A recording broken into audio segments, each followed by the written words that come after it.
Alright guys, BLM here back with another live stream.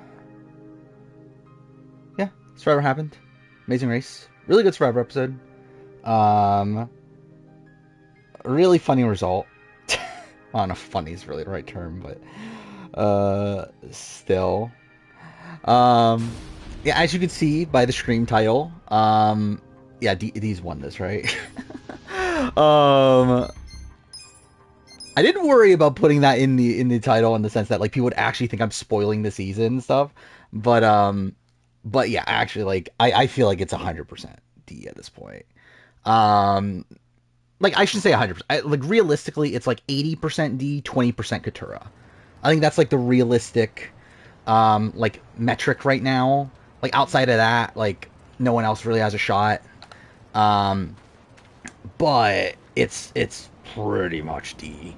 I mean, this was pretty much the like stereotypical like coronation episode for a new era winner, where like something that has been done in the new era is typically the last 3 episodes of the season are essentially this actual setup to their win.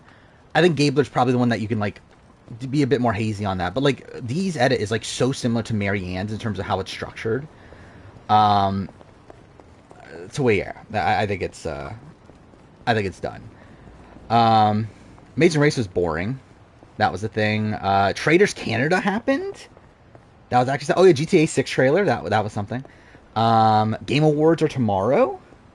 What else is there? Yeah, it was so obvious Emily was going home at the moment that she like mentioned that no, it looks like she revealed to the others about Bruce, and there was talk about her being a threat. It was like, okay, this is pretty much done. I think Katura is very, like, the thing is, like, if we're following this trend, which has been the trend for the last 3 episodes, Katura would be the next boot. However, there's also the thing of every finalist typically gets a personal package as well, to where who left in the game has had, like, their personal segment. It's D, it's Jake, and is there another? Did Drew? Drew didn't, right? Because I remember Drew and Julie's was left to the secret scenes, right? And then Austin. So yeah, I mean, like it's either Katura's out next episode or she's a finalist. To which I think she's probably the decoy winner. Like the person who has this like late end like rise that makes you think that they're gonna win, only for them to not win. But I mean, like again, like I think realistically, like Katura is probably the like second contender right now. Thoughts on trailer? So GTA 6, I thought it was good. I mean, like it's pretty much what it needed to be. Like I'm disappointed there wasn't more like raw gameplay. Like we obviously got like in-engine like cutscene, like not really like whatever you want to call it, but like it's like I'm assuming it's in-engine. Like it very much feels like it's in-engine, which it looks really really good. But yeah, we got like no actual gameplay, which I guess like did I expect that? But yeah, I mean, like, I'll probably buy it, to be honest. Like, I didn't buy, like, I haven't bought a GTA game at launch, which I'm too far, has been many opportunities for me to do so, but I'll probably buy this one. Why not? For sure Michael is, oh yeah, again, we have the cast. Oh, by the way, I forgot, tomorrow, my reindeer cast reaction is coming out. We got the cast this morning, leaked by Gamer, so we know the cast. Essentially, it's the cast that we got last time, but swap out Michael for Cody Calafiore, thank fucking God. And then swap out, as you can see by the title, Nicole Franzel is there instead of Casey. And then was never on, but it's Josh. That's the cast. Everyone else is the same. It's Taylor, Xavier, was it Cameron, Brittany, Frankie, Danielle, Reyes. So that's the cast. Yeah, Gerline really fucked up. Which I like edit wise, I think they made it a bit too obvious that was gonna happen. But like, what a mess up. Like this is essentially the like this is like the Josh from BB Can 10 move, or like the move where like you cut your closest ally only for you to lose it for both of you because of that. It's pretty much like the worst possible scenario. I mean, like, it's even worse from the traders because they could have just shared the money, which makes that even worse. Where, like, with Survivor, it's like, okay, only one person can, or Big Brother, either one, like, but only one person can win anyway. This is, like, you could have shared the money, instead you both get no money. It's not like Tony taking Wu, because, like, Wu is a different situation, where Wu, like, legitimately thought he would, like, he didn't, like, cut Cass, like, it would be as if, it would be the opposite, actually. It would be as if he was going to beat Tony, but then cut Tony, only to then lose the Cass. Because it's not like he gave a shit about Cass.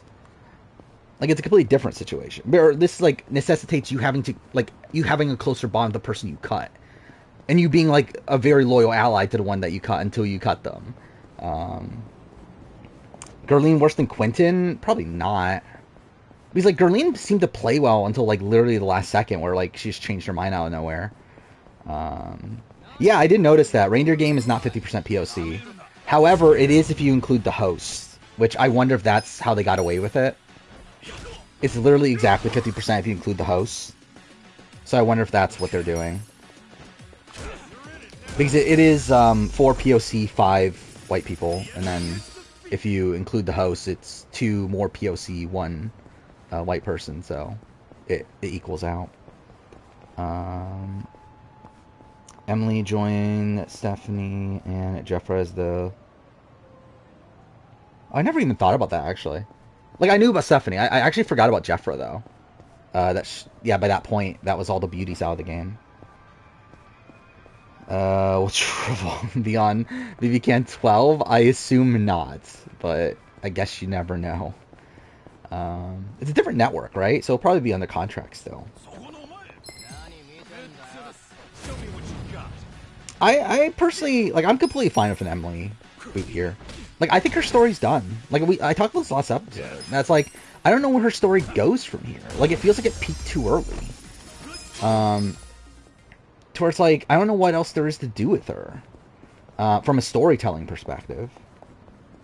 Which is, like, my worry about her, like, not winning. It's like, again, like, this is too early. And also, again, like, for all this, like, hype to be about a Bruce vote off is also fucking weird. Is this where I'm supposed to be going? Okay, it is.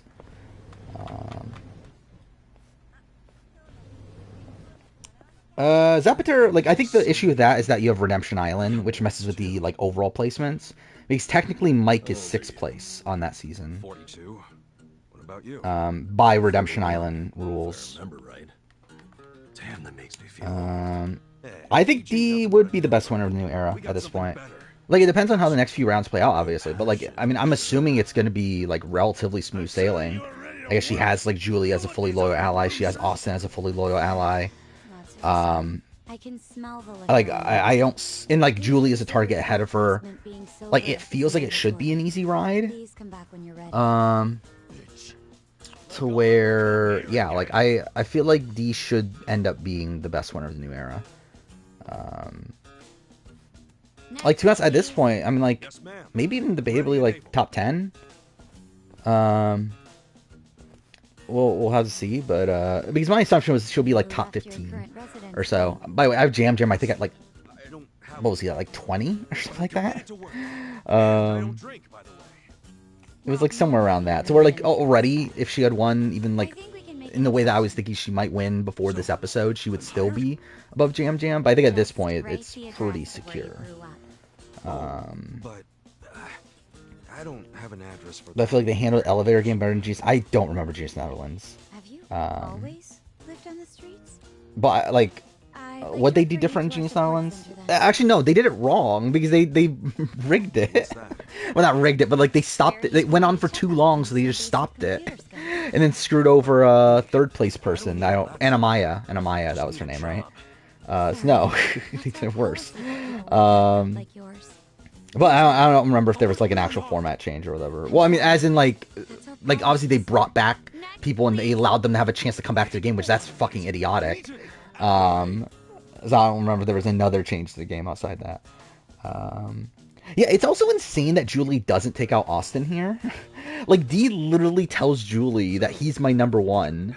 And like somehow Julie doesn't vote him out, which to be fair, I mean obviously voting out Austin obviously burns your relationship with Dee, and then also it takes away someone that is probably more amendable to working with you than the likes of like Jake and Katura and whatnot. But and Emily, especially, I don't know why I went to Jake and Katura first when obviously Emily gets voted out. But like still, it's actually like kind of insane, at least on paper. Though I do understand why she does it, and I do think it probably is the right call. Probably, maybe, I don't know. I think it's tough because obviously like Austin has other options. But again, so would Emily. Emily would still... Well, but then Emily is also looked as a bigger threat than Austin, though. So it's like, yeah. I'd probably lean towards... I don't know. Maybe I would vote out Austin. Yeah, I don't get how no one split this vote. I don't get what it is with this season no one's splitting votes. Like, same thing with the Caleb vote. How did not a single fucking person split a vote? It's like, what are you doing? Like, for me, it's like, again, like, when playing Survivor Castaway Island, like, my overall strat in that game is to always, like, almost always split your vote. Unless you're, like, so worried that, like, it's going to be such a tight vote, like, just split your vote. Like, and to be fair, obviously, there's ramifications in a real game with real people that they're going to be upset that you didn't go with the plan. They're going to be upset that, like, oh, the person that you voted for is going to be upset that you put the vote on them. Like, obviously, there is that. But also, for, like, in this situation where it's, like, where they know that Julie has an idol, like, how is no one splitting their vote? I don't know. Yeah, it is. Want to check it out, Costiga? Yeah. Why not split it on Jake? Or really, like, also, like, and like to be fair, also like, not even just like the like Jake Katura, like Emily side of things, but also like like the Austin side of things. Why didn't they vote for why didn't like Austin and Drew, one of them, like vote for Jake? Why didn't? And to be fair, it's because Dee seemingly convinced them that she didn't leak the plan, right? Like that's really the reason, is because like I guess Dee was so good at like convincing them that Julie didn't know, that they didn't feel the need to. But I would still just like, just in case, like Dee doesn't need to split her vote. Like Dee is fine, like because like Julie's not voting out Dee. But like for Austin and for like Emily in particular, like they definitely should be at least trying to split the vote. I think that's where I'm at. Like Katura's either next boot or losing finalists. I think it's either one. And I think which one it is probably determined on if anyone gets personal content next episode. Or gets their personal segment thing, whatever we're calling that. Because again, that has been a staple of the new era, is that every finalist has gotten one of those before the end. Which, I mean, to be fair, Xander's got his in the finale, so it's like... I guess, like, it doesn't necessarily need to be next episode, but, like, still, I feel like, if Katura survives next episode, then she's probably a finalist, is also probably the way to think about it, too. I think Julie didn't leak it after, Emily told him, yeah, and, like, I don't get how, yeah, like, what was Julie doing? Like, that was idiotic, right? To go to... Because, like, she openly says in her confessional that she's gonna play her idol anyway. So it's like, why even try? Like, why try to pull over these other people and, like, to get the vote on Austin? It's like, that's pointless. All you're doing is just, like, ruining your own... like, the chance of the vote staying the same and everything. Because that'll just incentivize them to split the vote.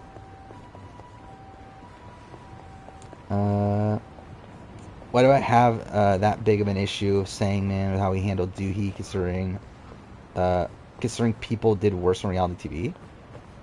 I mean, just because like other people do worse doesn't mean I also have issues with how like someone treats someone else. Okay. And also, I think it's like the reason why I talk about it is because like there's not much else of like actual personal drama to talk about on The Genius.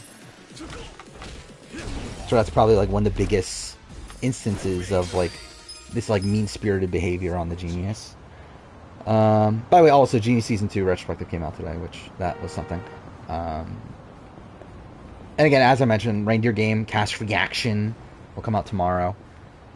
Made that in like I literally said last stream. I think I can make a cast reaction in literally like 2 hours. I literally made it in like 2 hours. Oh yeah, I didn't watch Squid Game, but I also don't really care like about like who wins or whatever. Like it really doesn't matter to me. But oh yeah, BBAU also happened. I did watch that. What a shit season, dude. Dude, the finale was so funny. The fact that they were trying to make it like seem as if it was live and like add in these like audience noises and everything. It's like, what are we doing? Um, and also it's like the winners too were like, I don't know. I don't know about this season. Michigan 6 was pretty good. I thought it was a really great episode, actually. Again, the premiere was pretty bad, but I do think episode 2 really stepped it up. Sound like people thought Julie would vote Emily off and we're fine with that. Yeah, but still, like, you should make sure. Like, you can't be, like, you really want to put, like, all of your, like, your fate in the game on Julie voting Emily. Because, again, she could just not vote Emily. And then you're fucked. Like, as what happened with Sandra in Winners at War. Come over here, boys. Like, it's like you can't, like, why risk that chance? They're all bars, just like ours. We've all been getting This is one of the most polarized weeks in reality. What does that even mean? Nope. Shocked by Abby leaving. Yeah, me too. And to be fair, they didn't properly explain it. That's part of the reason why. Where, like, 100% they were, like, trying to make you think Luke goes home. But, yeah. Still, fun result. Yeah, not the great storytelling, though. AU winners remind you of a certain BB Can winner. I mean... like, the thing is, though, with the Big Brother AU is I don't care about the game. Like, obviously, yeah, game-wise, I could definitely see that. And really just, like, obviously just the general concept, but, like, yeah, they were not, like, I'm too fair, like, no one outside Louis played that good of a game anyway, and even Louis, I don't know what he was doing in the end game. I guess I see how they got it. But, yeah, I like, Trip AU, like, game-wise, though, it's like, who really cares? It's such a fucked game anyway. Of these episodes, I feel like Survivor 41 cast is the best game ability of these casts, or garbage. I don't know. I think most of the new era is, like, around the same, to be honest. I do think 41 definitely had a lot more, I don't know, more... I don't know if optimal play is really the right way to say it. I don't know. But I could see why people look at 41 as the strongest cast. People criticize Julie and Denise for who they target at the idol, but really it's... yeah, 100%. You gotta be exaggerating. It's definitely the fault. I mean, too far with Sandra just gets completely blindsided, right? Like, Sandra didn't even know she was on the radar. Not even the other while Emily, like, knew she was on the radar, and that's what makes it even more ridiculous. Okay, well, do you know anyone in the Komi Jewel?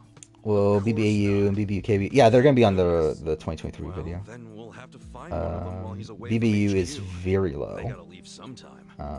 No, you can't tell them is Dee the best new air player? Again, she could be. We'll see. But definitely in the conversation. There's no way to recognize them.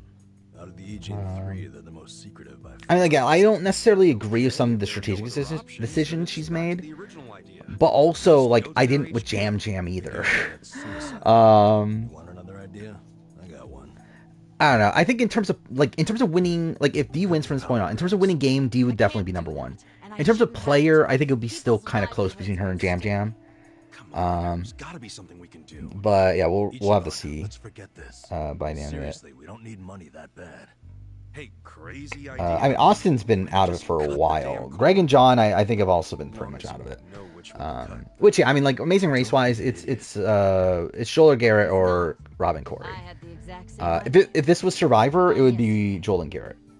But it's an Amazing Race, so it could be either one. But I think Joel and Garrett are, like, the type of team that's, like, getting this, like, unnecessary positive content constantly to where like had this been like a Survivor style edit or whatever, like I think I would put my money on Joel and Garrett, but like Amazing Race is Amazing Race, to where I don't think they really have like a super solid like consistent editing style to where or at least I don't know it. It's probably the better way to phrase it. To where yeah, it could be either one. What happens now? I would like a Rob and Corey one. I think they're a very likable team, obviously. You can't be serious. Katura criticizing fire making was funny, yeah. Okay, so By the way, I did hear, so I listened to On Fire podcast. anything happens Jeff since did then? mention that he has an idea on how to change fire making that he'll reveal in the finale of On Fire, which So they want you to connect we'll with see me. what that is. What'll It could happen? make it Just- worse, but it can't be that much worse. I think for the way to make it worse is literally by like not giving any agency to the players at all. But yeah, we'll see what his change is. Look, lady. Hopefully, it's not make everyone do fire. That's what I'm talking about. Like that's the bad, but like that's the potentially bad aspect of it. This isn't even my bar. I don't think they'll make it till Final Five because that ruins the entire point of it. Where I think this is something that like people like get misconstrued about the fire making is that the fire making is not like Jeff doesn't love the actual fire making. He doesn't give a shit about the actual fire making. What he cares about is giving the like big player of the season another chance at surviving. Like what he cares about is giving like Rick Devens 2 chances at making it to the end, giving Jesse 2 chances of making it to the end. Like that's what he cares about. He doesn't give a shit about actual fire making. Like it literally could be any fucking challenge. It just so happens that fire making is one that makes the most sense within the context of Survivor. I can take out alone. What? That's ridiculous. We can't let them do this to New you. BB would be bad after Quan was the first boot. I mean, Quan was kind of boring though, but yeah, I mean, definitely not gonna look the like in a cast with like very few POC to vote out one of the only POCs right away. And then like what it was it all women earlier? It was like 3 women in a row, right? Yeah. I knew that's all Mama could have. And then it was a couple guys, and then like it was just a lot of women until like the end game. Finally, like a whole bunch of guys went out. It's too risky. There was this BBU. And honestly, I prefer a job where Yeah, I've seen this before. But yeah, like BBAU, supposedly they're like calling it off for next year. Which, I mean, too far, should have been obvious already because they would have filmed the season already if they were doing the same thing next year. But that does mean that, Sure about this? yeah, probably no BBAU next year. I always And do like what I they're say. supposedly We'll take the job. thinking about rebooting it again in 2025, but we'll have to see. You're roping me into this? I think JoJo is a better player, social magnetism, something that we haven't seen. Yeah, that's why I'm saying that. I think like when it comes to player, I would still maybe, as of right now at least, argue Jam Jam. Fine. Just because I feel like Jam Jam is such a like magnetic presence to where There you go, Mama. like I feel like he would do well on like most appearances. But then again, also I think it kind of goes the other way in the fact that I think Jam Jam would also be a big threat on a lot of seasons if he went to the merge. Like if he went to the merge in numbers, I think he's probably one of the prime targets early on. Where I think his winning season was one where he obviously wasn't in the numbers, and through that it was like it was easier to not look at him as a threat. Creepy as hell. Looks like tentacles. But I think with D again, I think we'll have to see how her relationships end up playing out in the season. Why do they But need so much electricity anyway? so is 45 the best in the new era? I would say so. Yeah. I don't think like for me it's like it's probably like around Wasted? like what do I have 41 at? I think I have 41 at like 19 or 20. I think this season I'll probably have it like around like 15, 16. I think that's probably where I would rank this season. D is definitely I should say definitely. I think at this point D is a better player than Austin. I think a problem for Austin is obviously the fact that he is essentially seemingly laying down his sword for D. Like I would say up until this episode, I would have said Austin is maybe the best player. But I think at this point we're seeing Austin like pretty much give up his game for D and leak the information that he shouldn't and all that stuff. I would put more faith into D. Most people would have done whatever was Oh, 45 is definitely better than 44. must have believed that too. Where I don't like 44 anymore. Yeah, Robin Amber flashback was really random, which does make me think like, is that also a thing of comparing Amber to D? Then what happens after in like that? showing We basically D as like the decided we're winner gonna through hook that back lens. up, right? How long are they gonna let Is us Austin just fly? Xander? No, because That's the Xander logic. What are we was like still out doing of the here? loop for the first Walk half of the away. merge, and also was in, out of the loop early on too. Like I mean, Austin is Let's get out essentially, of here. I think in terms of jury perception, probably. In terms of game, I think very very different. Bad. Austin's definitely a better player than Owen Knight. Like that's not even close to me. Like Owen was like never in a majority alliance the entire Someone out season there. until like debatably like what final I don't see five or anyone. six, I guess, when the Cody move happens. I swear I saw. Um, uh, D kicks Emily out with her big toe, I guess. I just find it so funny how like obsessed people are about her fucking big toe when it was literally mentioned twice on the season. Is Jake a better player than Owen? That's a more comparable one. Good I think evening. we'll Is have to this your see. first time here? I think up to this point, I would say yes. But I think again, the strong point of Owen's game is his end Sure game. is. Guess he's here to spend Like his money final he's six on. unemployed. For that's the point where he finally starts to gain some like actual like traction in the game. So we'll see if Jake does. If Jake just never does and is just out of the loop the entire time, then I would probably lean Owen then. But really, it's so close though. They're pretty much like they're very very similar. The Komijul sent you. 45 boot ranking. I mean, Emily's one. Then what? Kelly two. And then I don't remember what after that. And my own like list is fucked now because I already moved everyone down to their like bottom placements. Actual better player, I would maybe say Kelly over Emily. But in terms of game they played on this season, I would say Emily over Kelly. Where I think Kelly's like the type of player that like would do well on any season that she's on. Like seems to be like very very good socially to where just people want to work with her for whatever reason. Again, it didn't translate to TV. But like she definitely is I find it so funny. I can literally kill everybody with just one hit. This is so stupid. Yeah, I mean that is definitely the thing to knock against Emily, right? Is the fact that she like barely like she was going home the first round had not been for Hannah. She You didn't really think they'd give you $1 million. actually that's about it, right? Just for trashing a place? But anyway, like I don't like fully detract from like Nick. And to be fair, Nick there's a little bit more up in the air and stuff. But I think the like her game from that point on is like pretty solid. Not like truly elite or anything. Like it's a very like fine like it's like on the original Lulu tribe, she's obviously like still on the bottom, but she like has the relationship with Caleb and then leads the Sabaya vote, then she swaps, she's in the middle, she gets their merge, she again like isn't like really controlling things but is still within the majority group, and then eventually starts to get to the point where she is starting to control things but then gets out of the game. And to be fair, I don't think she would have I don't think she would have won anyway. Again, it does seem like she had too big of a target on her back by this point.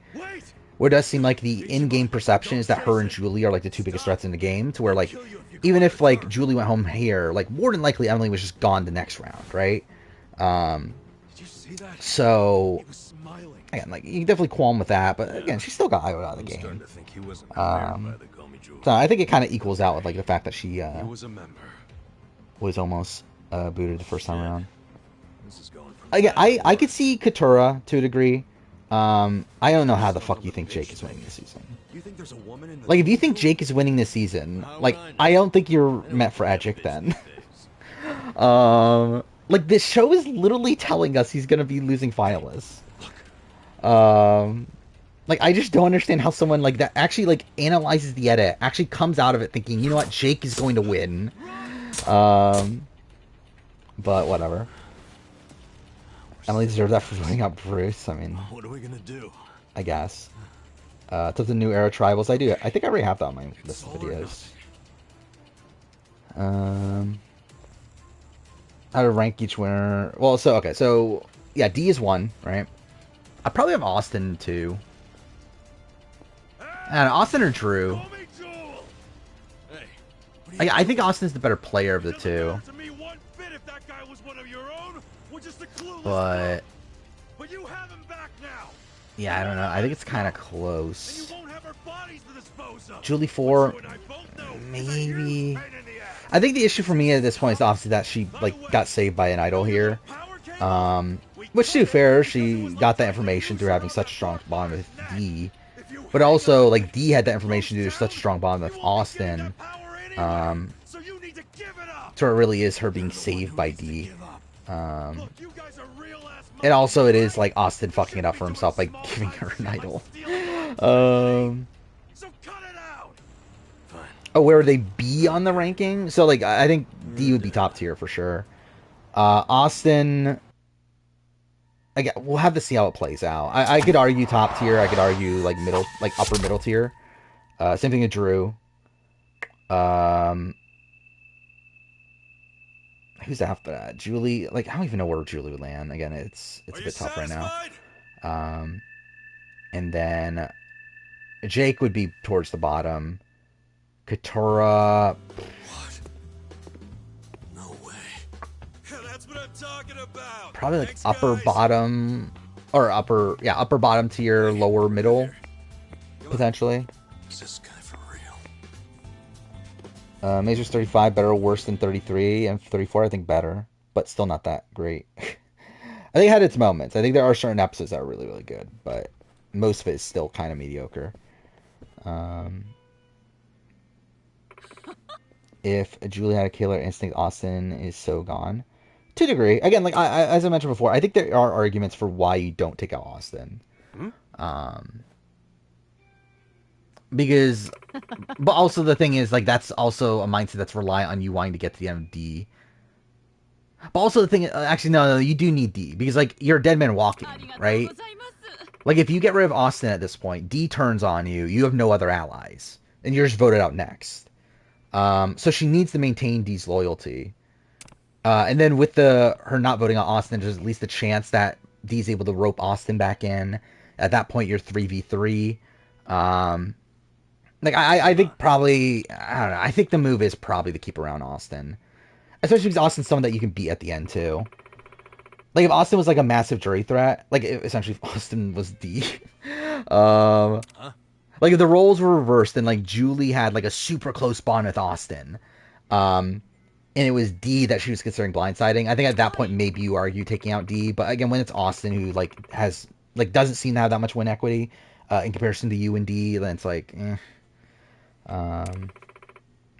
Survivor exam? Well, let's see. We'll do that later. This year's fall reality TV seasons had 5s in their digits. I mean, like, I didn't even consider fucking BBAU, but yeah, the others, dude. Most likely final 3, I think, D. So I think the thing is, like, I think at this point, it's D as the winner, Jake as losing finalist. It's a matter of who's the other slot, which I think it's Katura or Austin at this point. Like, if Katura goes home next episode, it's definitely Austin. Yeah, because like the thing is that would also make sense with the Rob and Amber thing too, to where like that could be setting up the fact that they both make it to the end in our first and second place. What's up? Katura, I think it's just a tough player to assess. I mean, obviously, like she's like shown to be like so hyper obsessed over Bruce. And like I think her getting rid of Bruce and not trying to work with Bruce, like I think that is technically bad. But like there is still this like decent instincts from her.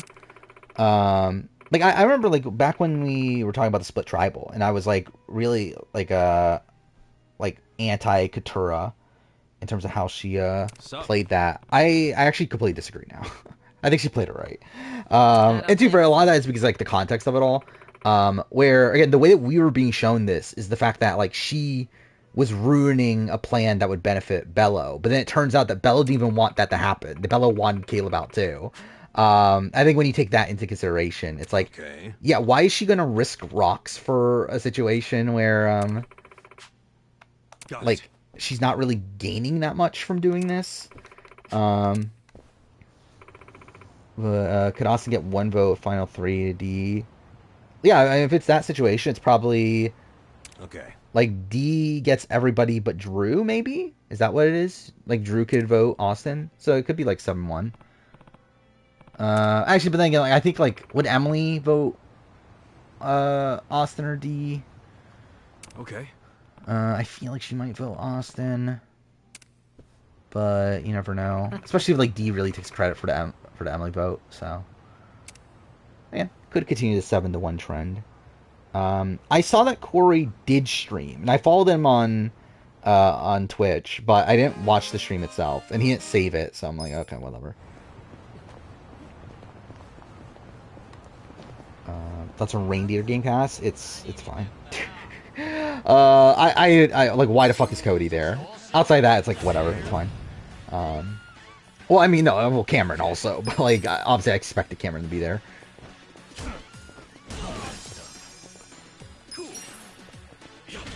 Julie is in the jury. She votes Austin. What? Why would you think she votes Austin? Yeah. Corey streamed him playing Roblox with his like little sister. I know, like also, America was like in the background for all of it too.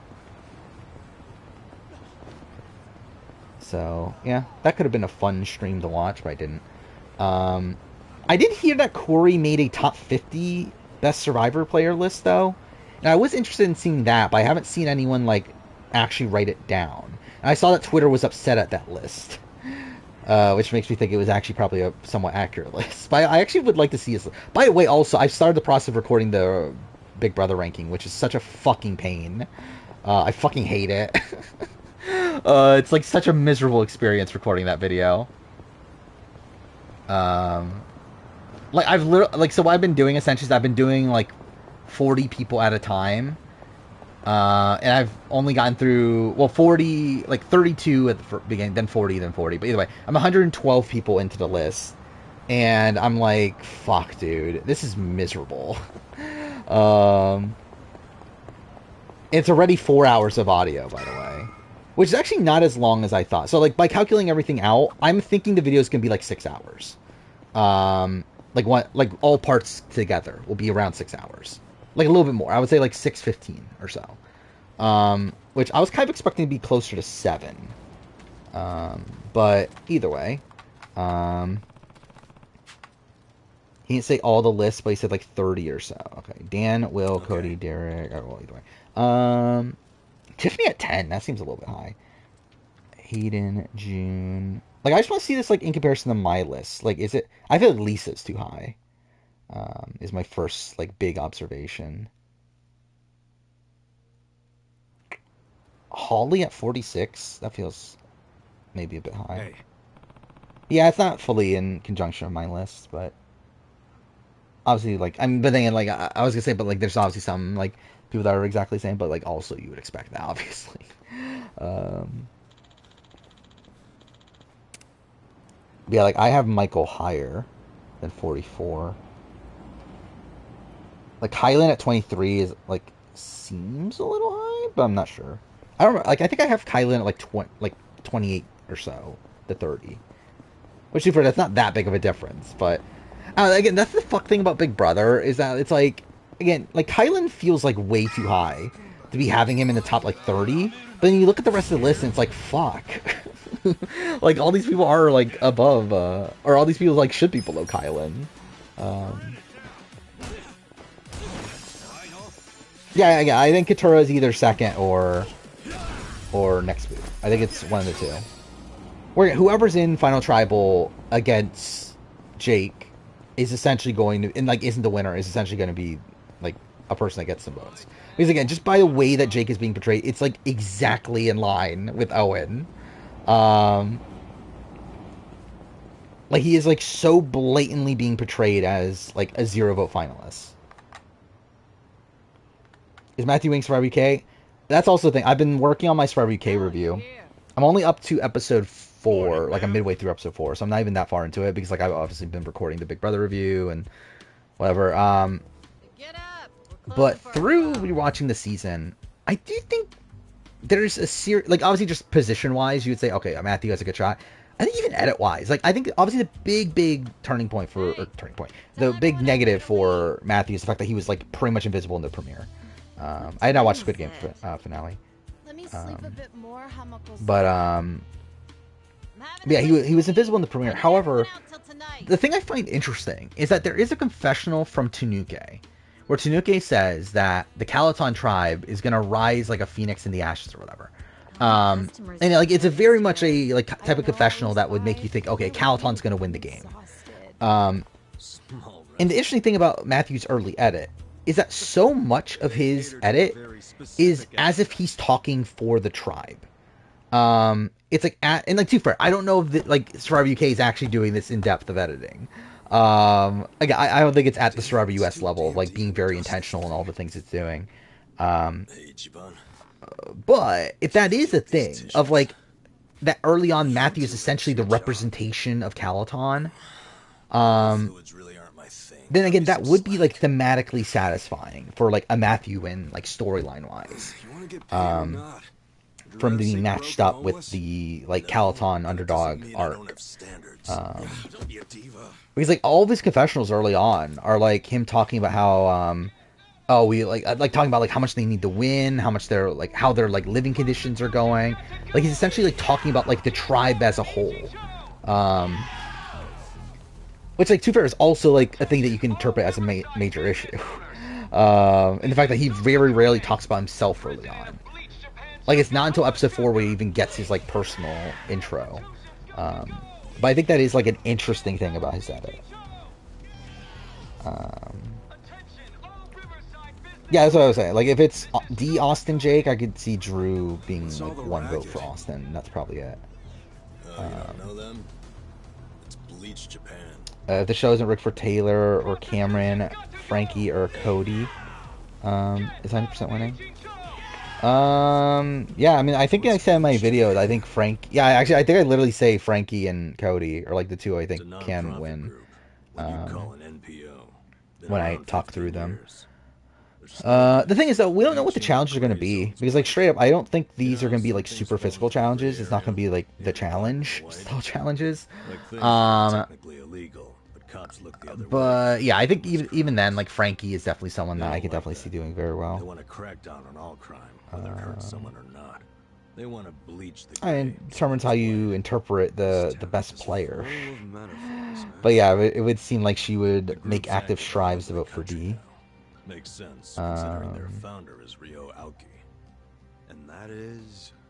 Austin and D take each other and make... Oh, actually, wouldn't that be funny if it's fucking D and Austin fire making? What if that's a world we're in? That'll be funny.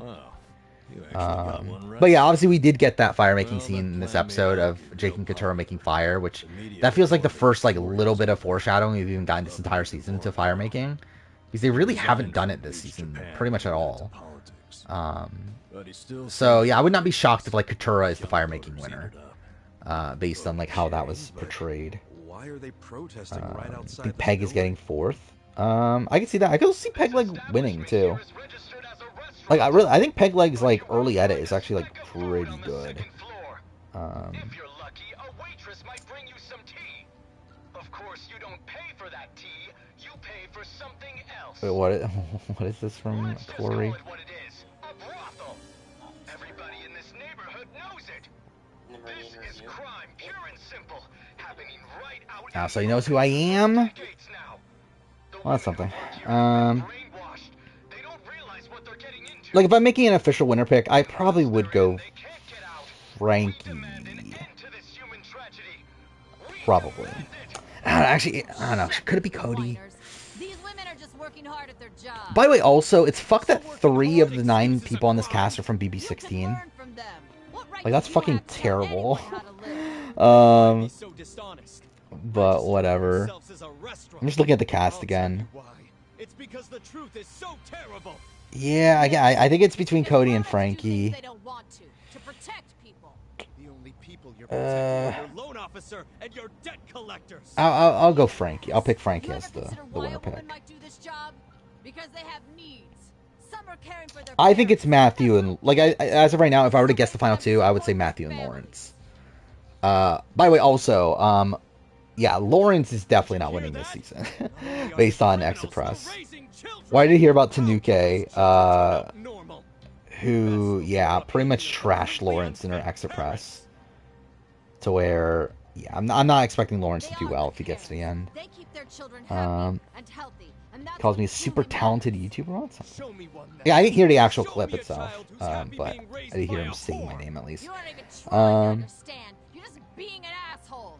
Leave us alone. Of zero desire to watch reindeer games. I mean, neither do I, but I'll watch it. Fuck me too. That's gonna be a 2-hour premiere. That sounds miserable. But whatever. I didn't say my winner pick just because I don't care. But again, like I'll like it's because it's a cast reaction, not an assessment, because it's like we don't really even know what the game really is. We just know it's challenges, but we don't really know like what kind of challenges. Like we really know like nothing about the format. We don't even know if people get eliminated. Like we literally like know nothing about the show. But yeah, again, I would say as of right now, I'll pick Frankie as my winner pick. Which maybe that means he wins, because I guess that's just the thing I do in BBUS. They agree with Peridium's assessment that Christie intentionally played Forever You as a goat to appear less threatening. No, I don't. Like, I think there are aspects of that, but I don't think it was like fully intentional. Like, I think she recognized that she was a goat and tried to utilize that to her benefit. I don't think she was actively trying to make herself a goat, though. Wow. Like, I think there is a level of awareness to Christie. But not much, though.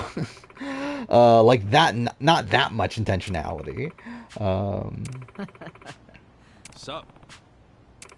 Lawrence, the British coach. I mean, kind of, yeah. I mean, I guess in terms of like, yeah, the vote and everything, like, True. and like being a little man like Coach was, but again, like Coach was at least better TV. Like Lawrence is fine, but I'm also like, I don't know. I feel like I was expecting a bit more from Lawrence. He also gave his top 5 in Survivor. Who is top 5 in Survivor? Worst penultimate AU juror. I literally have that video recorded already, don't I? Oh no, I didn't record that one because I have to wait for next season. But I do have the list somewhere. Where is it? There it is. Who did I put? I put Kara. That's actually not shocking, actually, when looking at the list. But, yeah. Yo. Top 5. Okay. So, it's essentially my top 5, but take out Suri and put in Sandra.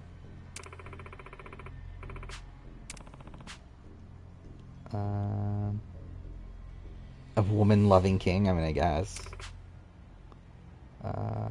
Is Shawnee the best on penultimate juror ranking? I'm pretty sure no. I already closed it, but I'm pretty sure Shawnee's not number 1. At least I would be shocked if she is. Yeah, she's not.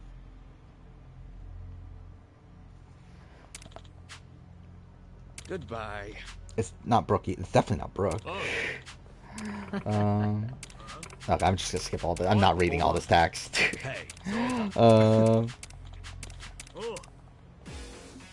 Is Tanuki a better player than Doug? Probably, yeah. Yeah, I do have KJ second worst. That's more in the right direction.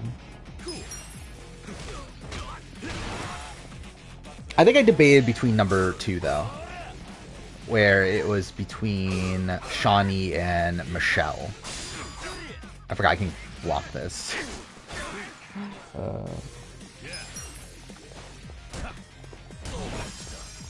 I haven't watched Squid Game.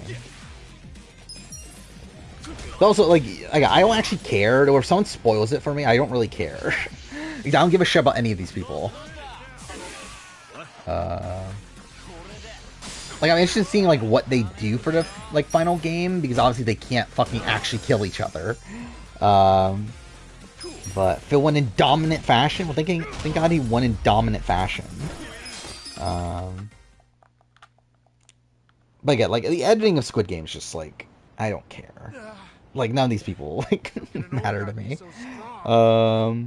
Whatever. I'll see you around. Michelle played the second best 2017. You kids have a Probably, lot of yeah. spunk. Why don't you use it to help your parents? I don't know if it's for by once? far. Is it by far? But yeah, I would say Never like thought Jericho Bleach won Japan would resort to this to type of Michelle. thing. Bunch of dreamers. They really think they can Because like bully Michelle, I think celebrities actually plays like a out? pretty like They swagger solid around like game they got some until real like purpose. Final But Five, all they really want are donations. or really, I mean even the Bailey And Final let's Four, face where it, like that's really the point what where they're she like doing is really just plain bullying. burns her relationship with Jericho, Whatever happened to good manners? and even then had to go out in fire making. So Yeah, well, it's pretty late now. Kendra talked about how close Dee and Austin Sure. were at Final 9. It wasn't confirmed until this Sorry you episode had as to it arrest hurt him twice. Dee's chances. Yeah, I think that's definitely a thing to Calls criticize if he with their needs edit. cleaners again. Is the fact that yeah they didn't introduce this until pretty much when it was necessary. Like that's for sure something to criticize. So from Florida, do I think Vice City is accurate? I mean, I don't know. Again, like Vice City's like based around Miami. I don't live What if I anywhere just close to lived Miami. here? I've only been in Lives Miami, I think, upstairs. once. What? Huh? Really? I mean, that'd be a huge help. Do you Is it that big of a have gap? room to spare? Don't the girls need Yeah, to maybe it is. Because yeah, I would like say Luke, Sarah, I'm not making the Lockie. offer out of Actually, no, because principle. Lockie. Actually, I forgot. Lockie was like really on the outs on that season early on.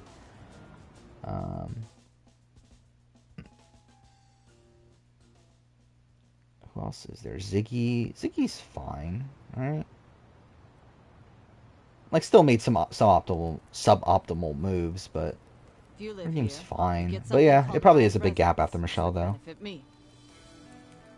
What's a right of residence? Like, I literally already said it's Flick. Flick is number one.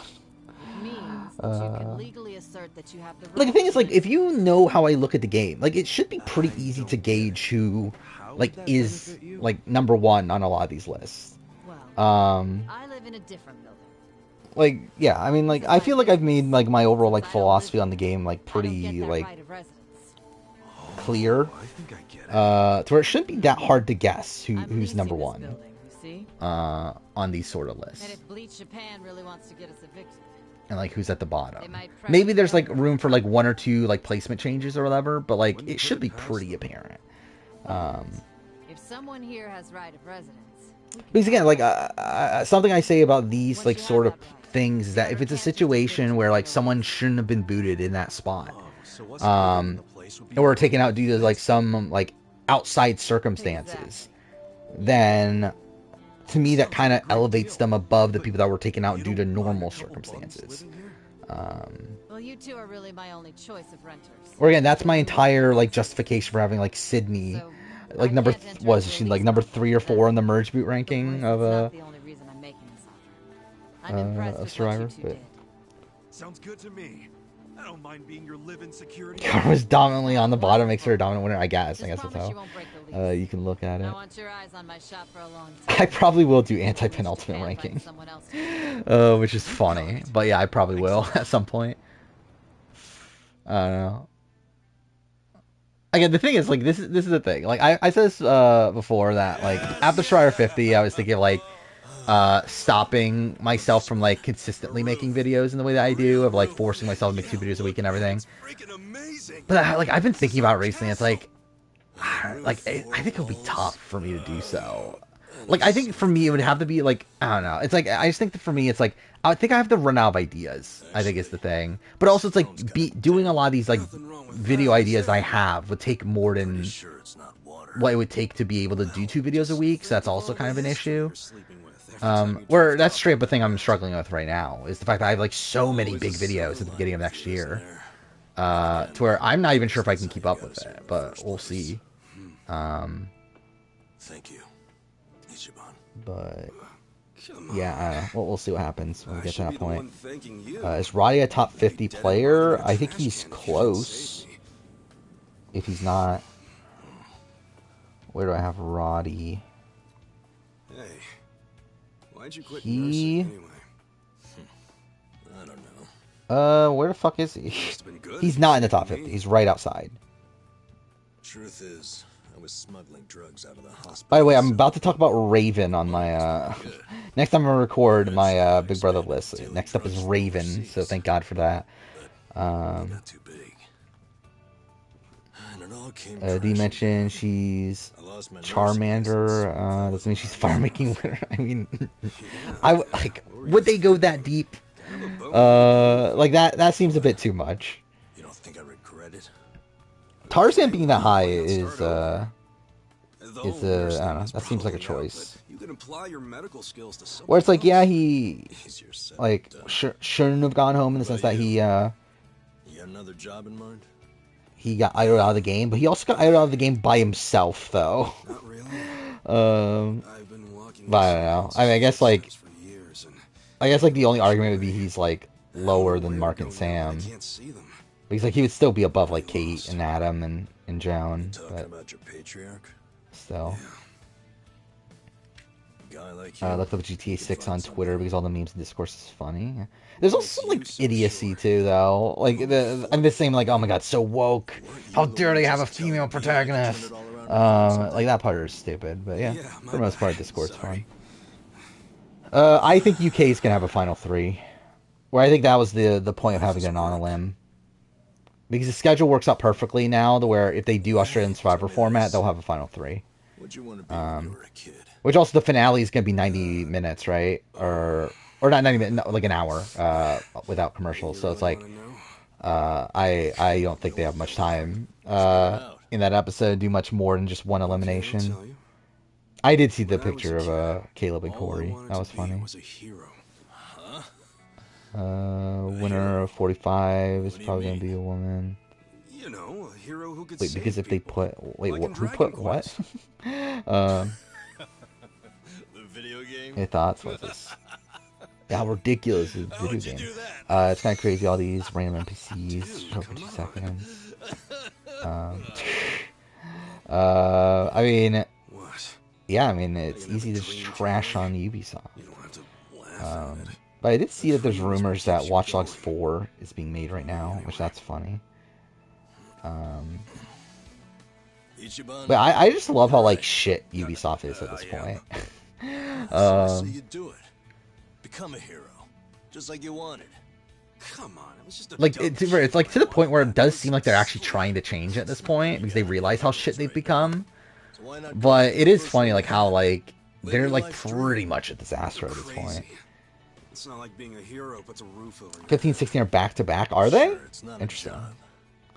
But like as in like they're both airing the same night. lots of slimes in the game. He levels up fast, right? You see what I'm saying? Surprised they didn't say anything about a Jared over AK. I'm to be honest, I didn't read the entire list. I just like noticed some people at the top and bottom. I feel like it's impossible. But also, by the way, I would probably have Jared above AK. It ain't the best age to start grinding, but like I think AK is probably the better. Actually, I don't know. Is he the better player? right then. Yeah, actually, I think either way, I would have Jared above AK. Let's start a brand new age of heroes. Think it's possible for Bello to win because of this point in the jury. Yeah, that and also like, yeah, I mean, like we're talking practically within the game. Then yeah, I think that's the reason. Mixed with the fact that yeah, like the Reba is just outright like have pretty much dominated this game. But even without that, like edit wise, it's like yeah, it's not looking good. Especially like Bello as a group has been like portrayed to be such a train wreck. Let me go. I swear. I'll tear that fucking bar down. Yeah, I mostly agree with that with Jared. I think Jared was in a really good spot. I messed up. I don't even want the money anymore. Just give me another chance. When I start Battle for a New Champion review, whenever I get caught up on Survivor UK, Reindeer Games, my Survivor Penultimate Juror ranking, the Big Brother player ranking. Like, essentially, so, like, Challenge comes out, or is going to finish in March, right?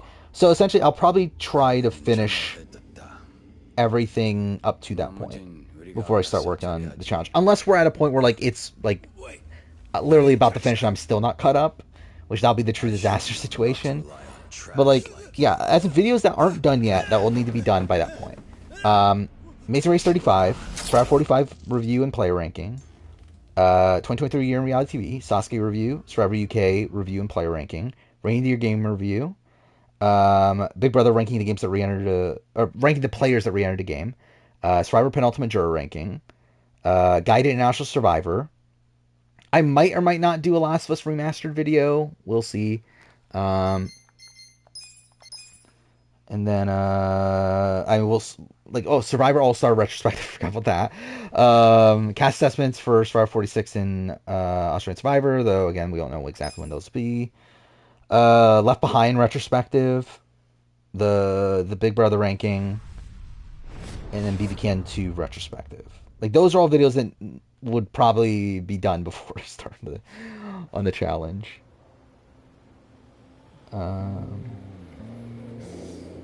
Yeah, I didn't watch the challenge episode yet either. I assume that means Johnny Mac above Jag? No, I have Jag higher. Yeah, that was great. I was watching Anthony Caliber's stream, and then like just someone like posted like GTA 6 trailers out. I was like, oh, well, that's something.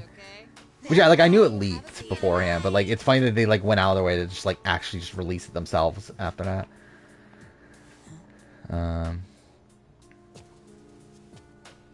But yeah, I'm interested in GTA 6. Like I think it seems to be like obviously while like a lot of it was really focused on these like more wacky aspects of Vice City and everything, like I do feel like it seemed to imply this more like personal story between Lucia, that's her name, right? Her and her boyfriend, whatever he is.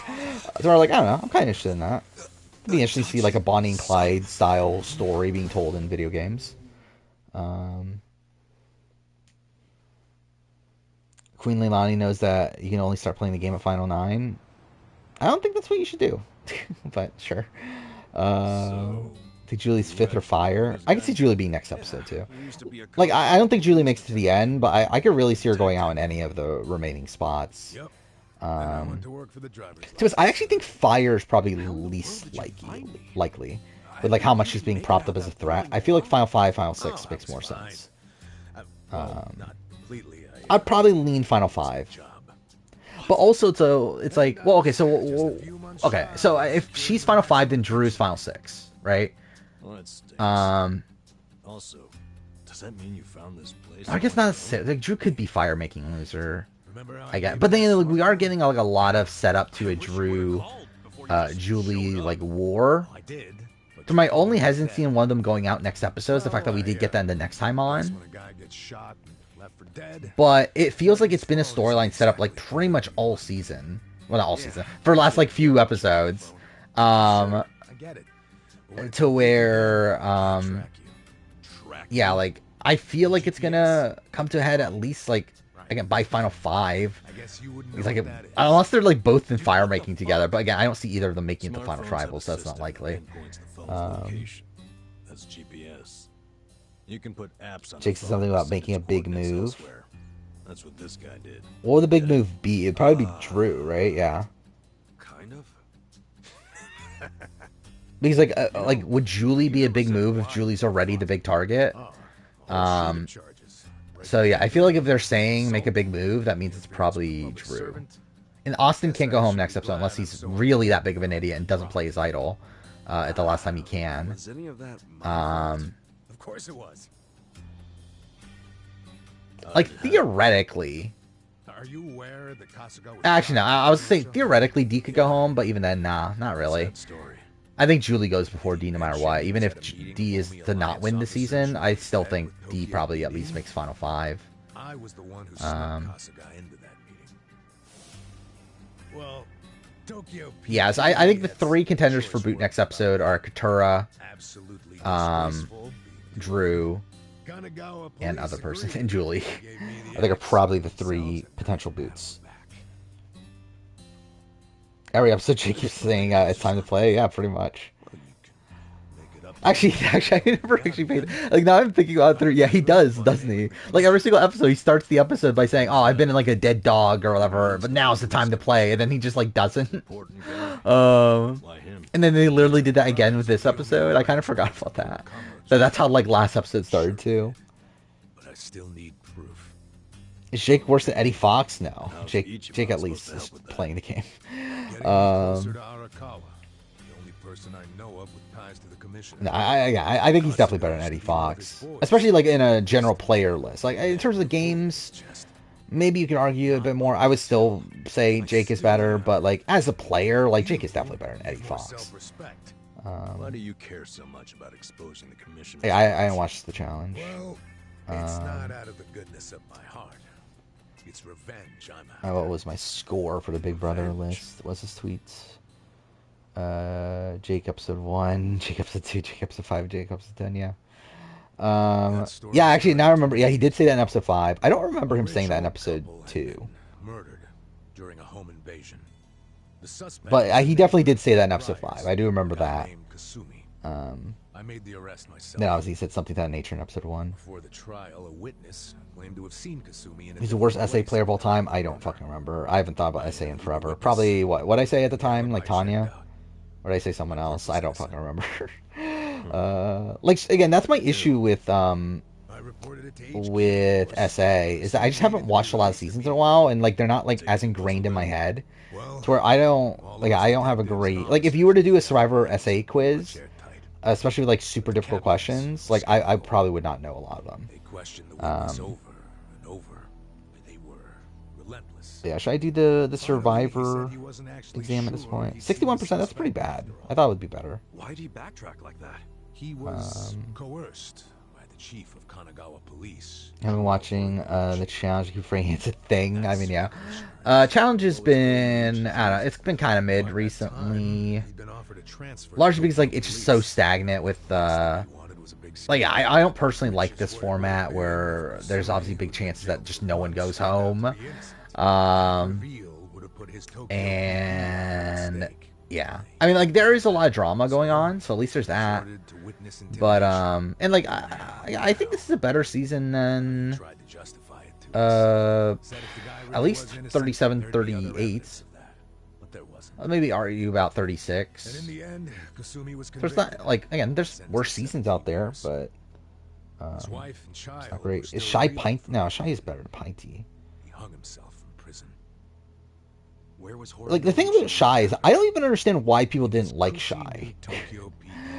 Like and that's the thing. I'm like going back to the edit, like when doing the review and everything. Like they never actually like properly like show why Shy is hated.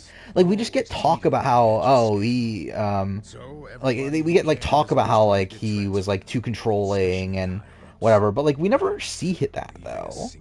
So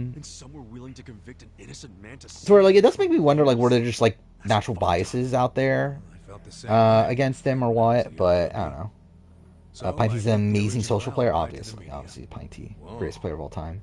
But I think Shy like had a good strategic mind for the game. I think he was correct in what he did post swap. Like his issues that he couldn't get Doug to believe that he was loyal to him.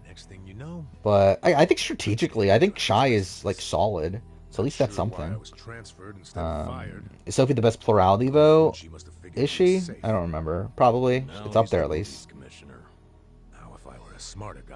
Missed the episode because you were working. Well, that sucks. When I get to the pearly gates, I want to be able to look Kasumi in the eyes. Are Dee and Austin gunning for Drew? I don't even remember the next time on at this point. But I remember, yeah, they were talking about how like Drew and Julie are coming for each other, right? This guy's a former Kanagawa. Don't good morning me. It's already 10 o'clock. Final Cup in the UK. I mean, what do you think? Because it's been very, very good. Like, I think the final 8 episodes is like a pretty like I think it's like an all-time great like international Survivor episode. Especially if you like take out like Australia from it, I guess. Like, oh, okay, well, I was gonna say take out Australia and SA, but I guess maybe that's like at that point it's like kind of a ridiculous thing to even say. That okay, I guess it's the best episode of Survivor UK and NZE. But yeah, I thought like the last episode was very, very good. I thought this last episode of Michigan was very good. I like this last episode of Michigan. Honestly. Like, it's still not to the quality of, like, a lot of the pretty much All-Star episodes, but it was very good. Pension was all I had.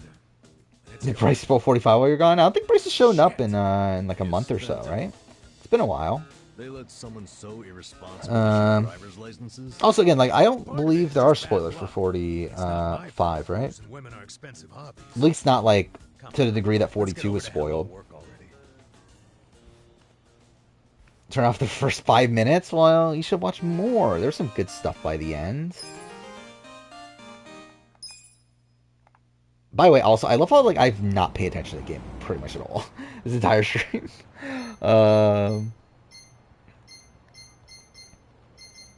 Let's see. What do I want to do here? I do want to do gear. That's what it is. Alright, so there's that. Do I have, like, health things? I do. Okay, so we're good. Alright, I guess I'll just go straight to the next mission. I should watch more of Avatar. I mean, maybe I will at some point in my life.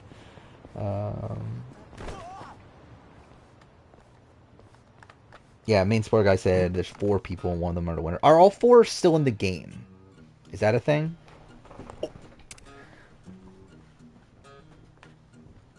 And they were, again, the minor spoiler-ish. They're all women, right? I'm assuming. Sup? By the fact that, again, they were all, like, or, like, they specified, gender. No, okay. Well, then again, there's only, yeah, there's only 3 women left in the game at this point, so I guess it wouldn't even make sense. I'm tired of this shit. I assume Emily was one of those people then? Yeah, Emily was one. Okay. That makes a lot of sense then.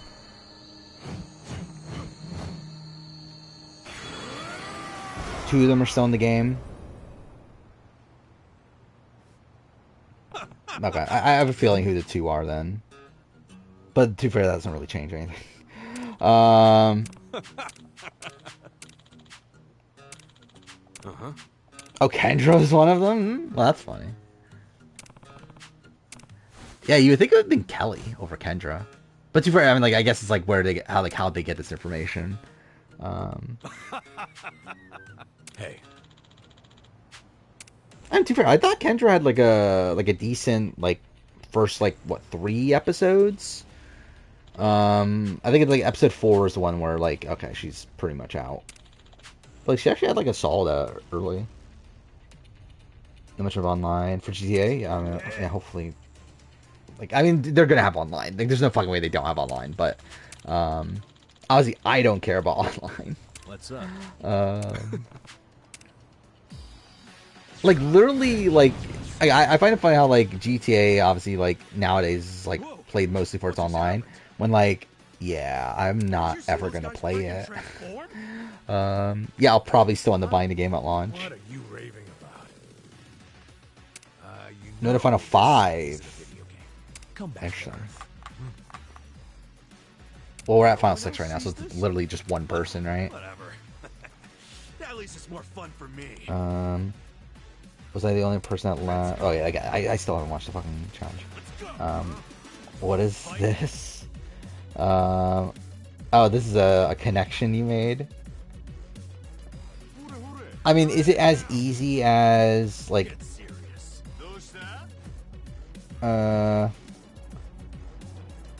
okay. So, like, Big Brother US would be Dan, Rachel, Xavier, Cody. Like, is that one? No? Cool. So Dave Connor is on there. Why is Dave Connor there? Oh, you're talking about when Big TV Kaz? I don't even remember that moment of him saying Big T is not to be messed with.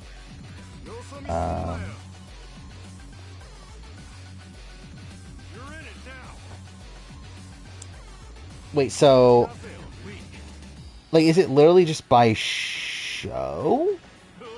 But then again, there's like names that could be on like multiple, right? So like Xavier, Kevin, Cody, Steve, Rachel, Dan, Lisa. I think all of those are Big Brother winners. Morgan too, if you're doing OTT. Then Survivor winners.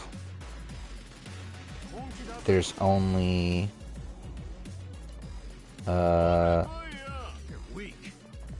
is their Survivor winner wise? I mean, like Amber. I know Amber and Earl. Well, then like Dino and like Pia if we're doing international. I probably shouldn't be doing this early in the stream too, by the way. Okay, so that's wrong. Whatever. GTA Online ruined the series. Yeah, it seems like just really like toxic, right? Like there's a lot of like little kids yelling like what was the phrase I was thinking of? Yeah, like bad words. Having a hard time than I thought I would. I mean, like, let's see. Flo, Dave and Connor. Neither of you saw them transform? Not even a little bit? Huh? I swear they freaking transformed. Like the problem is that it's like there's just like so many combinations of things this could be. But it seems so real. How could it just be imagination? Like who the fuck is like is this Steve Moses? Like what Steve is this? Yeah, I think it's just all that hero talk of yours. Like who the fuck is Jennifer? Which Jennifer? Crazy, don't you? Well, as far as I'm concerned, like why is there only one pair in all this? be a hero anyway. I don't care if you wear chainmail around town. If you feel like it'll give you some oomph in a fight. Maybe I will. All right, fellow. Oh, I think I know one of them. If it works out.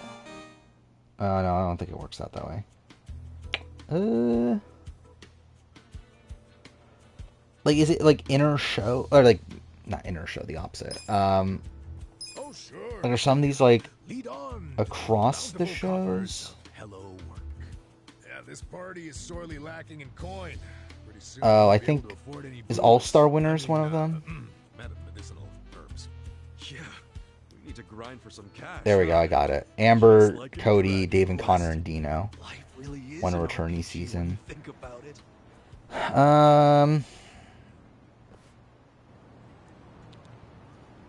Would unanimous votes be one of them? Xavier, Dan, Kevin, Earl? No, that was wrong. Oh wait, Pia is also there. Like, so which combo though?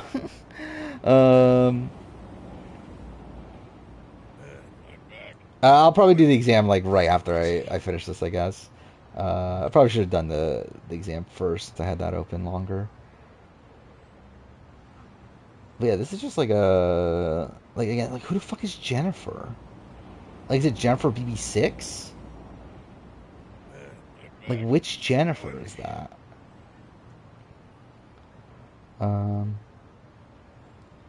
Like, Flo is there. Like, I would have said Flo and Lisa as, like, winners of, like, season 3 of their respective shows. But then there's no other one, though. Which is an issue. Oh, it's literally labeled winners? Oh, okay. Who the fuck is Jennifer, then? Who the fuck is Jennifer that's a winner? Like, is there Jennifer on Amazing Race? Like, who the fuck is Jennifer? Yeah,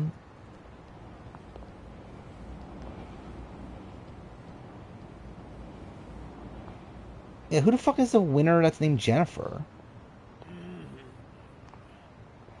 Yeah, I did hear about that no PC yet for GTA. Which again, I don't personally care. Because I was going to play on console anyway. Thinks about all the shows I've watched. Okay, what the fuck show have I watched that Jennifer has won?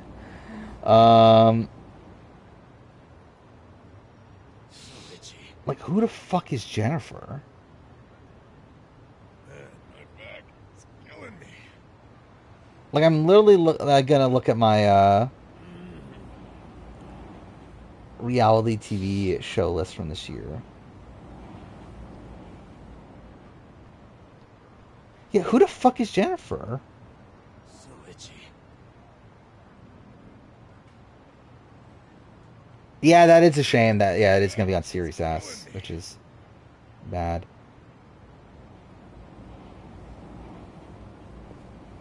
Amazing Race Canada? Who the fuck is Jennifer on Amazing Race Canada?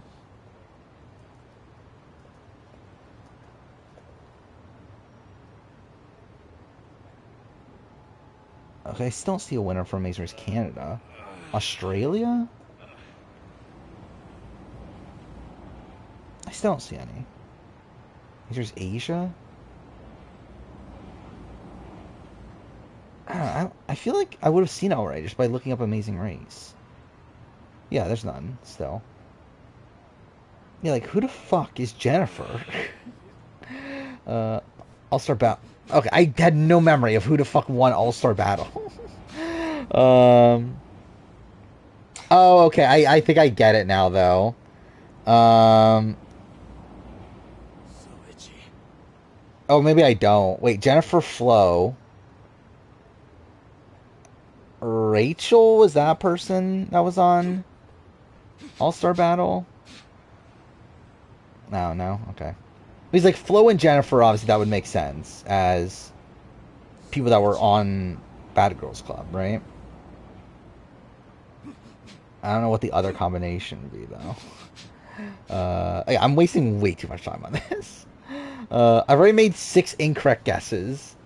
Hmm.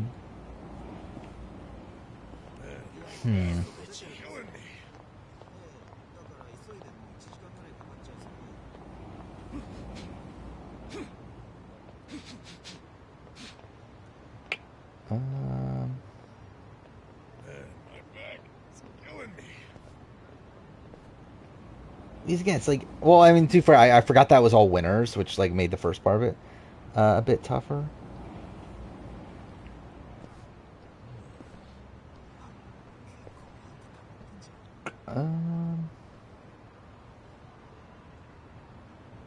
Yeah, I'm trying. No, that's wrong. I think I'm just giving up on this. This is wasting way too much time. I heard somewhere that the reason Baldur's Gate isn't coming to Xbox yet is because of Series S. Yeah, I think there was a thing about that earlier, right? It is coming to Xbox though soon, isn't it? Isn't it by like the end of the year they said, or maybe it was like early next year? I forgot which one. But yeah, I'll do the Survivor quiz at this point. I should probably actually like go to the next thing because it's probably gonna be like a really fucking long cutscene anyway. First women to win. Okay, I guess that's why Flo and Lisa were there, right? Yeah, okay. Because like I thought it was like season 3, but then yeah, I guess like first women to win. So what? Is Jennifer one of those then? And then Tina. Oh, cool. I click clear instead of submit. There we go. Okay. Morgan, Xavier, Earl, Steve, Rachel, Kevin, Pia, Dan. Again, I assumed one of these would have been like unanimous winners.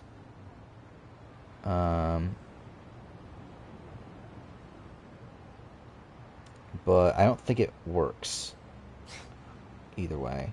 So itchy. And let's see. It's like Steve, Rachel, Morgan. So again, that's Morgan Willett, right? Like, what is Morgan? Like, what would make Morgan unique? He's like, why would she be here?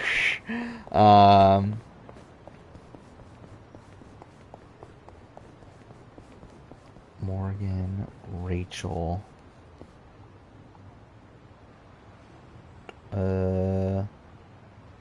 No, the other ones. I was gonna say like has relatives.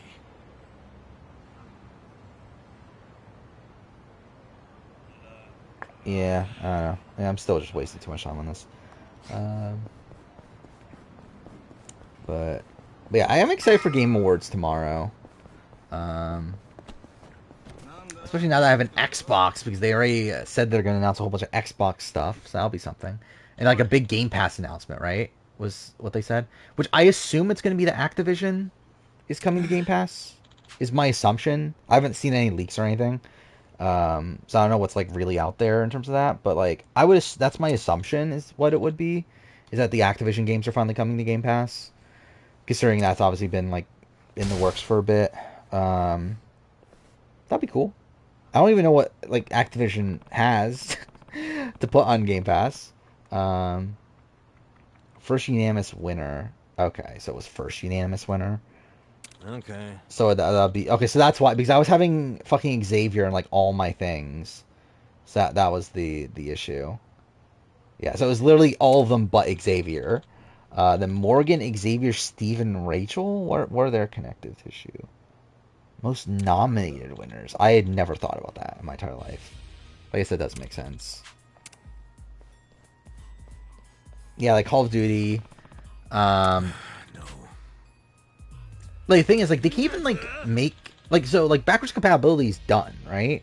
For Xbox, to where like they're not making new backwards compatible games. Like obviously they're keeping the stuff that's already backwards compatible, but they're not like adding more to it. So it's like it's not like they can add like some old like Activision games that weren't backwards compatible to like now make them backwards compatible. I mean, I guess they could theoretically, but they're probably not going to.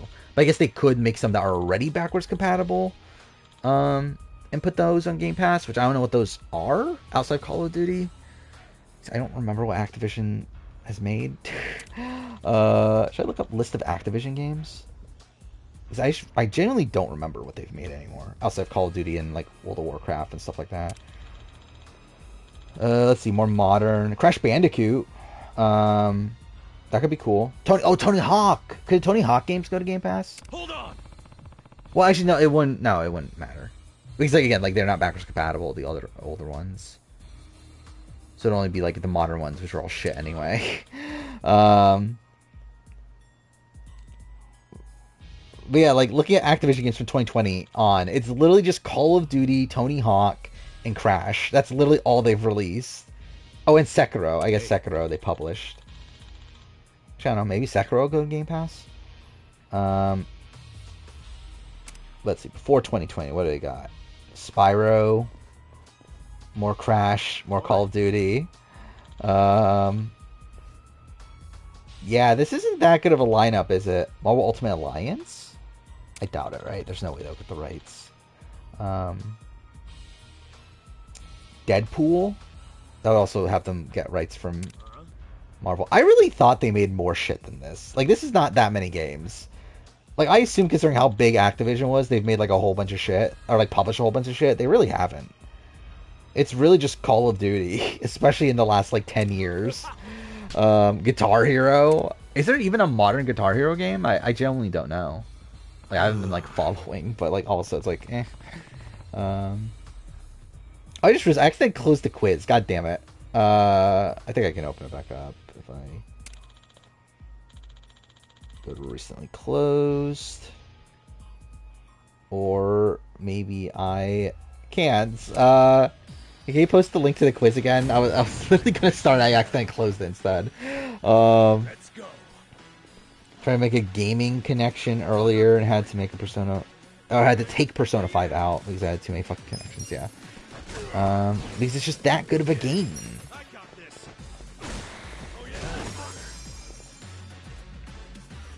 I just find it so funny how easy the fights in this game are right now. Because I'm playing New Game Plus. This game was like kind of miserable the first time I played it. Where like I had to grind so many times in this game that just made it a pain. But playing on New Game Plus is making this a bit more enjoyable in that front. I want to see if I can find it. It should be my history, right?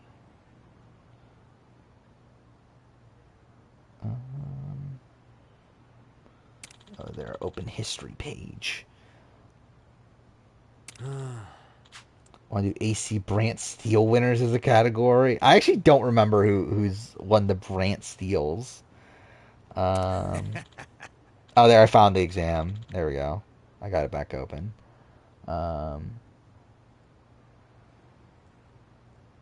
Is Joe Mena the reason why the healers were prolonged? I don't think he was the reason. He probably didn't help, but he wasn't the reason.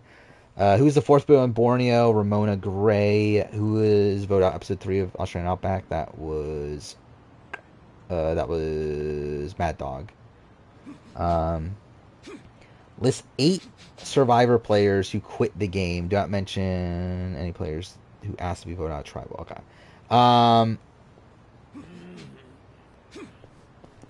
Someone like Colton would count, while Hannah or Sean would not. Yeah. So I won't use Colton because he's already there. So who quit the game? Kathy Sleckman. That's one, right? B Nguyen. When. Actually, it's When. I'm a fucking idiot. Obviously, it's When. But yeah, B, Austin. Does that count? Because it's like, Austin is essentially Hannah. But it's not portrayed that way, right? But like, he is essentially Hannah. So I guess we won't include Austin. For a second. I don't know, what other ones were there? Dana is technically a quit, right? That's one. I'm really blanking on the quits. I can think of all the medevacs like right away. Who the fuck are the quits? Nyanka, Purple Kelly. So that's 5.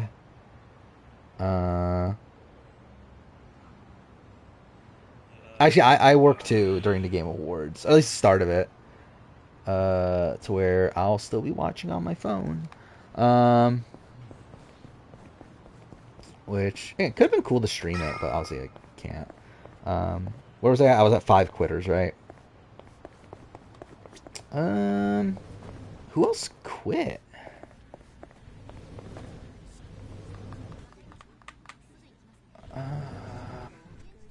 I can just think of all the medevacs. Who are the other quitters? Lindsay from Kagyan.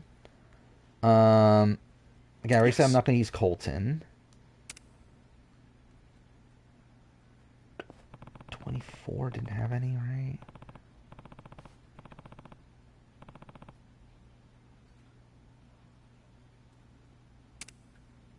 Like, are there, like, how many more are there? Even.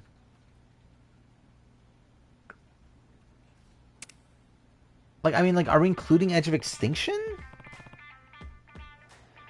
Because, like, in that sense, obviously, like, Keith, Wendy, Sandra.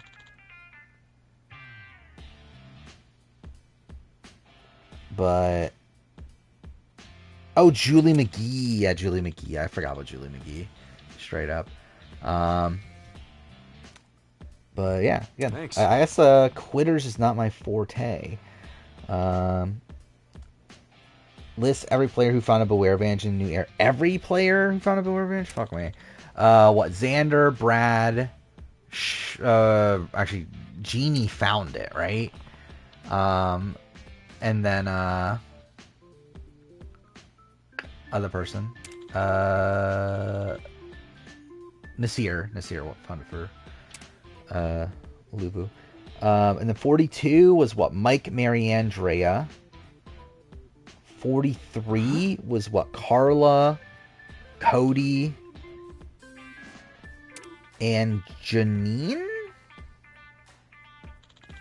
That was the other one, right? 14. Oh, Gary. I guess Gary's technically a quit, right? So it's like, yeah. Yeah, 44? What was 44 Beware Advantage? Were they even Beware Advantages on 44? I don't even remember. But anyway, Carolyn had the idol, Danny, and then Brandon.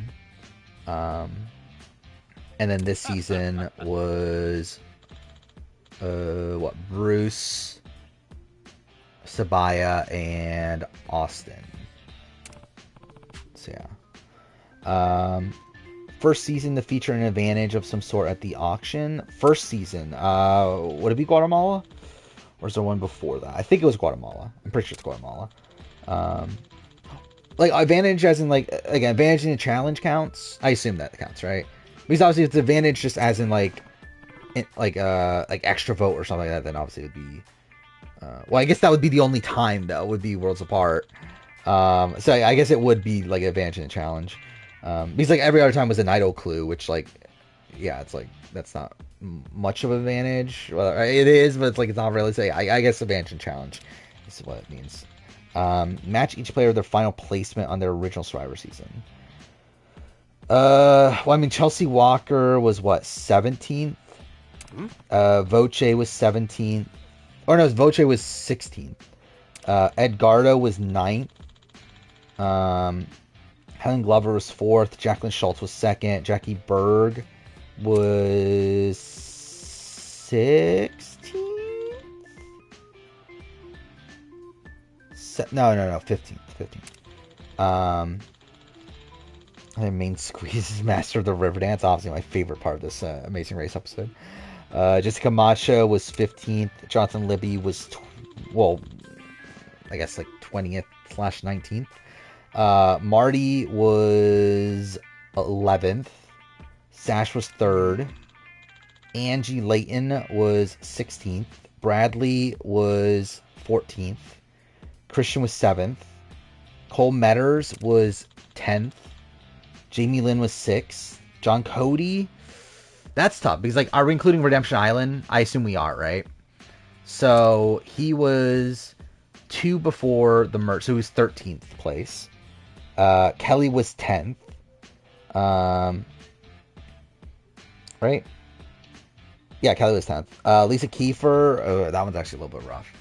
Lisa Kiefer, merge was at 10. Oh. So I think she was 12th. Roger Bingham was 5th. And Sunday Burquest was 7th. So that's that. By the way, I'll do that connections a bit later. After I do this quiz, I guess. Who is the second person voted out? Dave versus Goliath. Second person voted out was Jeremy. How many real advantages or idols were played at the Tribal Council? Were played at Tribal Council in Island of the Idols? Fuck me, dude. I don't know. How many were played? Actually, not many, right? Because, like, a lot of people had them and just never used them, right? So it's like... Wait, not including extra votes. Okay, but it's still advantages. So, like, Vote Blocker... Wait, was it Vote Blocker or was it Vote Steal? It was a Vote Blocker, right? From Elaine? Like, that was a thing. Actually,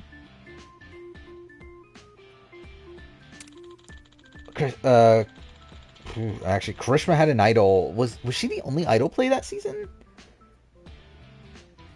Well, I mean, Janet played her idol, but then it was nullified. So I guess that's like 2 other ones. Hey. Is that it? 4? Oh, Lauren did play one. Actually, I did forget about that. Yeah, so that one I generally forgot about. So, yeah, I think my official guess would have been 4, which would probably be wrong then. How many real... Okay, again, fuck me. I'm not doing this for every... That takes way too long to think through how many fucking advantages or idols were played. Like, through, like, how many seasons did you play? Like, fucking, like, 10 seasons here? Yeah, I'm not doing that. That takes way too fucking long. Oh, and I forgot about the... Yeah, did I forget about the, like, Dean playing the idol that Kelly gave him? Because I love how, like, that was in my mind. But then I think I just, like, forgot to count that, though. But yeah, I'm skipping all those. Fuck that. I'm not answering all those. That takes way too fucking long. Val was the 3rd person voted out. Same one, those sure false. 2 people were medically evacuated from Kara Moen. I mean, do you include Brandon as a medevac? I mean, either way, it's like, yes, if we're not including Brandon and Shamar and Eric, but if we are including Brandon as like a medevac, I guess we're not, right? So I would say true then. survive. Oh, I forgot about Jamal also. Yeah, so I guess there were more outplays than I thought. Um, Survivor 30 was originally going to be an all-star season. I mean, kind of. Like, I guess, yeah. I don't know. It depends on like what you mean by like originally, as in like, I mean, yeah, the concept was there. It was never actually like put into action though. Like no one was ever called or anything. But yeah. Who is the second boot of All Stars? Rudy. Who is the survivor contestant who applied to be on the show again and almost made the show again? Gabriel Cade. List the 6 survivor contestants who are on the Amazing Race reality showdown. Brett and Chris, Eliza and Corinne, and Rupert and Laura. Who played in the first Redemption Island duel of South Pacific? That was Semhar and Christine. Again, not going to answer how many fucking real idols were played in Heroes and Villains. I probably could do that one, but also it's like, it's a lot, right? Okay, fuck. I guess I'll humor this one. You got Tom playing his idol. You got Russell playing his idol in Parvati. You got the 2 idols at the merge. Russell plays one at 9. Man, what was his problem? I swear, Then sometimes this city gets uglier and it's just uglier Sandra, and that's every it. So 7, you'll get used or am I to it. missing one? I'd really rather not. Looks like we've got ourselves quite the specimen. I feel like I'm missing one, but I might not I be. knew I'd run into an But I guess my official unconscious guess is 7. later. Now, Who went on the second journey trip on Shipwheel Island 41? Fuck me. scientific name. The second What should one. that be? Turncoat Okay, so Tilly. second one was Evie. I remember that. Hey, what are you doing? Oh, Uh, I've been tracking a rare specimen. I don't remember around who went here. with Evie, Might though. have gotten a little carried away. You're what? Some kind of researcher? Yes, the name's Professor Morikasa, but most people call me the Sujiman Sensei. I'm trying to think through the other tribes. Oh, it would be Deshaun, right? Because that was the thing with Deshaun and Evie, where, okay, yeah, Deshaun. And And who was on Ua? Subdue that specimen. I'll make you some tea or snacks or whatever you like. Okay, so it can't be JD because he went on the first one. Sarah was Let's gone. go. Brad went on the third one. Doesn't he seem a little sketchy to you? You won't make it in this city if you bite. And Shan goes on a later one. So, like, Besides, I take free over sketchy every day. was it Ricard? Fine. I don't remember, actually. Oh, was it only Deshaun and Evie? Maybe it was only Deshaun and Evie. This place I call the Sujiman Center. It's a Like, was it fully only 2 functional people on that research one? lab. I don't remember. But I remember it was Deshaun and Evie. I just couldn't remember the third one. Anyway, you Maybe it came was here to only the learn 2. about Sujiman, did you? Allow me to explain. Sujiman. But yeah, who on the second journey trip in 42? Yeah, that one I don't think I know. Don't have much of a ring to it. Hence, Sujiman. Uh-huh. Like, I remember the Sure, first it's one, strange, but I don't all remember you the need second to know one. is that they're the definition of When man. was the second one? Because if the second one was the one that Chanel went on in episode 3, then I know it. But like, I don't know And you're going episode around 2 collecting though. their data. Like, was there one in episode 2? I do it for the Marianne went on the sake first of one. World peace. World peace. Because it was Marianne, Drea, and who's the other one? Degenerates and criminals. Lydia, right? Just Was that the other one? around you. Now tell me, how many bad guys are out there? Actually, I don't remember who the other one was. But anyway, it was Drea and and Marianne. Can you give me an answer? Not when you put it that way. Anyway, who was voted out third in Gabon? What Paloma. kind of bad guys are out there? How can Listed I boot guide order you of from Caramon from them winner of first gently boot. into wonder? And There was because no. Okay, so it was they the. go up to one of Oh, it those was Jenny. Actually, I think you're right. It was Jenny. curiosity, and often end up paying the ultimate price. I think, That's right? why Yeah, that does who make these sense if it's Jenny. monsters are and where they make their habitat. Because now I think about it, I think Lydia goes on a later one. Yeah, Lydia goes in the one right before the merge. So yeah, yeah, you're right. It is Jenny. That makes sense. Guess it takes a sketchy scientist to research sketchy people. but what made you decide? But yeah, to do okay. this? Boot order of Cameron, Cochran, A Dawn, rough patch. Sherry, The takeaway here is that Eddie, tripping Eric, into a peaceful world Brenda, can Andrea, take very seriously. Reynold, Malcolm, How much data have you collected so far? Philip? Thing is, every time I run into a It is bad Philip right guy, after, right? they Or right always before. rush over Yeah, to beat Philip. me down before I Um, gather data. You might Michael say Snow. that's hampered progress. Yeah. Then Merge Boot, Corinne, then Julia, Limit here. If only I could find an honest, maybe Matt even Bischoff. slightly I think about his reckless name guy for a bit. who wouldn't shy away from random enemy encounters or Then getting that's where it his gets a bit hands tougher. dirty. Then at that point it is Laura, right? Well, hope you find your guy. Or Let's is it roll, Nova. Brandon? Actually, that's a part of the boot order I actually kind of forget. Come on. Hear me Because out. I remember it was No, it was Brandon, right? I think it was Brandon right Don't before tell me that. you want us to collect a bunch of weirdo data. You hit the nail on the head. Because like Laura goes back to back with yeah, so I will say Brandon, then Laura, then Shamar, Whenever a battle does happen. then I imagine two tough guys like yourselves get into brawls fairly regularly. Yes. am I missing somebody? So I was Hope, thinking, Allie, why and not Francesca are gather the data first three while you're boots. at it? Easier said than done. Am I missing somebody in between? Perhaps, but a comprehensive Sujimon encyclopedia. Like, it's weird thinking about it this way because I usually do the opposite of like first boot on. So it's like weird to think about it from like winner down. Now I see For those me. ears perk up. Wait, David vs. Goliath. It's Guess I do Nick, like completion rewards. Mike, Do Angelina, it. Kara, This really does help society. Allison, Yes, we all reap Davey, the benefits. Christian, Gabby, Exactly. Carl. Glad you understand. Um, Let's hop to it then. 10 was Alec. So, how do we go about recording your data? That's simple. Dan, This custom John application Hennigan, I made does all Elizabeth. the work. Then Lirsa, fuck me. Natalie, Natalia, B, I almost forgot B, and then Jeremy, Jessica Pete, and Pat Cusick. As for how it operates, Episode that Asura Kagam where Jeffrey was voted out. might best get you up to Finale. Hey, time to Well, okay, actually, I just realized episode count of Kageon's fucked because there's so many double boots.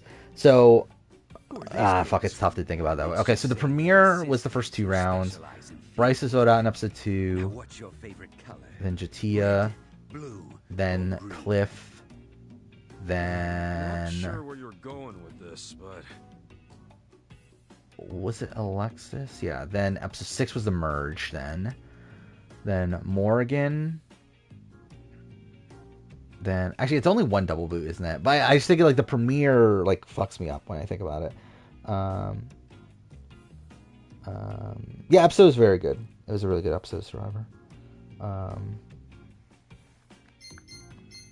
I don't even know what this option is. let's go with red. Okay then. Red it Yeah, is. 7, 8, All right, you two, give Red here some 9, backup. 10. I think episode 10 then would be the Jeffrey boot episode. Now, give them a taste. List every fire making duel at Tribal Council in no particular Tell me you want order. us to fight. Yes, in fact, Okay, I again, do. Every that's time you really warn an long. enemy, the Suji Dex app kicks in. But so every fire making duel, so we got what Ian and no, actually just Bobby John and Stephanie in Palau. Get ready for a Which again, do I really have to say who won and who lost? Like, shouldn't it be kind of obvious? But either way, Stephanie won, Bobby John lost. Also in Palau, Ian won, Jen lost. I think this is a fight that took me forever, didn't it? I remember this actually. This is a fight that took me forever my first time around. I'm gonna one hit kill everybody now. That's funny.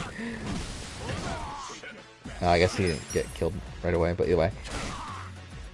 Oh, he actually taking a few hits. Okay, there we go. Now he's dead. But after that, you got Panama. Danielle beats Suri. You got Cook Islands, where Becky beats Sundra. Then I don't think it's until Gabon, right? Where Bob beats Maddie. Then Kind of you. So where's the data at? it's not again for a Why don't you while, tap right? that app and see for yourself? 35, 36, 37, 30. Is it not until 30 then? Yeah, I guess it's not until 30. We're there. It's Carolyn beats Rodney. 32, Aubrey beats Sydney. And it's forced fire making from 35 on. So it's Ben beats Devin.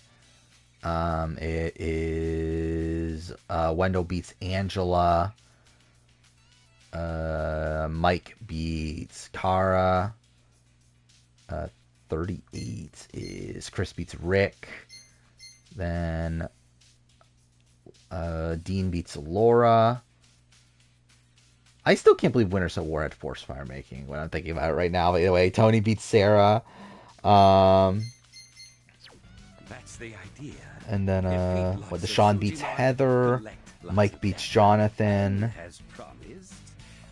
Who's 43? 43 was Gaber beats Jesse. And 44 was Heidi beats Carson. List the five best winners in Survivor, in my opinion. I mean, again, okay, the last two are free responses, so it's like whatever. Yeah, I've already made a fucking video on it. All right, there we go. That's the Survivor quiz. We're almost 2 hours in stream at this point. That's kind of insane. I feel like the stream's been going by pretty quick. But I do this Big Brother Connection that was here from a while back. Survivor and Big Brother Connections. I should put this up so I can see chat at the same time. Making GTA connections. There's no fucking way I would know fucking GTA well enough. Is this the one I already had open? Yeah, okay, it is. I already had this one open. Okay, let's see. So we got Lane, Memphis. Are there other runners up? So I guess it would be mixed between the two, right? Just like, are there other losing finalists just in general? Parvati?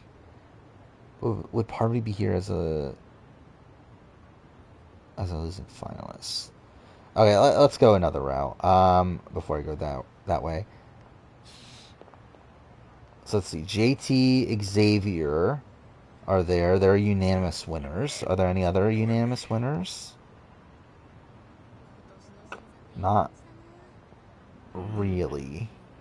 Right? Yeah, I don't think so.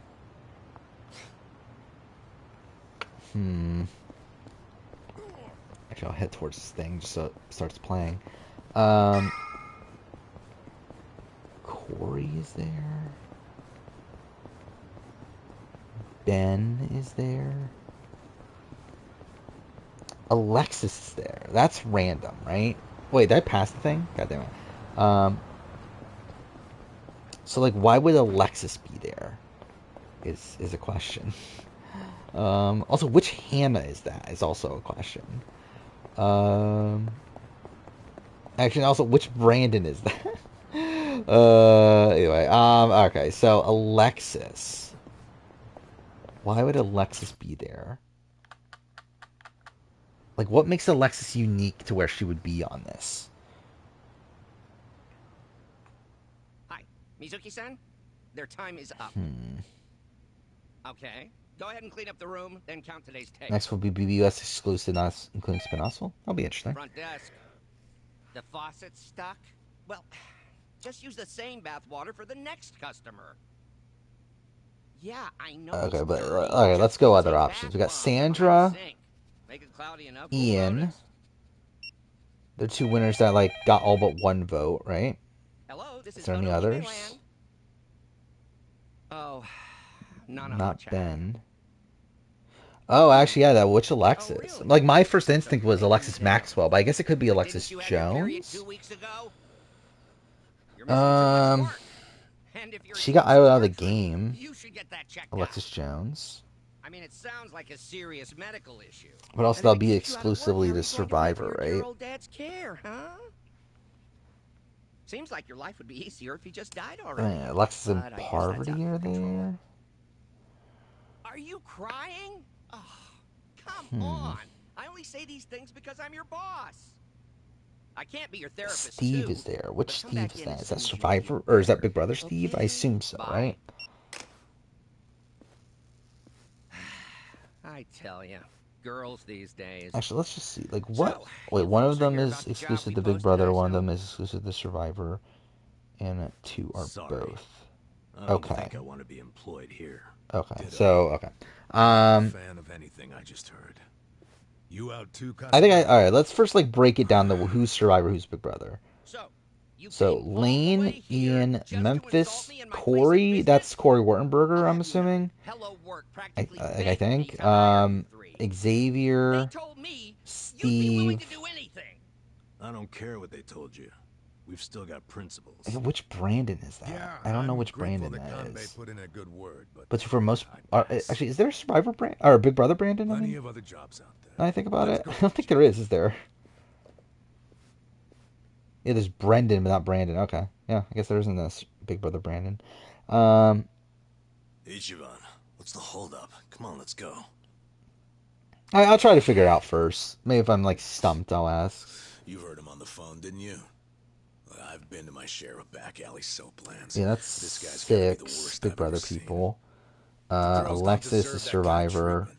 Parvati is Survivor. Hannah's Survivor too, right? Hey, there a problem? Is there You Hannah better on not Big cause any Brother? trouble here. I'll call the Yakuza. Oh, We Hannah do it deservedly, Chada. you Hannah know? Chada is a person. This I area forgot about clan? that. You really sure you want to start something? This is Seiryu clan territory? Well, this just got complicated. Hey, Kasuga. So, like, if we're doing exclusively Big Brother, Why are you looking at me like that? I'll call them. I will. like Lane and Memphis do feel like somewhat similar, right? I'll take the job. I'll start anytime you want, boss. Huh? I didn't realize how confusing the What are you names would be. doing? Based on what Yeah, I because just yeah, heard, there's just like a you lot of got people that have like the of issues same here, from plumbing names, to right? personnel. You need Or a maybe hand? should I do I've got Survivor? I think I should 16 do years of Survivor direct one experience in first this because I feel like it's like industry. easier I know who to works in these dissect like places. who the Survivor And I can people even are. go scout some fresh talent for you. What I do was you thinking that say? even Ian could be Survivor, couldn't it? But what about Um, those two? Prostitution's gotta go! No more Ichicho! Okay, never mind. I thought I had something in like people being on winners or people being on Game Changers, but that doesn't work out. With like JT, Sarah, and Sandra. Yeah, that is kind of like the thing with connections though, is that you are supposed to be like the each word should have like multiple meanings, right? Which like what kind of makes it difficult to begin with.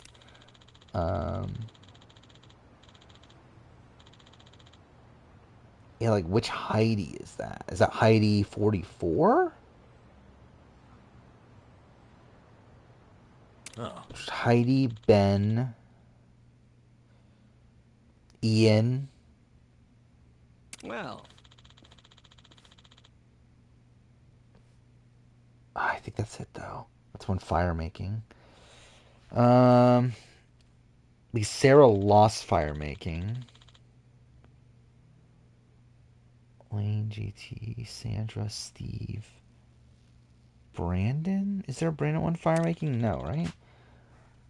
Alexis, Parvati, Hannah. Yeah.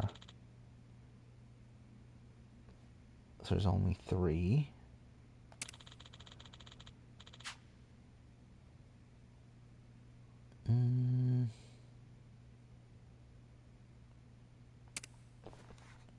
Let's see. Again, like unanimous winners, there's not enough, right? listen. Yeah, why would Alexis be there? I forgot there's like 4 brands from Survivor. Yeah, there's Brandon Guatemala Billinger, right? That's his last name. There's Brandon Quinton, there's Brandon Hance, and there's Brandon Donlin. So there's quite a bit.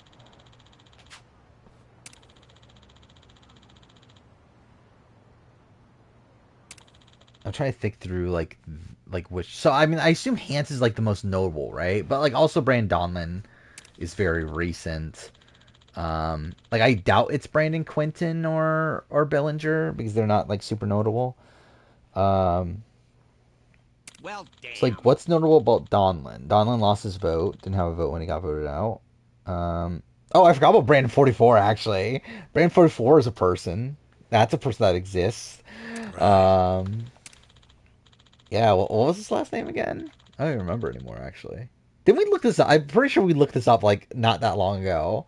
Because I think I had the exact same thing of like, what the fuck was his last name? And then, yeah, caught him. That's what it is. Um, so Brandon, okay. So Brandon, Alexis, uh,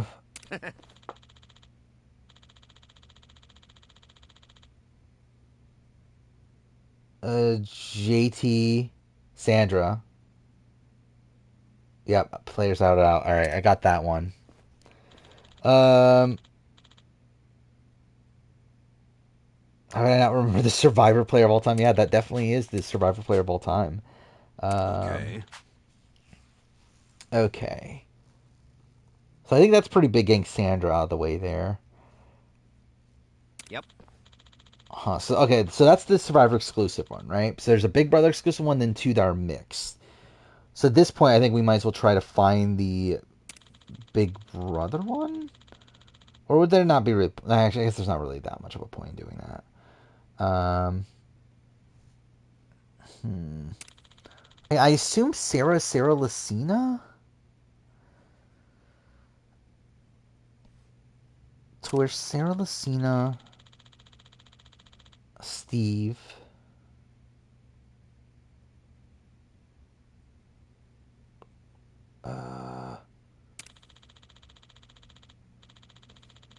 I don't think the rest works. Ben? Yeah, I don't think that works. I was trying to do win. Hey. Oh no! Wait, Parvati. No, it doesn't work. Okay, never mind. I was trying to think of winners that won with 3 votes, like 3 people that didn't vote for them. Because Sarah won a 7. Actually, wait, Sarah won a 7-3, right? Steve won a 6-3. Parvati won a 5-3. Um, you live with 34 incorrect. Well, that's something. I'm at 1 so far. Um, and Ian won 6-1. So, Xavier won unanimous. Ben won 5-2 to 1, so that's why I was thinking he was involved.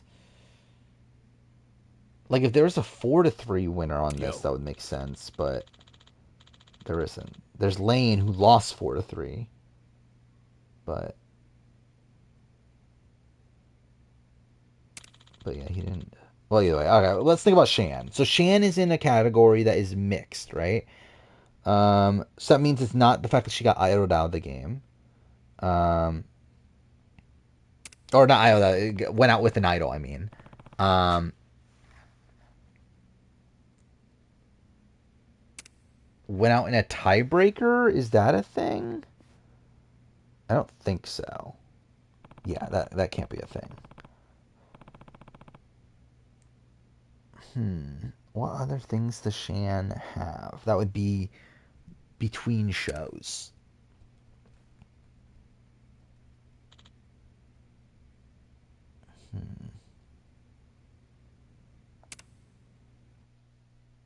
Memphis, Hannah, Ben, Heidi, fifth placers. No? Okay. That actually was a connection, though. Memphis, Heidi, Hannah Chada, and Ben Dreberger and all got fifth place. I guess that's not one of them. Because that'll be Heidi Strobel. Yeah, I really like the episode.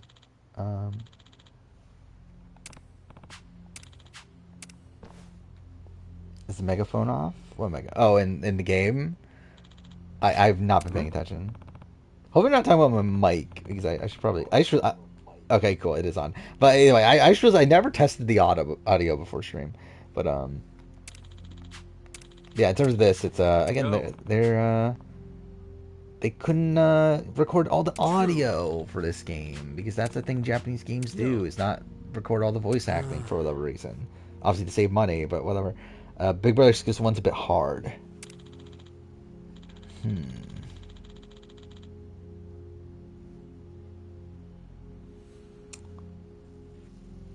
Does it involve Corey then? So I feel like Corey is someone that's like tough to really land in a lot of circumstances. Corey, Xavier, Ian.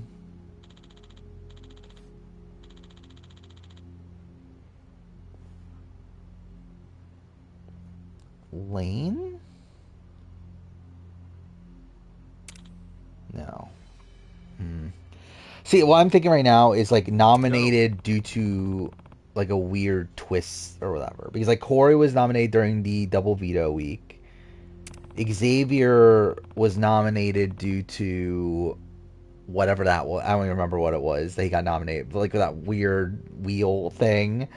Ian got nominated because of the like week with David's power, and then Davon with I guess too for that wasn't much of a power thing. But anyway, that played a factor.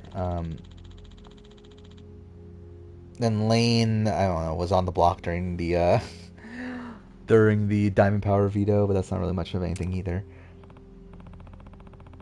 Imagine if D goes next episode with Austin's idol in her pocket. Why would any of that happen?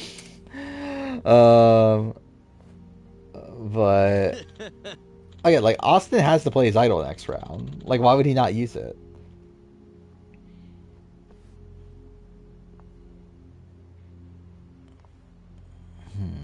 What would the other connection be? Lane, Ian, Memphis.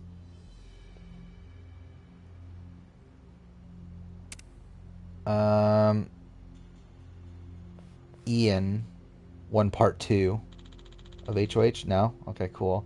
What the fuck is this last connection? This Big Brother connection then? There's like a lot of things that it could be, which is the issue. Because again, all those people won part 2 of the final HOH in Lane, Ian, Memphis, and Steve. Yeah, here, I'll post it. Oh, okay, I guess he posted it too.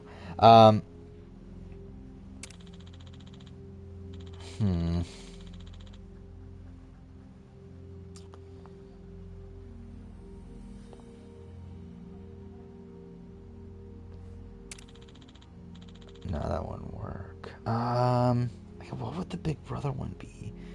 Is Karen a top 10 most iconic BB Can player? I don't know. Is she top 10? Maybe, maybe not. Actually, I don't know. I don't know if she'll make top 10, realistically. Because I think the thing is, like, she's really great, obviously, but, like, I don't know if many people remember her as well anymore. It's been how many seasons? Like 6 seasons or whatever.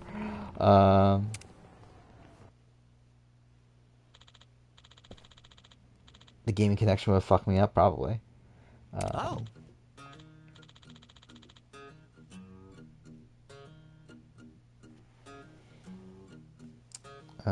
It's just Mir is insane how 45 ends in 2 weeks. I don't know if I feel like it just started, but yeah, it is kind of insane that we're like really, really at the end at this point. Also, Amazing Race finale is next week, which is also something. Also, Survivor UK is done in like what, a week and a half at this point. That's even more insane to me. Like, I think Survivor UK ending so soon is what's more insane to me than Survivor 45. Yes. The anti-penultimate Survivor episode was so good. I mean, yeah, I guess that's the way we're going to describe it. Yeah, I have Emily at 1 so far. The boot so far. You read George's book over the weekend? Is that pretty good? Well, that's cool. What? I'll probably never read it, but at least someone did.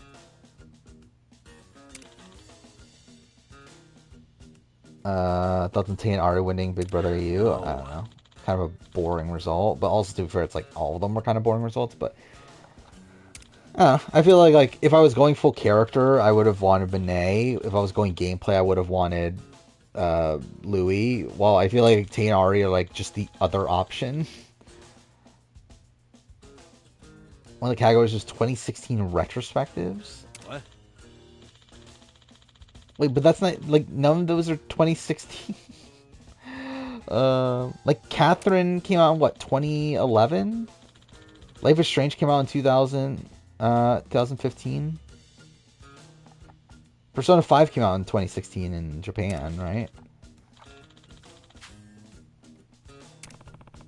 We talked about Corey's top 50 player thing earlier. If I wanted the showmance, wait, if you wanted showmance, you get Ari and Stay. What? Oh, 2021. Okay. Oh, you mean like that's when I did retrospectives of them? Is that what you're saying? Yeah, I feel like there's no fucking way I would have gotten that. I don't even think it would come across my mind of like it would be based on like when I did videos on them.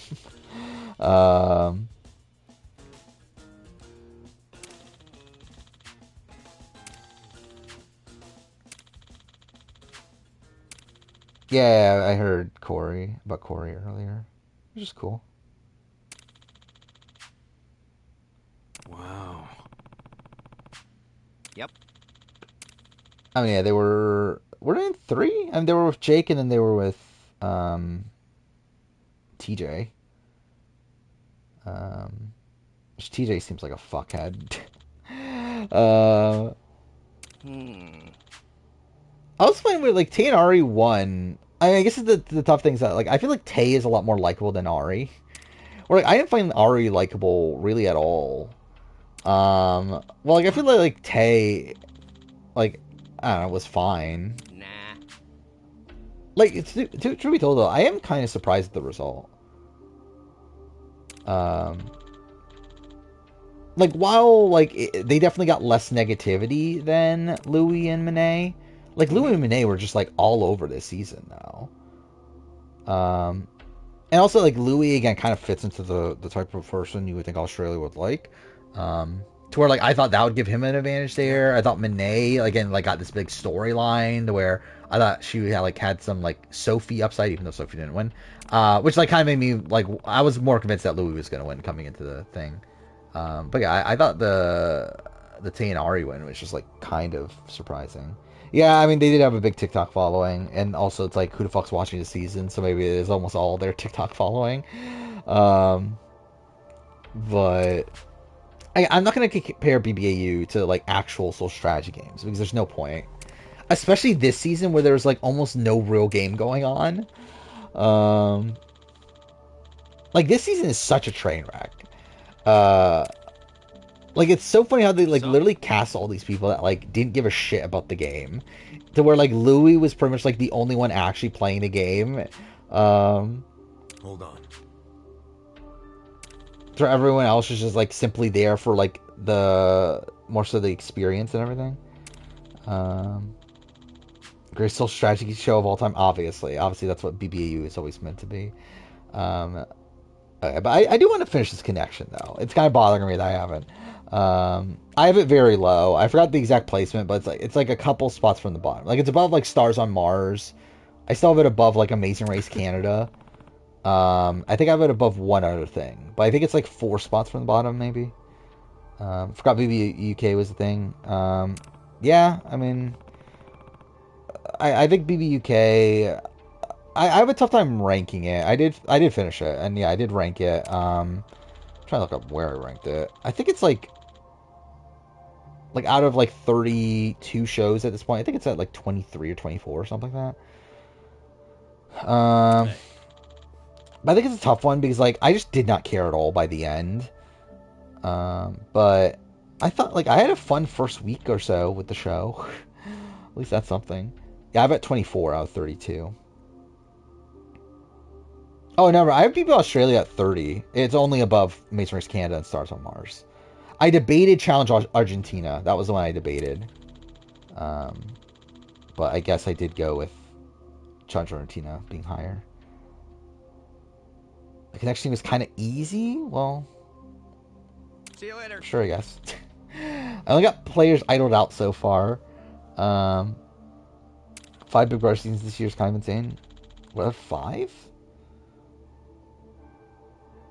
What are there? BB Can. Well, okay, well, yeah, we're including AU, UK, Can, US, and I guess we're including Reindeer Games. Are we including that, or is there another one? Yeah, again, literally my stream title is what is it again? Congratulations to D for winning Survivor 45 while we await the return of Queen Franzel. Yeah, obviously, yeah. I mean, I assume we were talking about English language. No. I'm not going to bother to fucking rank Tay and Ari as, like, actual winners of anything.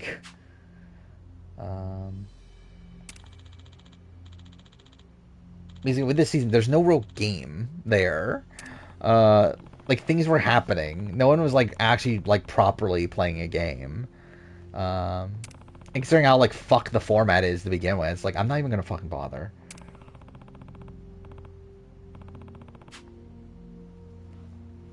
Yeah, Twitch cut it off, and what dicks. You should be able to see the full title in all its glory. Like, it's just really going on. Okay. Like, I'm not reading any of that dialogue. I'm expecting a returnee 7th boot season. Purely for Emily. I mean, Jeff Probst did say that Emily is one of his favorite players of all time. So that's something. So I would be shocked if Emily doesn't come back whenever the opportunity arises. I think Reindeer Games would be everything wrong with Big Brother. I agree with that.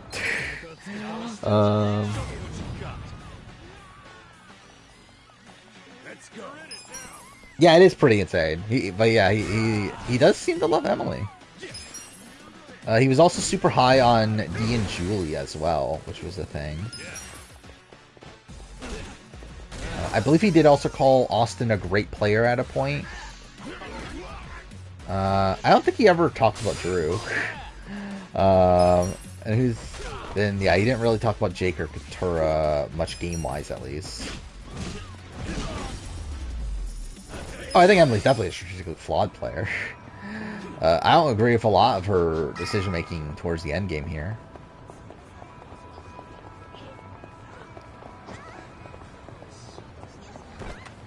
I mean, yeah, I get this is they like Julie. I don't think they love Julie, though. To where I'm like, I think they wouldn't be, like, upset at, like, bringing Julie back. But also, it's like, are they really going to bring her back over, like, the wide range of people that they have to bring back? Probably not.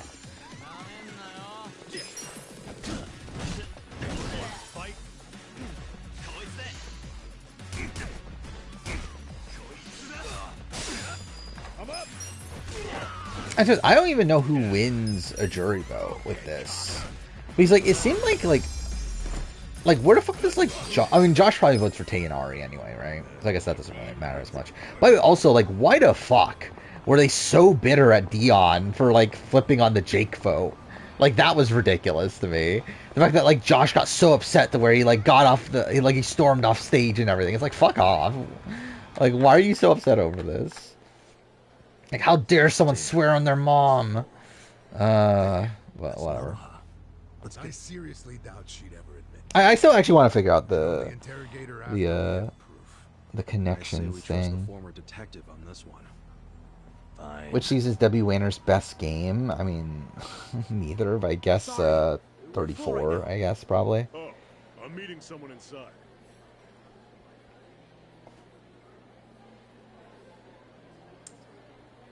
Again, what is the Big Brother one? Maybe I should just, like, hone down on the Big Brother one, because obviously there's just less options there. So I got Big Brother people are Ian, I guess, Well, I guess Ian. Lane for sure. Memphis for sure. Corey, I think for sure. Kasuga, call me on your phone. Okay. Big Brother 1 is probably the hardest one. Okay. I'll literally just pick all the people that have been on Big Brother. Like, there's not been a Heidi, right? I'm very sorry. But we're full right now. There's not been a Ben, I don't believe. There's not been a Shan. There's not been a Parvati. There has been a Hannah. Okay. So there's 8 possibilities for the Big Brother one. The mixed ones are super easy. Okay.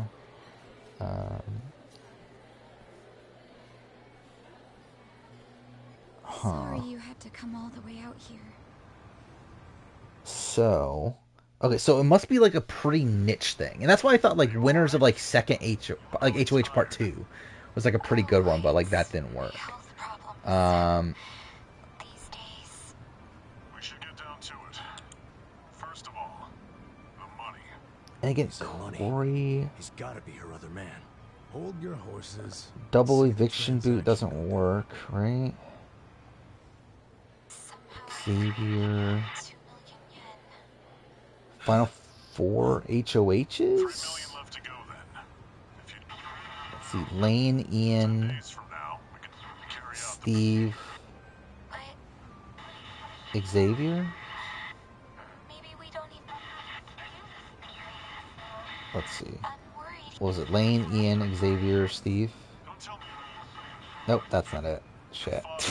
Again, there's just like too many options. Oh wait, Lane was final 5 HOH, wasn't he? Yeah, okay.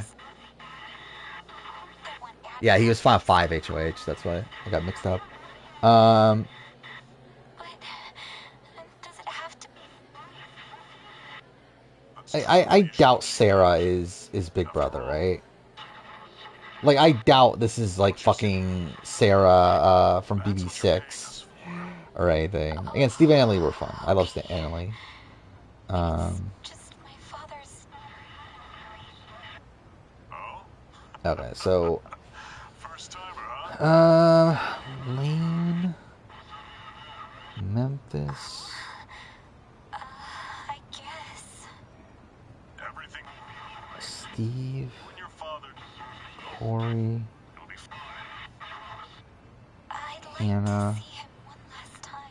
But again, Hannah isn't even necessarily Big Brother, but I assume it's because it could be Hannah Shapiro, it could be Hannah Chada. So guilty. Please. I understand your concerns, but we're done here. Wait, did I already do 5th place? I did, right? And I tried it and it didn't work. Because yeah, I already tried that with Memphis, Heidi, Hannah, Ben, There's 2 right? million. That's not a Nothing thing. to sneeze at. Um, My son's wrapped up in something bad? Like what? I have 5 incorrect right now. We just have to ask her and find out. If Challenge USA 3 happens, and Lee better get a call. I would love that, but it's not happening though, is it? Sorry. Hey, I have not watched the finale of Squid Game. apologies don't fix much, you know. Hey, when would I have had the time? Like, sure, like I've watched, like there's Survivor and Amazing Race, and then I stream immediately after that. You don't got time to do the My right thing. flop era, I guess. I guess that's where we're at right now. Leave us alone, man. See ya. Not so fast. Yeah, I'm trying to like hone down on this Big Brother one, but what is it? You're gonna be so. Like double eviction HOH? Is that a possible thing? Like Corey, Steve, Weak. Hannah, right? Was Hannah HOH during and Ian? Yeah, there we go. I did get it. Okay, there we go. Double eviction HOH winners. Yeah, so Corey, Hannah, Ian, Steve. Alright, so the other ones are mixed. So Lane, Memphis, Sarah, Xavier, Parvati, Shan, Ben, Heidi. So like Shan feels like the outlier here, right? Where like everyone else is a winner or a runner-up. You're weak.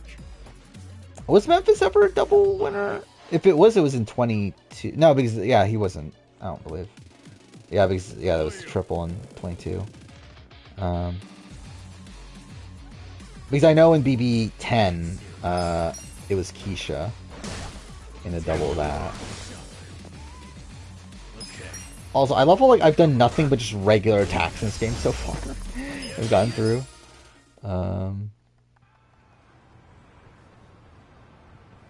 Okay, so Shan.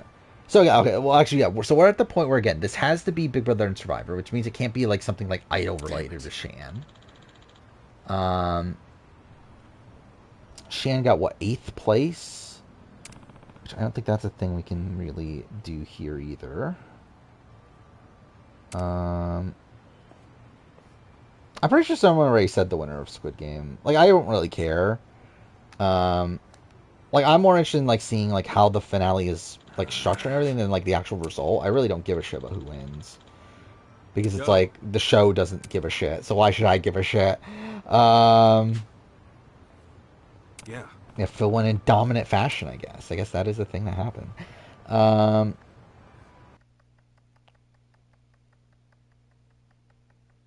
Again, I really thought it would be winners that didn't get 3 votes, but it's not that. Like losing finalists here, what are they? They're like Lane, Memphis, Heidi,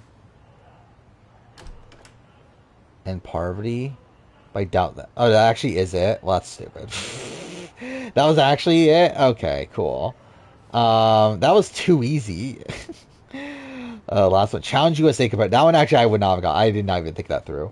Of Ben, Sarah, Shan, Xavier. But there we go. I got it.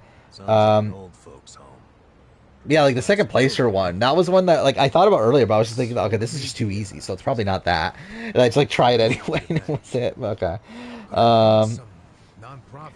Yeah, I think I'm just expecting it to be like really difficult, and that kind of made me like have a tougher time than I should have. Yeah, there we go.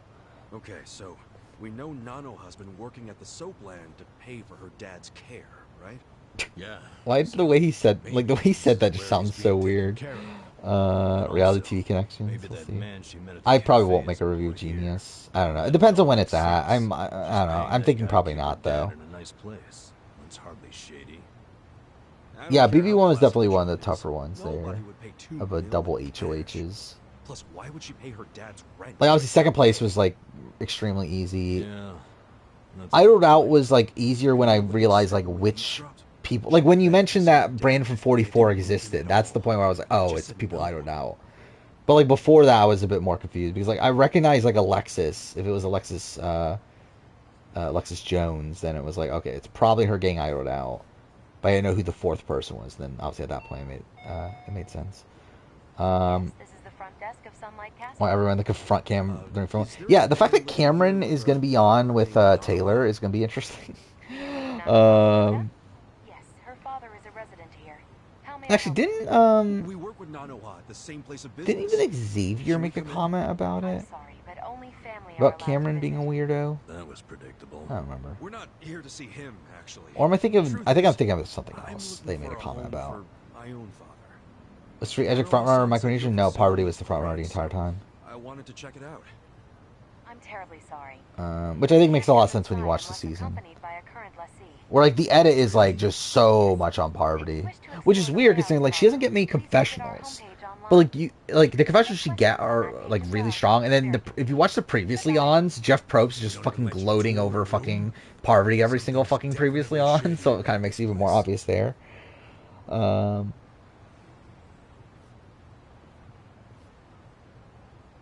Since Netherlands was brands the genius that couldn't research the matches. Yeah, in terms of yeah, like the players themselves didn't know it was the genius, right?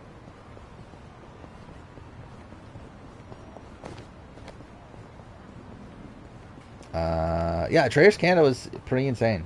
I didn't think Mike could do it, and I think it's a really fun result for the season. Like genuinely surprised that he was able to pull it off. But also, I do like the bit of a format change they do. So I talked about before with like Traders New Zealand, where I think that was like my one big issue with Traders New Zealand, in the fact that like and like this kind of realization with the traders, where while the traders are definitely given a lot of advantages in making it deep into the game, I think they're given a lot of disadvantages in terms of winning the game once the meta is known. So where like once the meta is known that like okay, they're not going to allow there to be an end game with only one trader, under the risk of that trader's getting voted out and then that's it. Like it makes it so that you know that there's going to be two traders in the end game. To where that like kind of screwed over Brooke. That was his name, right? From Traders NZ. To where like they didn't actually think he was a trader, but like because there were no other traders, they were like, "Fuck, it has to be him." So I do like that aspect with Canada, where they added in the fact that they don't reveal the Final Five Boots identity, which leaves it a bit more up in the air on like how many traders you've eliminated in the end game. So I do think that's actually an interesting like thing to add to the traders moving forward. Looks like someone needs to brush up on their English. So yeah, again, I think that's a good addition there. And turn right. Go, go, go. Go your way. What's this? All right. Thank you. You are welcome. Brilliant voice acting here. Guess that English certificate really paid off. Was Free ever an Edric front runner? My English sucks ass. No. What can I say? I don't think. No. Yeah, no. At that level? How do you Because yeah, Panama was Aris pretty much the entire time. Can you? Which I don't even understand. Like, I need to rewatch Panama and watch it from an Edric perspective, because I don't get that, but we'll see. But yeah, I know Panama for sure, or Micronesia for sure was all Parvati. And then obviously Heroes of Villain, she wasn't there enough, but even then she wasn't a top contender early on. And then Game Changers, who was actually the top contender early on? I don't remember anymore. But Endgame obviously was all Sarah, but early on it was Brad, right? It was like a Brad and then like kind of a few people here and there. But yeah, like Suri still wasn't a top contender there. Yeah, this is ridiculous. The dub is ridiculous here. Hey, I know. Why don't you sign up for a free trial? What, for vocation? Would that twist have impacted USA 1? Traders? Probably not. Like, really, it's a twist that benefits the traders more so than anything. Like, it... Because it adds more obscurity on how many traders there are left in the game. So I think it very rarely harms a trader. So if like a trader already won, like in like Suri or Alex, then like I don't think it harms their win. But I do think it helps for like the traders that didn't win at the very end. So this is a vocational school. First time being. Which again, like has only happened what, twice in English language so far in NZ. Where again, I think NZ it would have changed NZ's result. And then the other one, what was the other one?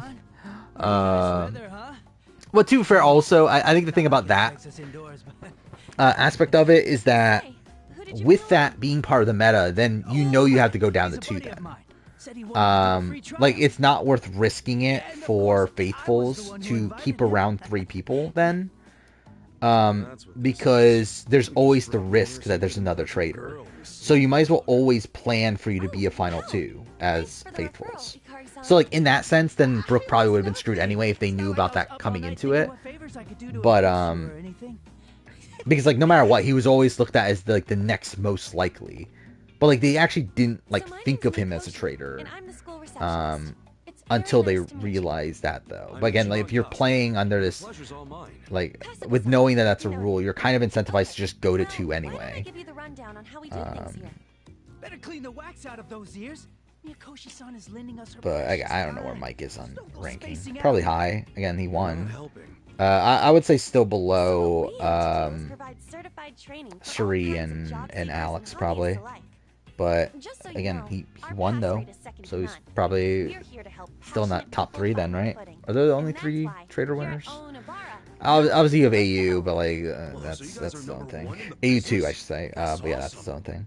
We certainly do our best. Trace Canada, I have it high, like relatively high. It's not like at the top though. It's still probably my least favorite Trader season. Even though I do still like it. I still think it's a good season of reality television. But yeah, I have it at 11 out of 32. I might actually, I don't know. Is it better or worse than BB Can 11? I have it worse right now. I can see the argument for it being better.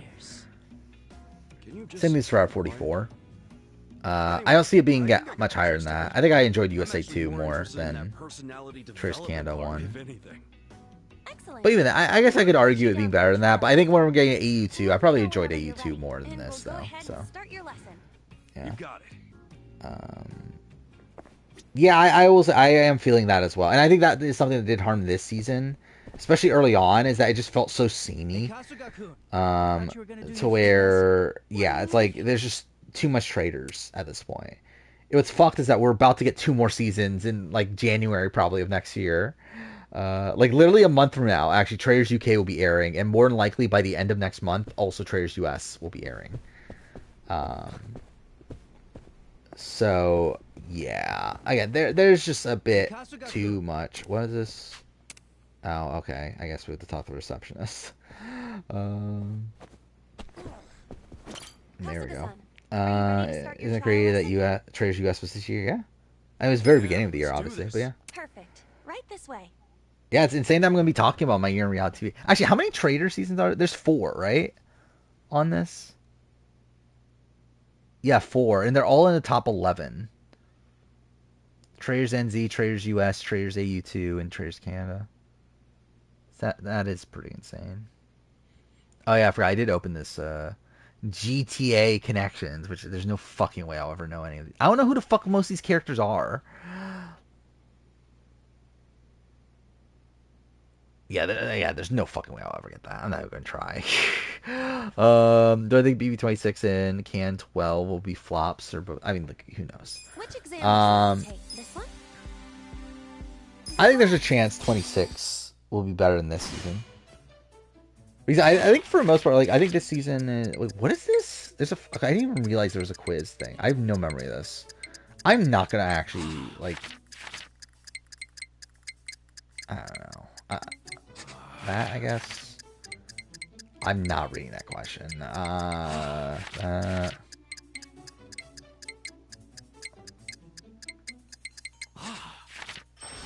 There we go. What a great quiz. Yeah, do we even know the other guy's name? Like, I don't even know Lucia. Do we know the other person yet?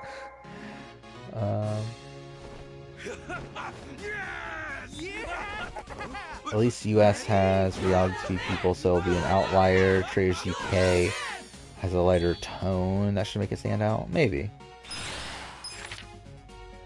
But yeah, I mean, obviously, like, US I'm excited for, because obviously we get Dan.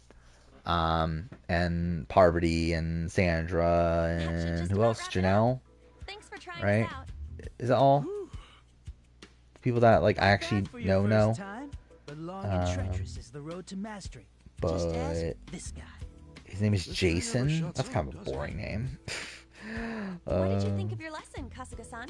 I can say Lucia's with confidence, queen. Yeah. I've never studied so much in my life. But hey, it was fun. I also love like a lot of the like GTA discourse array over like how attractive Lucia is. I love how like that's already a thing we're doing. It's people talking about how attractive Lucia is. Would you be interested in full enrollment? It's free to enroll, of course. I feel like CT is going to be a trader. Oh, I forgot about CT and bananas. Yeah, that is a thing too. Yeah, actually, I completely like forgot about CT in particular. That's fucked actually. That CT is on the traders. I don't know how I like completely blocked that out. Let's see. I'm looking at the cast list again. Oh yeah, we got the former Speaker of the House of Commons. That's a thing. Oh, is Trishelle on too? I forgot about Trishelle too.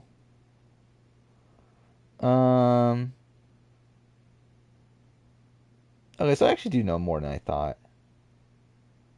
That's true. How's CT not have a Wikipedia page? You would think he would by this point. And fucking Akinsu, whatever her name is, Love Island winner person. Like, she has a Wikipedia page. You would think CT would have a Wikipedia page by now. Yeah, English dub. It's kind of bad. I don't like it. Like, there's no way I can play this game with the English dub if I was playing it seriously. Like, obviously here on stream, it's like whatever. If I was actually like when Yakuza 8 comes out, or Like a Dragon 8 comes out, I'm definitely not playing that on the dub. I don't think I could tolerate it.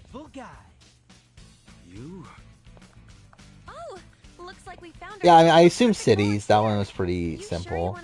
I don't think like returning. Like I think I would have gotten the main protagonist. I think outside that I would not know for GTA. I'll show him the ropes. You really have no filter, do you? You're on your first playthrough, chapter 5? Okay. We'll probably get to chapter 5 by the end of this. He can be a bit of a handful. You could say that again. You're not enjoying the gameplay on the Season Survivor? Why not? You hear that? I'm counting on you, senpai. I think it's interesting. It's not like great, like it's not actually like great gameplay for a lot of them, but I've been having fun this season still. I do feel like the last, like I think the Kendra boot episode was like particularly bad. Like I think last episode like had fun moments here and there, but it was still kind of like a meh episode. This episode I thought was better.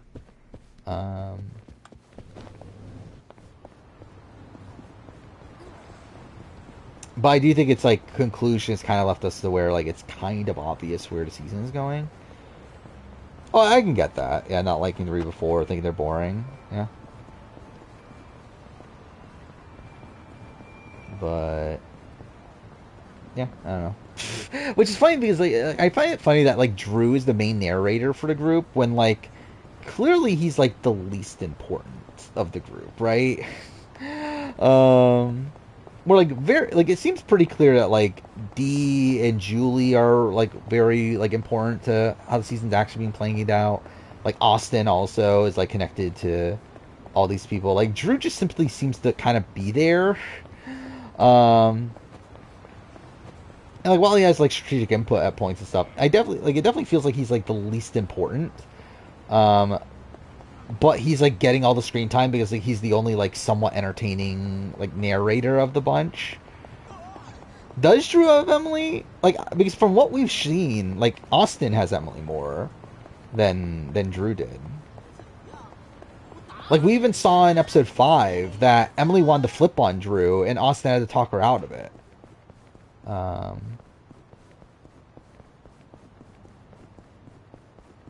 To where it's like, yeah, again, like I feel like, and that's why I think Austin's just all around the better player between him and Drew. Even though I do think like what happened this round was not great from Austin's perspective. I think this is gonna be ranked 20th for you. I'll open up my season ranking again. I think this will be like, I don't know, probably like 16, 17, 18, somewhere in that range.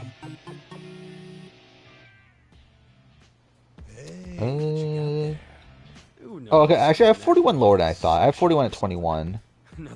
So actually, there's actually a decent chance this ends up being like around like 20 then. Hold the phone. It says the first person to call gets free service. Yeah, actually, I'm looking at it now. Like, I might be actually like 2021. I don't know. I guess it depends on how like we'll see how this next 2 episodes go, but like I'm not gonna put it like above like Worlds Apart and like South Pacific. I think I enjoyed those seasons more. Panama, I think, is one I could argue. Panama and Nicaragua, I think I could argue. I still would say I think it's better than 41. Still. But I don't know how much better though. Around 30th to 35th. I mean, that seems pretty low. Yeah, I think this season's been a fun ride. I've enjoyed most of this season. Where I think like episodes 1 through 4, I was like super high on. Episode 5 was like eh, but episode 6 was really good.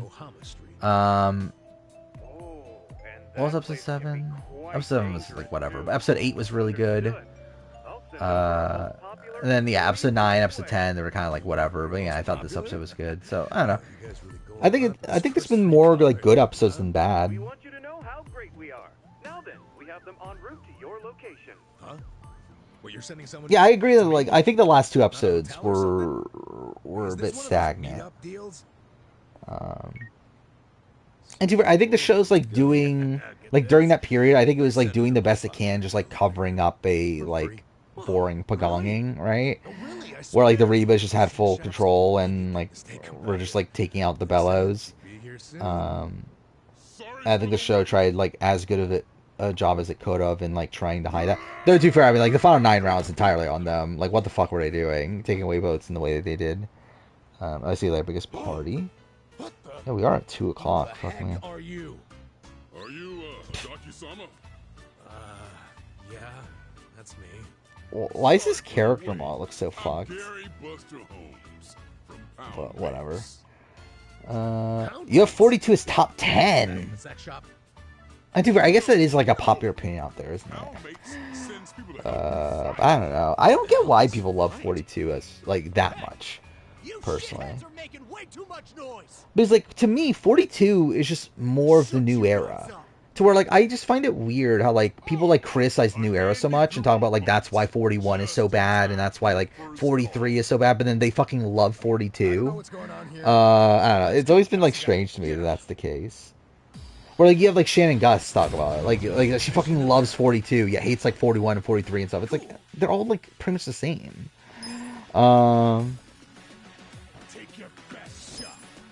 Wait, what is this? Oh, I have to fucking use pound mates. Can I use Kiru? I can't. I found 42 boring at the time, especially. I think in retrospect, I could definitely like see more pros to it, but I don't know. I still don't love 42. Like I think the pros to have from it are the fact that like you got to know the cast for the most part pretty well, especially post merge wise. And like obviously Marianne's great, Omer's great, Mike is great, I guess. I'm like talking through it right now, and actually, maybe I don't like the cast as much as I thought I did. But I don't know. I found the gameplay mostly boring. I would agree it has a coherent winner edit for sure. It is a very like I think it is a pretty well edited season. But I just feel like the gameplay of it all is just super boring that season. We're outside the Omer vote. I don't feel like any of the other Omer vote and Jenny boot. If we're like I feel like those are the only rounds that were like kind of interesting. Jonathan's a good villain. I don't like. They don't want you to look at him as a villain. Like he's meant to be the hero, or a hero, I should say. Like obviously they showed him negatively at points, but I don't think their intention was to actually make you think of him as a villain. Not sure it's sexy, but I think I can see the appeal. But yeah, the why Mike lost is definitely good. Then again, I think Marianne has a really good arc on the season for sure. But again, I just feel like gameplay wise, it's like I don't know, it just kind of bored me. I feel like of the new era seasons, I guess outside of 44, I guess it was probably the most predictable of them. So I feel like that kind of takes away from it too for me.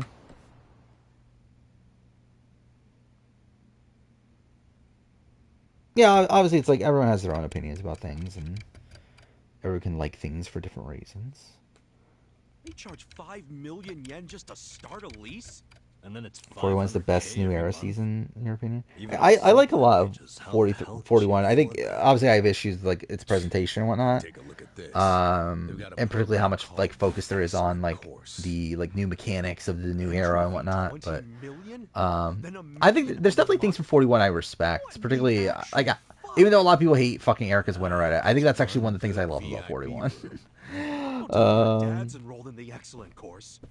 I can't imagine. Like I adore the fact they didn't go out of their way to like give Erica this like ridiculous winner edit that would have been really forced. Her father is Where a lot of people talk about how, oh, they did Erica dirty, but like the reality is that that's the way that Erica was perceived on the island. So even Ricard himself, who again is a big like Erica proponent, is also saying that yeah, her edit makes sense. Like that's how everyone saw her. So like, despite that, again, there's still this like concurrent arc with her though. There's still this like arc's probably not the right term, but this concurrent storyline with her of the that she's what was the fucking phrase? I already forgot. Lion in sheep's clothing, whatever the fuck it was. And like talks about from the beginning that she's gonna like rise at the end or whatever. It's like it is there. Like the winner edit is there. Lamb to a lion, yeah. And I hate that. Especially the girls who have 43, 42, 41, 44. You never know if they're doing okay or not. These faces email was about how much time they take off. I worry. Actually, that would be kind of fun. Actually, you have a good reason to keep them working so much. And here I thought you were just a huge asshole. I guess you can stop your investigation now. I love how like the next post is everyone's shocked faces all around the picture and like tagging Kelly, and then the picture is the fucking Michaela Maroney or whatever the fuck her name is. I don't think she's seeing anyone outside. No? I mean, when we saw her today, she looked miserable. She was. Emily got voted. Like Emily got idled out of the game with one vote. I think that's a pretty crazy result. From work? Oh, I think it's. Especially considering Emily was like this massive front runner for a lot of people.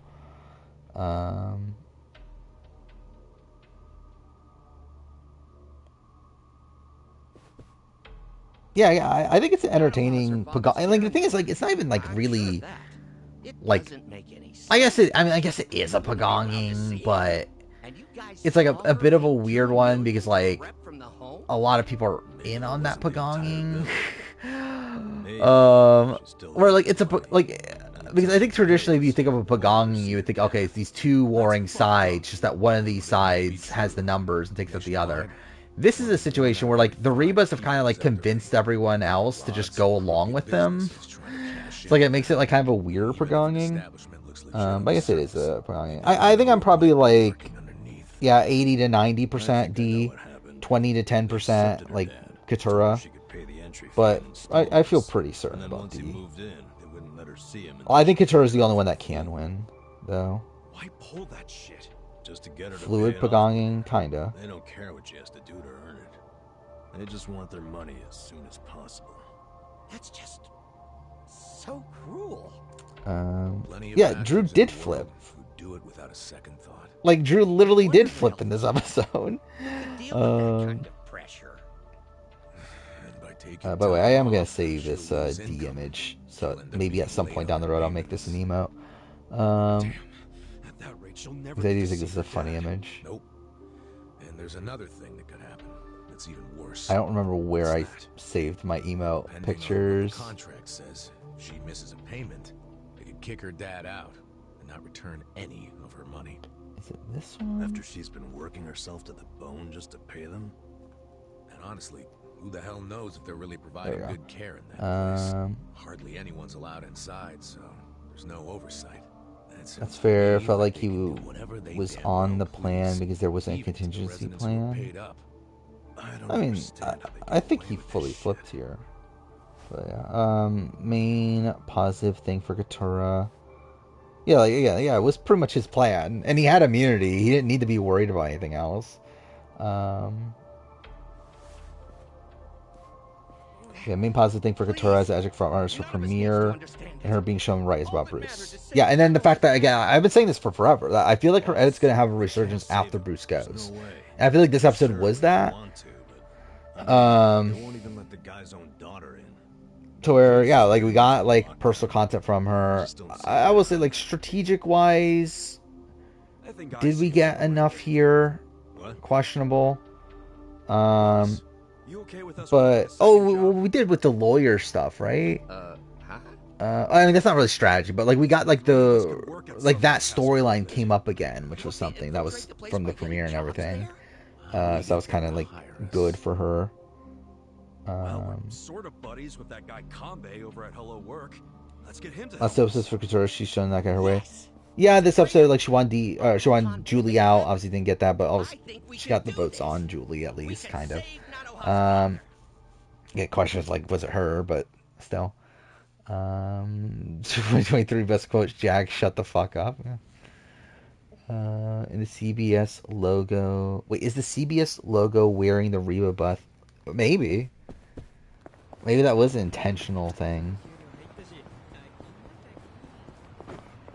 Yeah, that was out of left field. The cult story, because like the thing is, like, we knew that Kotaro had been like homeless previously and that sort of thing. Like, I remember hearing that in the preseason, but to hear like the full context around that story, yeah, that's like really fucked. Like, that's a really like rough upbringing, right?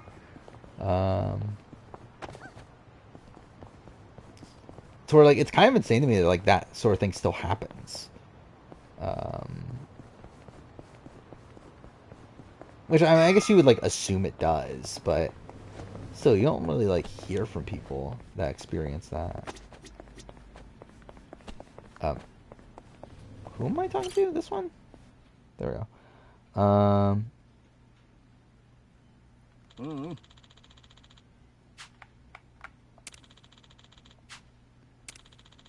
Thoughts on this season of Amazing Race? It's fine. It's not like I think it's been better than the last few seasons. I would say it's probably the best season since 31. Maybe 30. I don't remember 32 well enough at this point. I know I liked it more than most people, but I don't remember where I like rank it necessarily. But I think 35's been fun. I like most of the teams involved. Yeah, there's not much drama. It's a mostly happy-go-lucky season. Like, really, most of the drama came like within the teams, and that was like from like Morgan and Lena and from Steve and Anna Lee. But it's still been a fun ride at points. And like, I thought this episode was kind of boring, and like, really, I think we've been on a stretch of like kind of lackluster episodes. But there was like a really, really great episode. I don't remember what episode that was anymore. I think it was the Morgan and Lena boot, right? Like, that was a really great episode. Like, that was actually like probably the best Amazing Race episode I've watched in years. Like, what? I don't know why I find this so... just the fucking, like, Edgic Reddit. The fucking headline, maybe the editors are just wrong. Like, what does that mean?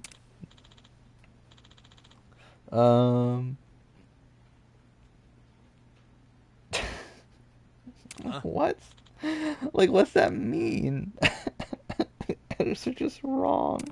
Like, the thing is, like, I see the post and like it's meaning it like jokingly, kind of. Like, it's still like funny, just the concept of saying, what if the editors are wrong? But yeah. Did I open this connections already? I have a connections up. I think this is the same one. Okay, I do. Okay. Yeah, I'll do that in a second. Yeah, the editors forgot and thought Emily was the winner, obviously. Obviously, that's what happened. Imagine, like, they're editing... There's literally an editor editing this show. And, yeah, like, they know the result, and they're just, like, forgot, like, halfway through and, like, edited the season in a different way. That'll be fucked. Oh my god, how long are these combos? Yeah, I can't wait for Sifu to come back and win. Okay, I'll try this, this connections. Hey, Sonny. Frank Parvey Joe Christian is spelt wrong, but Christian Taylor Cody. How nice to have a new doctor. Wonderful. Okay. Actually, I'm a nursing assistant. So Sifu is there. That's the interesting thing, right? Sifu is there. Did that during Samoa. I mean, Samoa's more so. Like, the thing is also too is I think people need to like stop thinking about like Edgic fully from a perspective of the winner. Where like sometimes the show isn't about the winner. Just because that's the conclusion of the story doesn't mean that that's the like entirety of the story. And like Samoa's like a good example, obviously, where like it's more so about the runner-up than it is about the winner. Where it's more so a season of how Russell lost than it is about how Natalie won. The care in this place seems pretty damn good. There's plenty of staff. Yeah, I don't get why they think Dee's edit is so bad. They've got a security system and guards. Like, I think the thing for Dee that I would criticize is her lack of a coherent storyline, which is something that, like, something that Erica, Marianne, and Gabler all had, and I guess Tony as well. Like, I don't know if Jam Jam necessarily did, but still, like, I understand that criticism. Why do you think? Well, you're not I don't think the criticism of the fact that like they're talking about how like her post-merge edit's been bad. I just simply disagree. Like it definitely does feel like she's not present at points that she probably could have been. I think last episode in particular was one of those. But even then, she gets like one confessional, and that confessional is about her talking about how Bruce leaving is good for her game and good for the Rebas, which is like that feels like a major like the thing is like with Dee is that a lot of her like edit gameplay wise is her like mentioning her target and that target eventually going out. Rumor has it. Program only lets where again the edit like is going so far out of their way to pretty much just show Dee when she's right. I don't think she would pass the interviews. Where again she was invisible in the Kelly episode because she didn't want Kelly to go. So like there was a deleted scene of like Dee being like emotional over having to vote out Kelly and everything. And it's like I feel like that's there because they didn't want to undermine Dee by showing her doing something that she didn't want to do. You need one of the timers key cards. Hey, quit chatting. How does a person edit impact you analyzing them as a player? It does, I think, a lot, to be honest. Which is why I think like just straight analysis of game. Like I think like looking at this show as Survivor without thinking about the editing of it, I think is kind of dumb. Like obviously you can still assess the game based on what we're being shown, but we're still only being shown a certain amount of information. I think like no matter what, you still have to take that into account.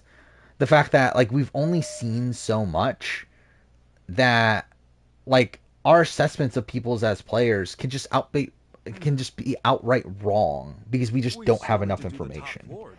That floor is for excellent course residents. It's to where like I think it's like really dumb for people to analyze the show and like try to determine who's gonna win simply by gameplay on a season. Like to me that just makes no sense.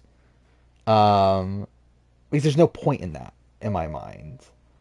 Like that's why like I think that's why I'm like I think it's like with RTP coverage and stuff.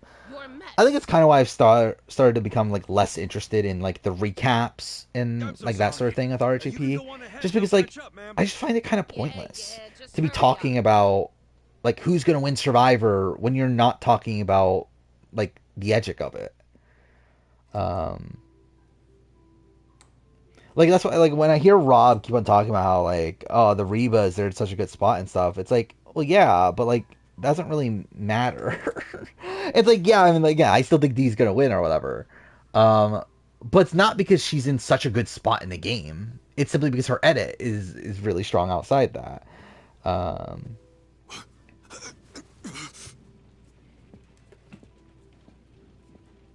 They stopped. Yeah, I mean like, well, RHP's completely stopped talking about Edgic after Co Wrong because people got really upset at them for talking about Edgic.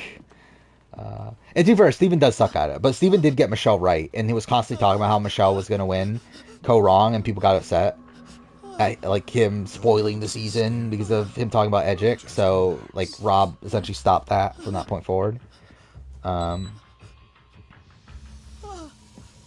But yeah, Steven has been like really bad though recently. Like he thought Kelly was winning the season.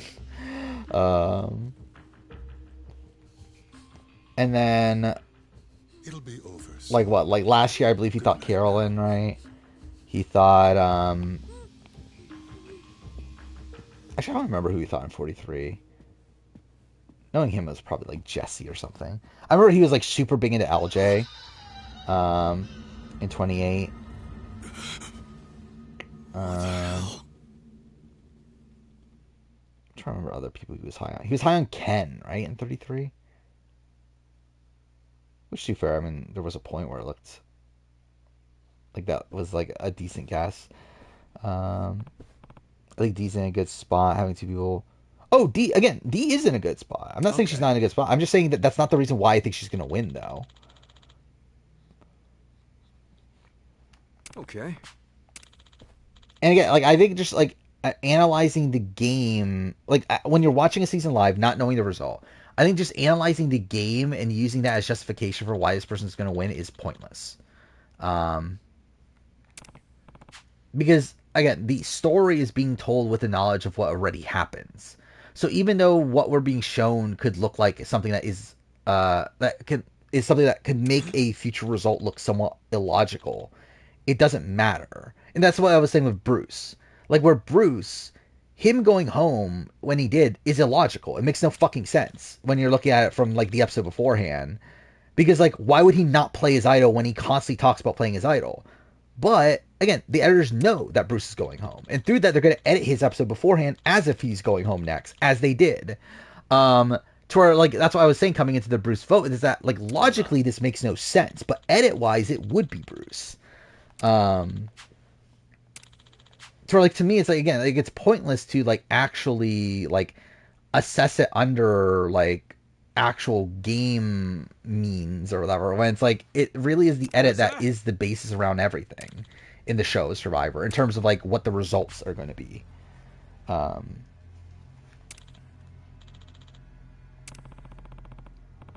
Drew randomly having a bad social game is really funny. I mean, does he have that bad of a social game? I mean, I guess he, like, kind of does, but, like, has the show, like, really emphasized that much? I mean, like, obviously, like, him with Jake. And then now with Julie, like, that being Rocky, but I don't know if they're, Yep. I don't know how much, like, they're really emphasizing that, though. Hey. No. Especially that as, like, a knock to his social game, necessarily. 3 million left in days from now, we can start to carry out the procedure. Yeah, again, that's what I was thinking with episode 5. That was definitely something I would have called out. But yeah, like what's episode 2? Like the episode where like they're caught looking for the idol. That's what you're talking about, right? I think that was episode 3, wasn't it? By the way.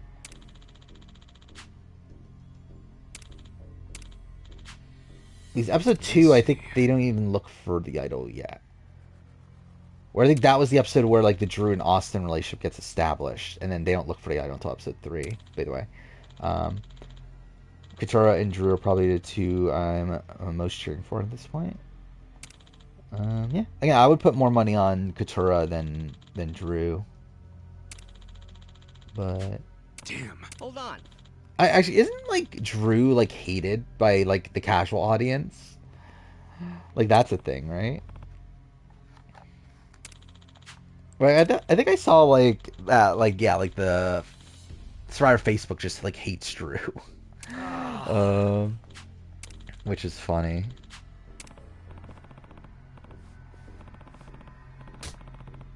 Good on the casual audience. Kevin Jacobs made a tweet comparing D to Kim. Yeah, I did see that. I don't agree, but D is still very good. Who do I even compare D to? Sure. Because the thing is, I think she's like better than like I think I would maybe compare her to like maybe like I don't know. I was gonna say Todd, but even then, I feel like Todd was like more like openly strategic though. But I feel like that's the caliber of winner I think we're kind of looking at. Of someone like in that range of like not the top of the top, but like kind of like middle of the top tier. I I think Dee's winning game is better than Allie Anderson's. If she wins, obviously. And if she wins without having like wonky stuff happen from this point forward. Where again, like Natalie like really doesn't take the forefront until what is that, final 9 on? Hey. To where she's also blindsided by her own alliance at the final 10. Pre-merge, she's in a decent spot, but she's not really controlling things. She's really just letting Jeremy do things. To which she openly says post-season that she was actually like wanting to go to the end of Jeremy, even if he was going to beat her. So I feel like I feel like her game there isn't like flawless, especially like before Jeremy's boot. After Jeremy's boot, again, it's fantastic. I think before Jeremy's boot, it's a bit rockier. D, I think she was like more in a solid position the entire game, even though I disagree with some decisions she made, particularly like going for Sifu. Actually, then again, like even then, like I can kind of justify a bit. I did talk about it in the review quite a bit. Of like going for Sifu when Sean wanted to quit. I can get it in the sense that if you're under the impression that Sifu has the idol and you wanting to snipe him out with the idol, but and like also you still have Jeremiah there as a backup, but also again like the fact that they actually thought that Sifu has an idol to begin with is also kind of dumb.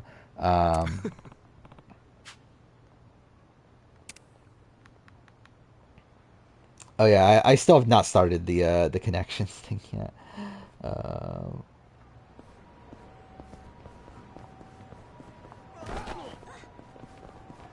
wait, wrong way.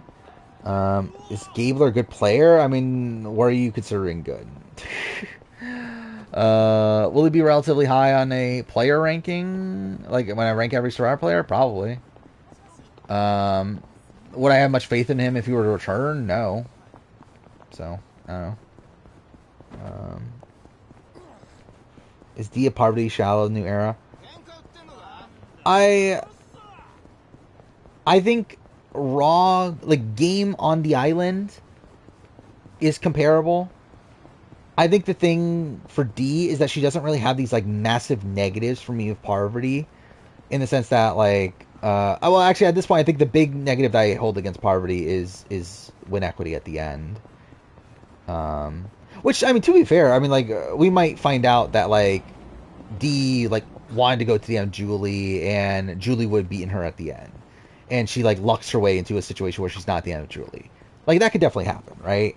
To where, like, at that point, is it really that different from Parvati? It is, still, because Parvati still actively went to the final 3 with Suri.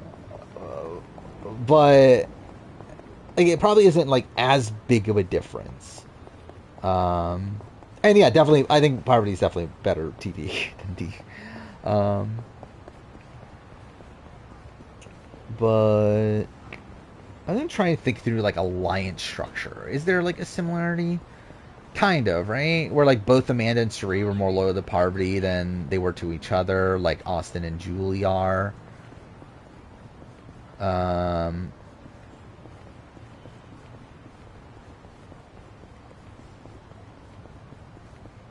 Like, actually, I think Parvati's, like, Raw game might be a little bit stronger.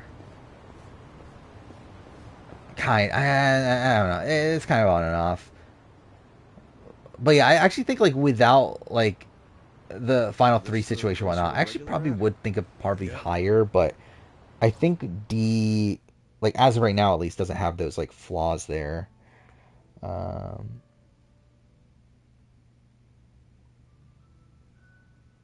I feel like Parvati's never been in a clear dominant position as D has. I disagree. Oh. It's just you. I think she was in a clear dominant position the entire season for Micronesia. No wonder this place or like at least like final, like after, let's say post swap until the end. I think the issue is win equity. I think that's, I guess that's probably a better way to phrase it. I think win equity with Parvati is a big issue. Yeah, I give Parvati full credit for Black Widow Brigade. Again, the execution of their plans, that's a bit more mixed between her and Suri. But I think the creation of the alliance, I would 100% give to her. Yes, it is. Now that you mention it. But yeah, I think a criticism is win equity. I do think I guess she barely wins against Amanda. If she were to get to the end, the final three that she wanted, it's a very, very tight vote. I think she more than likely loses, but it's extremely close either way. Give me a break. Anyway, listen, I've got a request. I'm trying to even think, like, even if Natalie got there. Natalie was someone that was looked at as a GOAT, but, like, Natalie probably still gets votes, right? Oh, you know me. So, like, I feel like I struggle to see a situation where Parvati gets to the end and she gets, like, a wide range of votes. I feel like she almost always only wins, like, with, like, one or two votes plus, like one or two more votes than what she would need. Let's get to drinking. I just think her like win equity is like not as solid as someone like D, to where based on the way that we've been presented, like it's been presented at least, it does feel like D would win if she gets to the end. Again, maybe now with Julie it's a bit rocky. But against most other people, I'm expecting D to win like near unanimously. Tomorrow's only gonna be worse. So I do think her like D's win equity seems to be a lot more like stable than Parvati. Being around you makes it feel like it'll work itself out. Yeah, I mean, Parvati was a massive glue to the Black Widow Brigade. Again, she had the close relationship with Sri. She had the close relationship with Amanda. She was the one to bring in Natalie and Alexis into the group. On the rush of a hot and steamy friendship. Like, really, she was like the only person even like having Amanda in the alliance, right? If it wasn't for Parvati, Amanda wouldn't even be there. What's the pecking order we before? Like, if they were to get to the final four, I think they would vote out. Actually, it might be tough because like D might still try to get to the end with Julie. Like maybe they'll I think maybe by that point there's a world where they just vote out Julie at 4.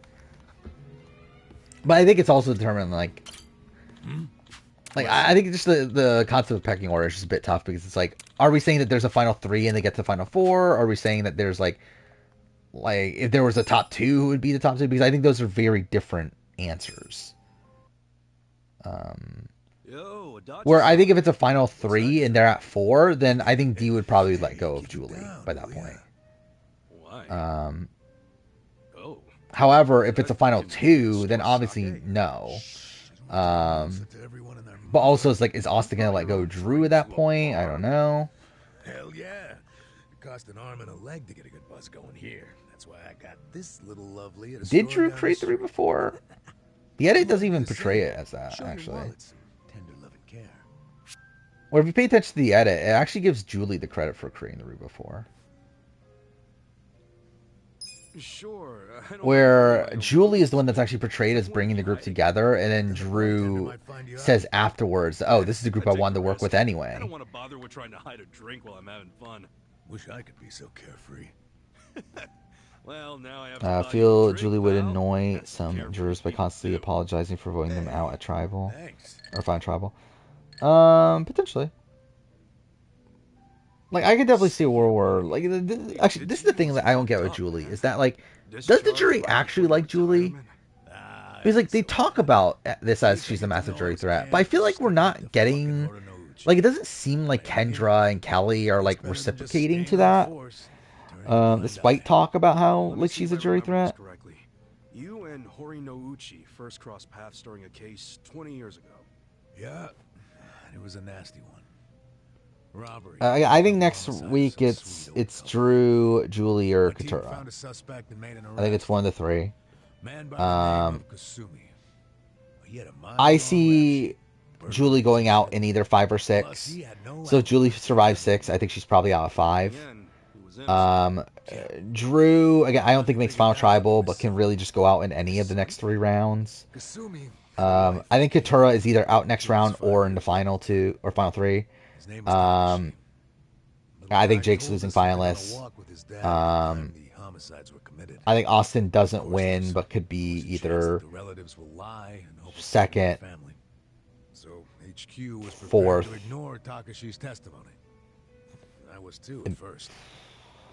I feel like the only way he could be 5th is if Julie goes out next episode. He's 5th and Drew's 4th.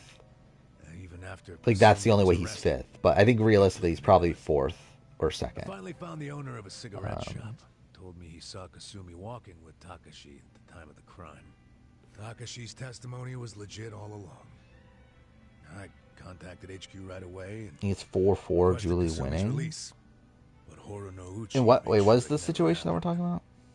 And he was able to do that because he was top dog at the Kanagawa police back then, right?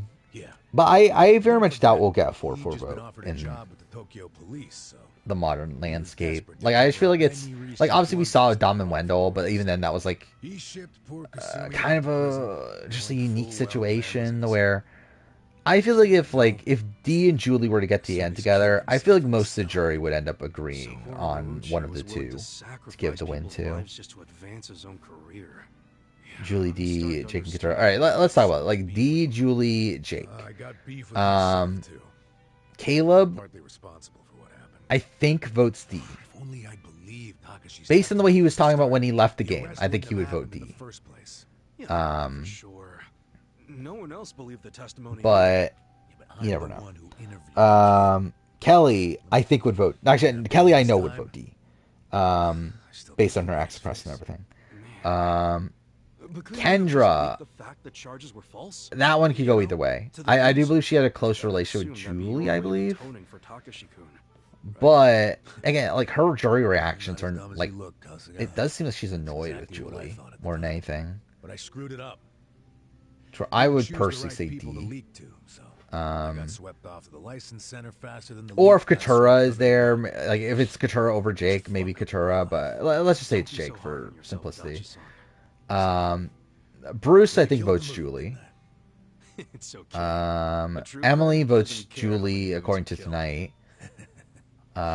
Which I don't know why, to be honest. Like when Emily's saying I'm gonna vote for the best winner and like saying that it's Julie, it's like you literally just got a 6-1 vote on Julie. Like how was she the best player then? But whatever. Where are we at, Drew? I guess the people that are left in the game, right? So who are the three that wouldn't make it to the end? Drew, Austin, and Katura. You weren't supposed to agree with that. Yeah, I mean Austin votes D. Anyway, let's have another drink. Drew could go either way. Hey, bartender. For sake of this, let's say Julie. I think it could go either way. But I think he'll have respect for, like, if Julie ends up getting him out or whatever, I think he'll have respect to Julie. And then Katura probably votes Julie, actually. Yeah, so maybe it is 4-4. It's where Jake would... Not sure, actually. Maybe he'll... I don't know. It seemed like he thought Julie was a bigger threat, right? Sorry, Iroha-chan. Yeah, maybe Julie would win in a very, very close vote, but... Yo, Namba. Yeah, never know. Crash on Things the can bar, or change. you want to head back? I like the vibe of this place, though. Me coming back is another thing. Your crush keeps playing with you? Well, sure. Make a good type of playing or a bad type? I assume a bad type, right? And listen, take care of him. Sorry? Yeah, he's expressed both. Yeah, he does talk about how... Yeah, actually, that is weird, though, isn't it? Like, this episode, like, last 2 episodes, he's been talking about Julie's a threat. But then, like... Really? Like, when was that? The Split Tribal. He was talking about D is the biggest threat. And they need to get rid of Julie to weaken D or whatever. So, yeah. Keep your friends close. I can do that. Hey, Kasuga. Do I agree with you that for the success of an all-girls alliance, you need a clear ringleader, gets everyone on the same page? Thanks for stopping by. I mean, I think that's just any alliance. I don't think it necessarily is like an all-girls alliance. I think it's just like most alliances need like a clear person in charge. Yeah, he said that, yeah, Julie was like Dee's side piece, yeah. Most interesting final scenario. I mean, like, maybe, like, if you add Austin in there, like, if it's Austin, Julie, D, like, that's a pretty insane grouping, at least on paper. I mean, like, who knows? Because, like, maybe just Drew says, fuck it, why vote for Austin when he's not going to win? He's like, but, like, on paper, like, I think that could be, like a weird, like, what, 3-2 vote or something like that. But, yeah, it probably wouldn't actually work out that way.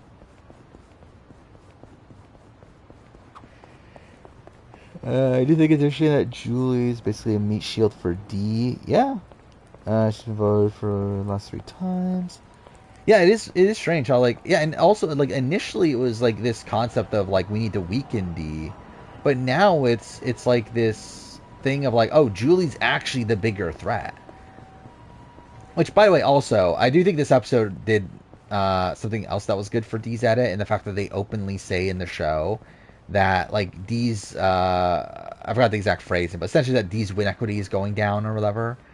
Like, that is mentioned on the show. With them, like, propping up Julie now, it does feel like the previous notions of, like, how, oh, D wins if she gets the end, it feels like they're subverting that on the show. So it makes it feel, like, a bit more likely that she will get to the end and win. Because, like, they're trying to, like, now, okay, I can't do that. But they're like now trying to make you like kind of forget the fact, or like not forget, but like try like lessen that initial concept that D would win at the end. Which again, typically, if you are openly stated on the show that you win if you get to the end, you're typically not going to win because like why would they spoil that on the show? But instead, it feels like it was utilized to prop D up as her being in this very powerful position in the game. But then when it really matters now, towards the end of the game, they're like kind of taking that back to not make the result as obvious as it could be. Yeah, I still have the fucking thing open, the connections. Okay, so first, I think a big key is Sifu, right? Because Sifu's like such a random person here.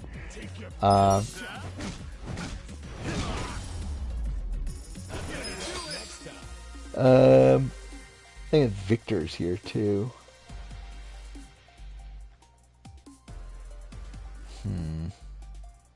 So Victor got evicted 3 times. Is there other people that have gotten voted out 3 times? Kelly, right? Parvati, Joe. Are there others? Frank, kind of. Christian, no. Taylor, no. Cody, no. Sandra, no. Well, I mean, if we're including Australia, I guess. That's probably just a bit too convoluted to do that one right now.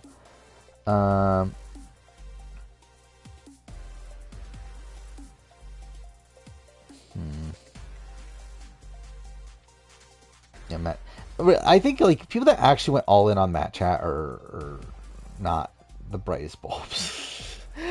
Like you really think it's that fucking easy?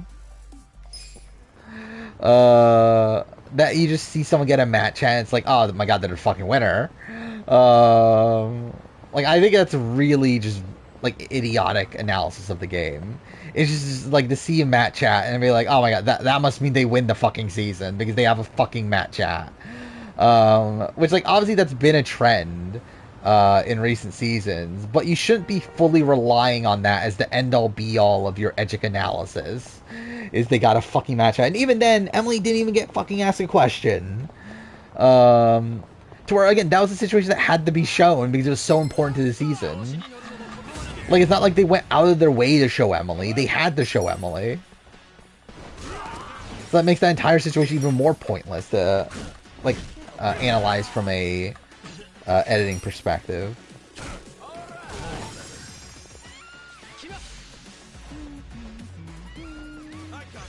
Is a massive meltdown with Emily going home? I mean, that might be fun to see.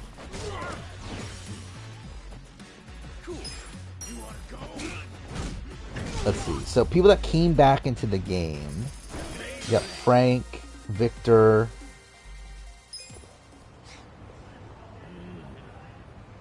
I think that's it. So that's probably not one of them.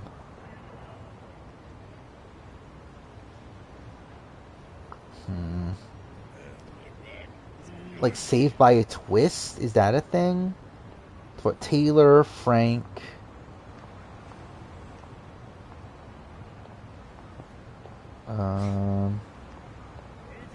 Emily, are we including that as one? Saved by a Quit? Saved by a Quit would be Taylor, Emily, Sifu. And is there another one? I'll post it in a second. There we go.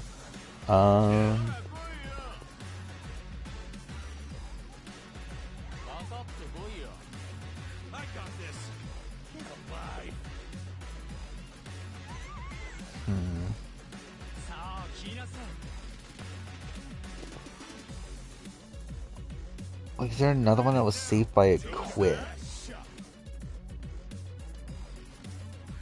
Because that's specifically what Taylor, Emily, and Sifu were. Oh, Josh. Fuck. One away. Okay, one away on that. So who is the one that isn't included in this? And who would be the other person then?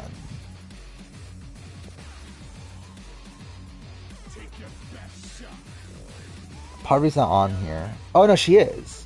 But even then, that's not true though. Like that would be like not true if that is an answer, because that one is like not sure. Where Parvati definitely gets votes, but I don't think she necessarily goes home. Because Suri openly says nowadays that she would have fought for Parvati. There was no way she was voting out Parvati. Which means that at worst, it was going to be a 5-5 tie. More than likely, Eliza's not going to fucking Rocks. So I think, like, no matter what, Parvati's not going.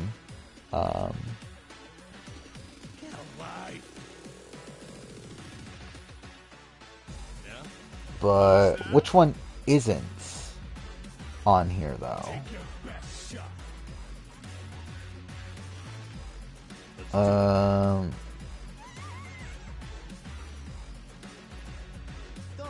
I would guess Taylor is the one that's not on here. No, that's wrong too. Nick's not on here though.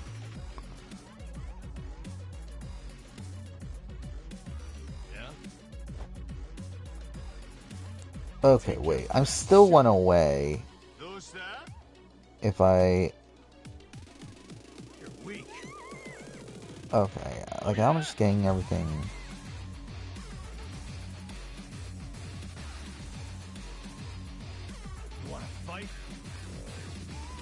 Shawnee was going home when Lee left in All-Stars? Not necessarily. Again, we were so early on there. Like, you can't say she was saved, because, like, that was, like, before the fucking immunity challenge and everything. And even then, like, there was a non-elim that round anyway.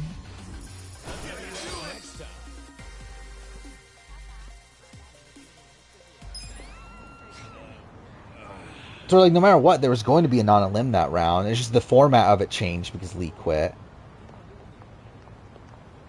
Or, like, I think it was going to be, like, one more person in the running. And there's probably, like, I don't know, would they have done, like, 2 people voted out or something? Like, it definitely would have changed the non-elim.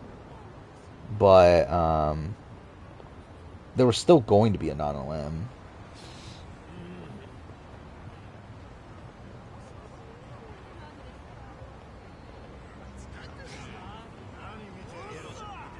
Okay, which one is, like, which one am I one off on? Like, I'm trying all these, like, different combinations, and, like, they're just not working, even though it said I was, like, one off at a point.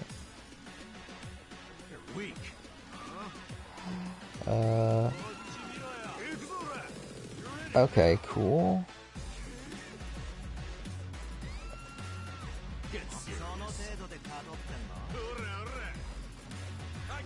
Wait, so... Okay. Dude, I'm getting, like, so many incorrect just from trying these different combinations. Oh, wait, so Parvati... Okay, wait.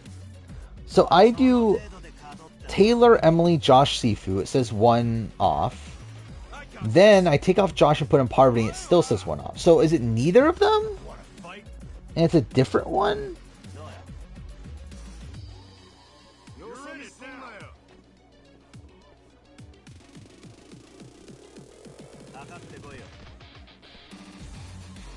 Like, who else would it be?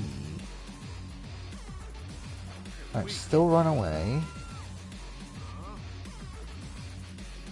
Which Natalie is that?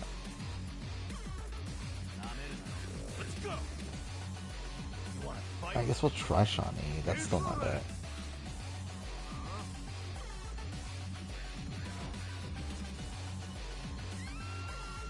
Yeah, like, who is the other person?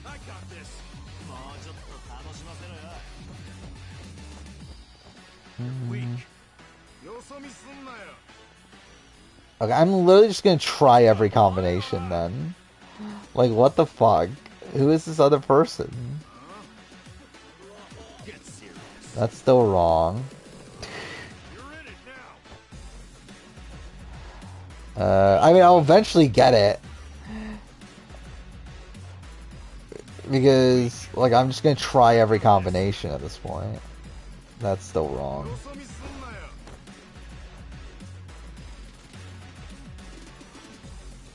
Who have I not tried yet? There we go. Save from potential elimination due to a quit. So who are we with Natalie? So we're talking about Natalie Anderson with Julie? Because that's not right. Is there another Natalie that would have been in consideration? Oh, we're talking about Shima. Okay, that like Natalie Martinez. I didn't even fucking think of Natalie from BB11.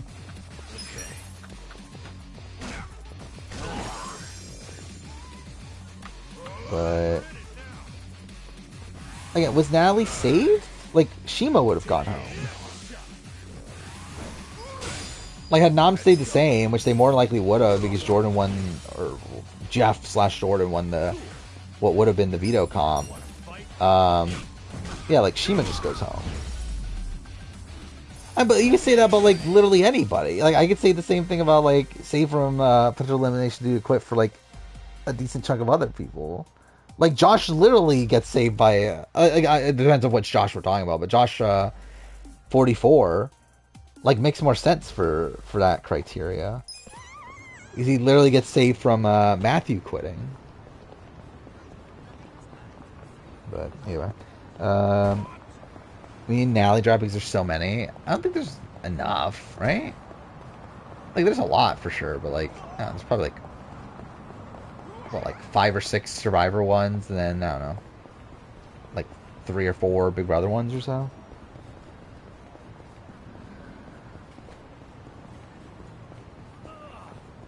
I don't think it's the best storytelling to hide your winner until the end. But also that's like dependent on like, is your story about the winner? I think it's probably the bigger thing. But like still, I think just in terms of like storytelling. Like to resolve your season and a person winning that was like never on the show, like that's not interesting. Okay, cool game. Well, that was stupid. Because obviously, like a lot of the experience of watching a reality show, especially like Unspoiled, is like trying to figure out who the winner is. And if there were just not any clues to who the winner is, that just like kind of nullifies that entire like premise.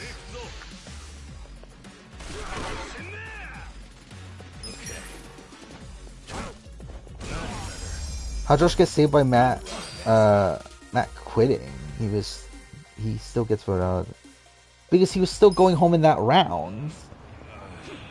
Like he would have been voted out a round earlier. Like, he wouldn't have even made Mergatory if it wasn't for the fact that Matthew quit. I've doubled the amount. That's kind of sad. Because like, I think this is the lowest amount of viewers I've had all night at this point. Again, I don't understand how Ken doesn't have more viewers. Like, you would think he would. King Phil is the best winner ever, obviously. I mean, he is what, $4.56 million richer, so good for him. But okay, let's see this. So I already have 16 incorrect just from getting that first one. I'm going. So yeah, what do we got here? I'm sorry. People taking out idols in their pockets. Could that be one? Are you okay? I don't think there's enough. Hey, watch where you're going. Yeah, I don't think there's enough. again, Luke is here. What Luke is this though? I assume Australian Survivor Luke, right? Like you're not playing fucking Luke Valentine, and like who would really like who is there to match up with Luke Valentine anyway? It's like I assume, yeah, it has to be Luke Toki, right? When am I gonna watch Squid Game? Probably tomorrow. Probably before work, I'll watch Challenge, and if I have time, Squid Game. If not, then obviously watch it after. But at some point tomorrow.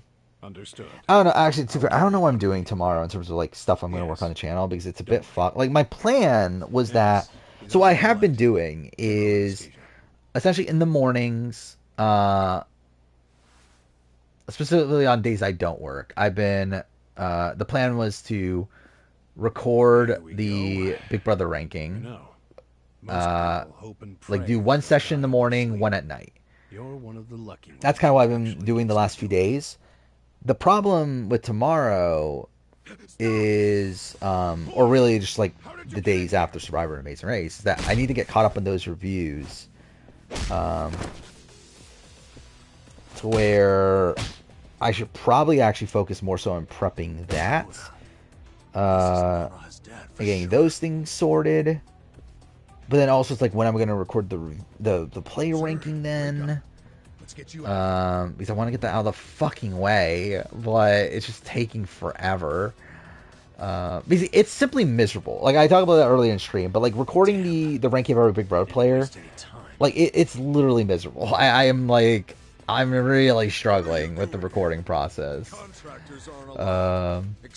Where I'm like, when I get like 10 people in, I'm like, fuck me, dude. There's still like so many more. Like I'm literally only 112 people in out of 312. I literally have 200 more people to go through. Oh yeah, Squid Game got renewed, which isn't a shocker. It is interesting though that like, so is it going to be after season 2? Like, are they going to wait for season 2 to air and then use games for that on season 2 of the reality show, or are they going to just like do the same shit again? But like slight modifications. Oh, I was worried the game was gonna crash there.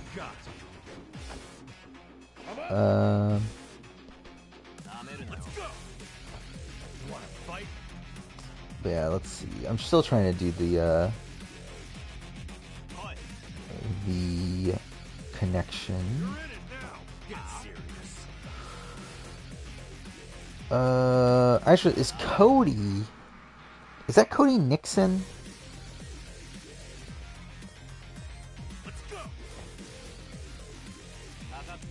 Let's try this. No, that was not right. Okay. I tried Victor, Cody. I guess Joe. Oh, wait, actually, Victor, Frank, Cody, Shawnee. No, still no. Okay. I was thinking people that got like voted on came back. Actually, Frank never came back, did he? I'm an idiot. But he did get saved by Twist, I guess. But anyway. Actually, let's see. Saved by non-elimination Twist. So Frank, Shawnee. Is there no one else?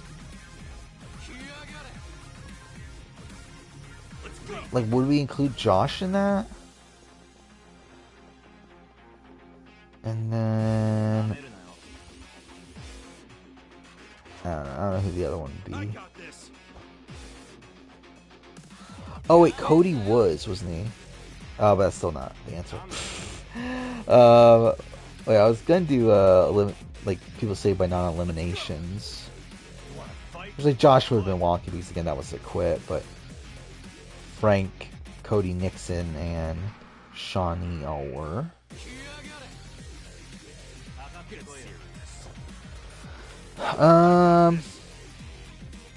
Shawnee, Parvati, Kelly.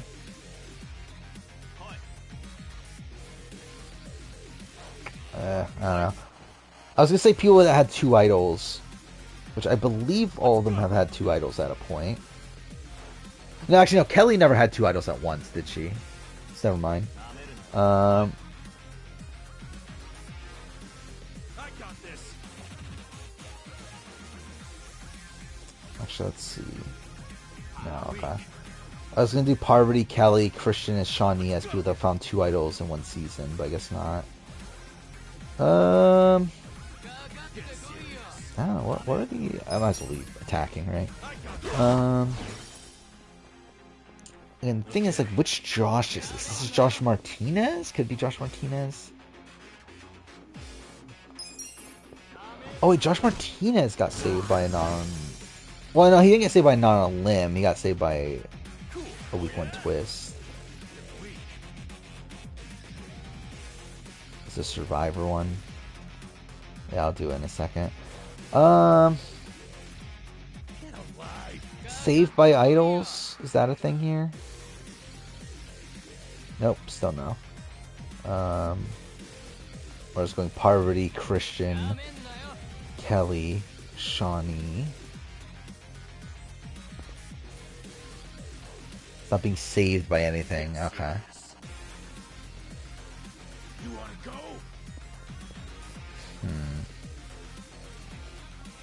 Oh, by the way, something else that we haven't talked about. I do find it funny how, like, Emily only got 2 votes against her this season.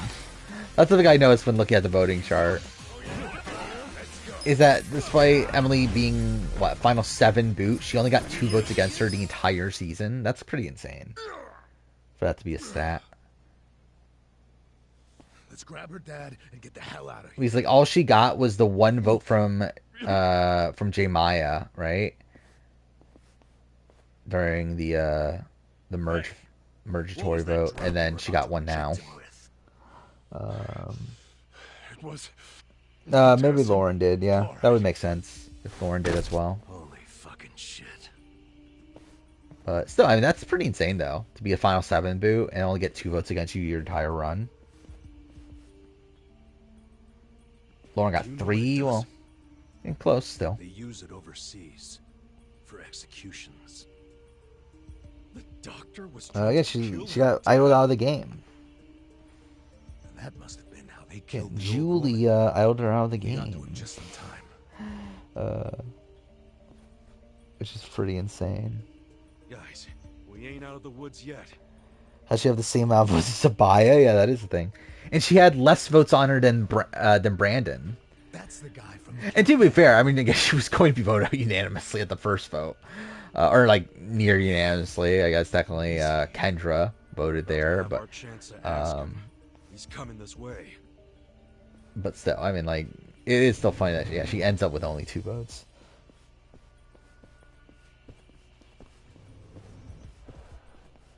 You all just made the biggest mistake of your lives. I hope you know that. Yeah, I'm still trying to do this reality TV Who are one. you? The director of this facility. And don't play dumb. I know what else you know. Christian, Kelly. You mean how you're with the Seiryu clan? Yes. Shawnee. This is the same people, isn't it? I was trying to do something about nullify a certain amount of votes, but no, that's still wrong. You guys must be pretty hardcore. And yet here you are, murdering old people for money. Can't spell robbed without I mean, I guess. The Seiryu clan is doing what Maybe what if there's no split tribal? I don't think there's enough split tribals to do that quite yet, but probably eventually. Elders for society's good? Go fuck yourself. Yeah, I don't like his voice acting, like the English dub. Like, he just sounds too angry. Like, I feel like in the OG, like, he has a bit more of a playful voice, where like here he's just like kind of angry all the time. Killing you is no inconvenience to me.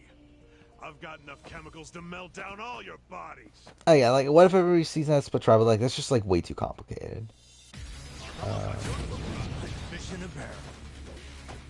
On the reality TV one, I got the save from potential elimination due to a quit.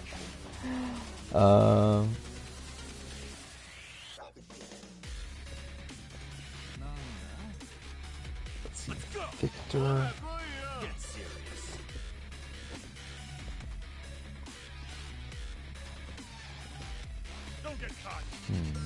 You're in it now. You want to fight? was kind of close at a point. So which one was that? I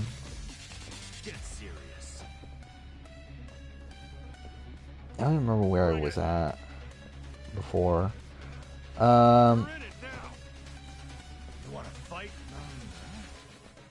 Was that like people that came back to the game? Was that one of them?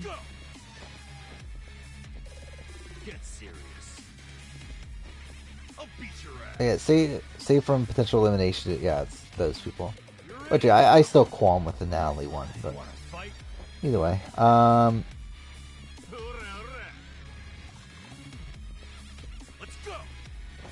Again, like, why is Christian here is the big one. Which, I know, like, a whole bunch of votes got nullified. Yeah, like, he ended up nullifying a lot of votes. But again, I already tried that.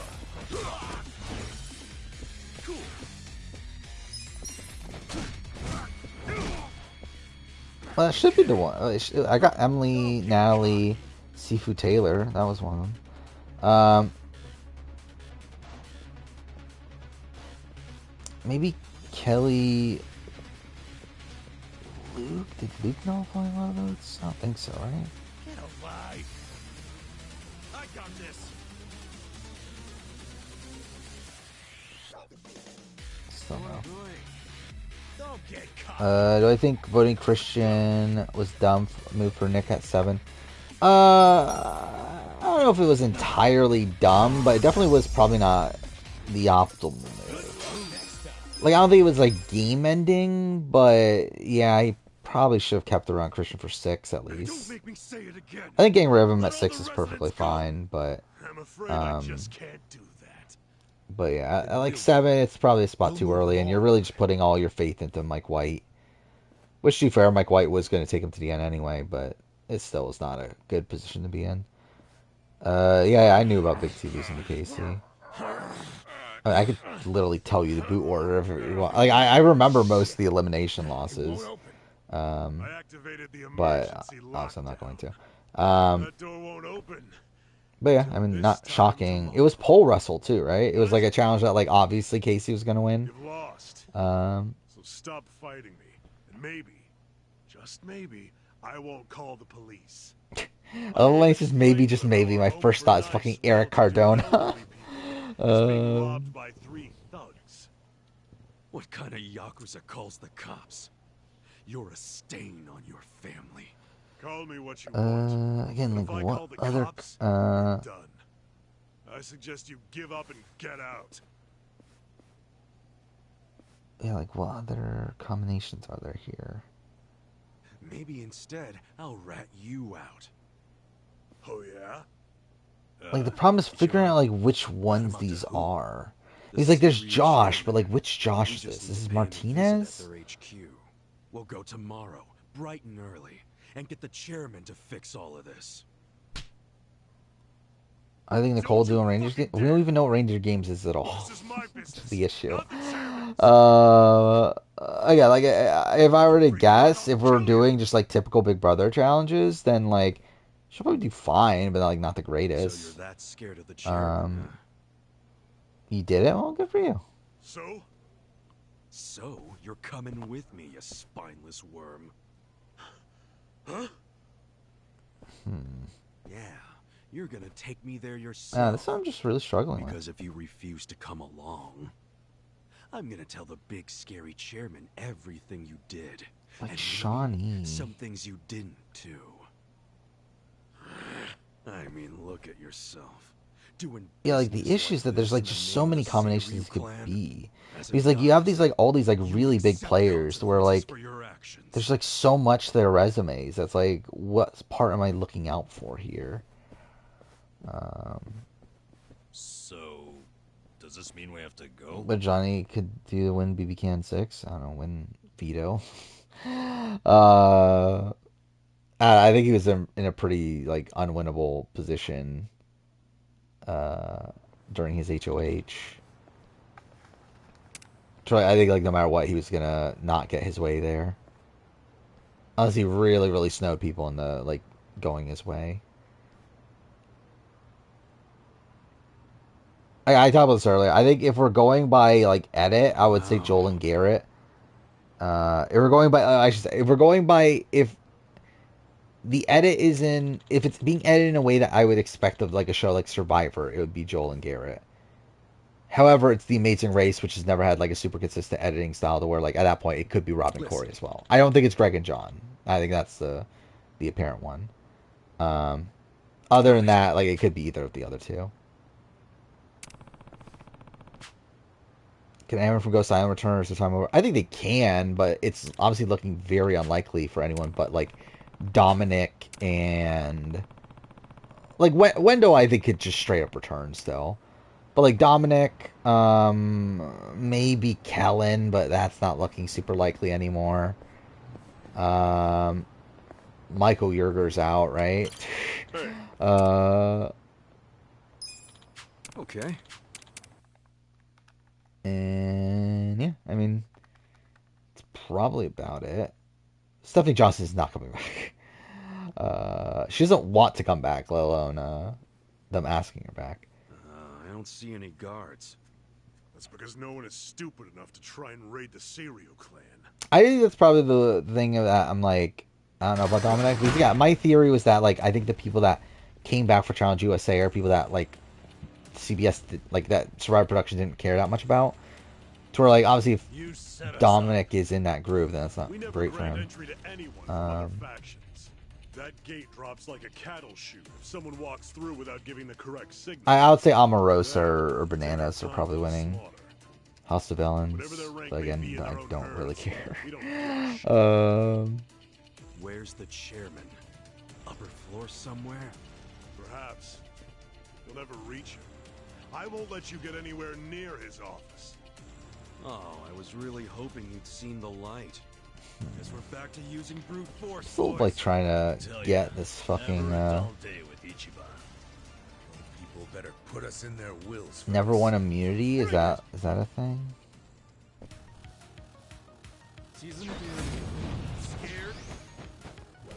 Doesn't seem like it.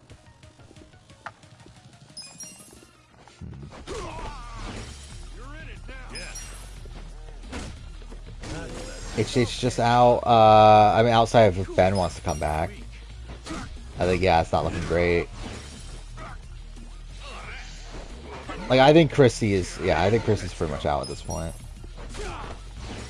Sure, I guess I'll take a hand at this point. The House of Villains, I guess he's due. I think it can. It's just a matter of, like, is he gonna bother doing it again? Like, I think it's getting good enough ratings for him to renew it, I think. But it's more so a matter of, like, does he think it's worth it? So, like, I would expect it to be renewed. You gotta be kidding me. How are we supposed to get through? Well, standing around won't solve anything. Let's find another way around. I don't think Carolyn is that similar to Chrissy.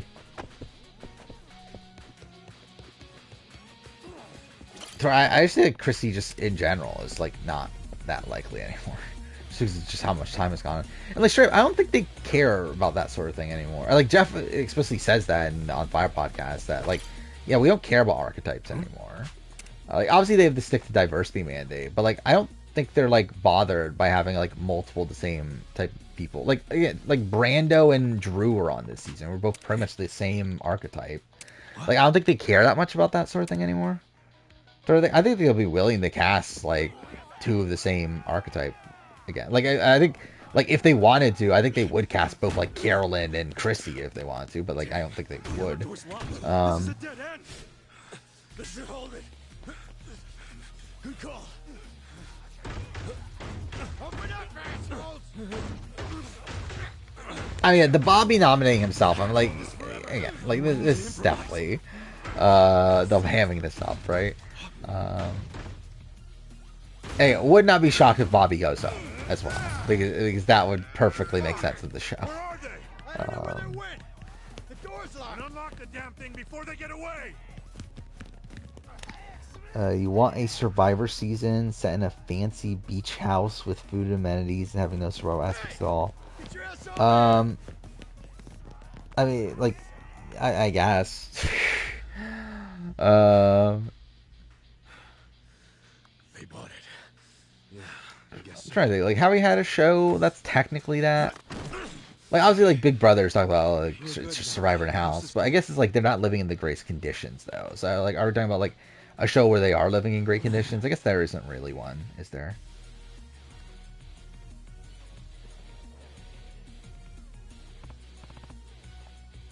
Listen. Like Survivor Detroit? Well, that's something. Like a luxury season, yeah. Hold on. Yeah, I wouldn't be opposed to that. Why not? Probably get like big names for that if it was like a returnee season.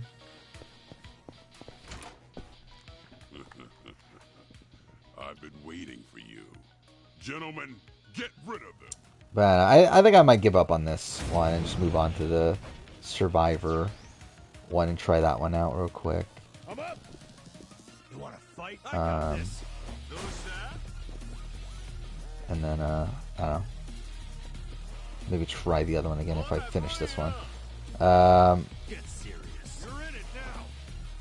I don't want to know like the blatant answers, but I wouldn't mind like a hint at something though. Yours is pretty easy. You want to fight? Alright, what do we got? So like I don't know, is like fire making losers one of those? Get serious. Let's go. Yeah, Rodney, Kara, Sarah, Heather. Yeah, okay. Lots of fire making. I got this. You want to fight? Those that? Brad. You're in it now. Serious. Ooh, okay, so that was one away. I had Woo, Carolyn, Stephanie, and Brad. So that was one away. I got this. Fight. Who is the one though? Or it's just not the connection I'm thinking of. Shawnee is here's villain Shawnee.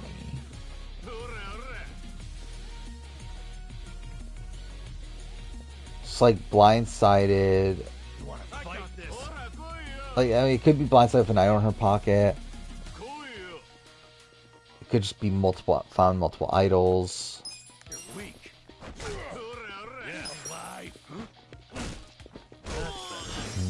What else is there of here's villain Shawnee?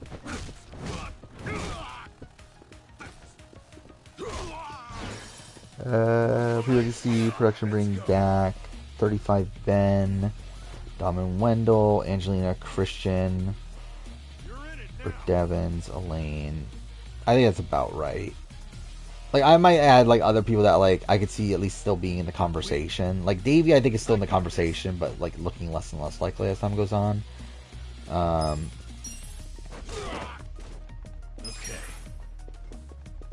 trying to think, like 38. Is there really anybody but Rick? Probably not at this point, right?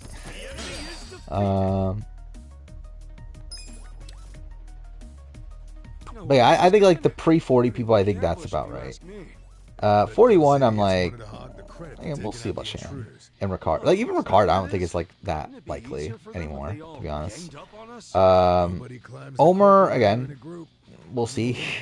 Lindsay, I don't think Lindsay's coming back. Jonathan, I think will be back. Drea will likely be back. Jesse, Cody, Carla, 100%. Carolyn, Carson, Lauren is a question mark. Matt B, that's random. I don't think Matt B's that high on their list. I don't think he's impossible, but like I think like they'd rather have like Franny back than Matt. And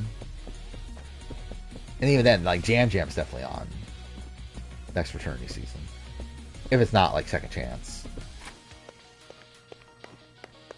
And then 45, Emily and Caleb.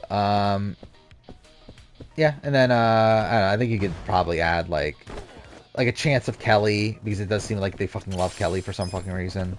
Chance of Bruce, chance of I don't know who else. Like maybe Jake, depending on how things play out. Maybe D. Drew, maybe. I think there's a lot of like maybes with this season. I think if it's like a second chance season, yeah, it could be Sabaya. I don't know if she makes like a general all-star season just due to like the competition that there is, but yeah, if it's like second chance, I think they could like squeeze a spot for Sabaya.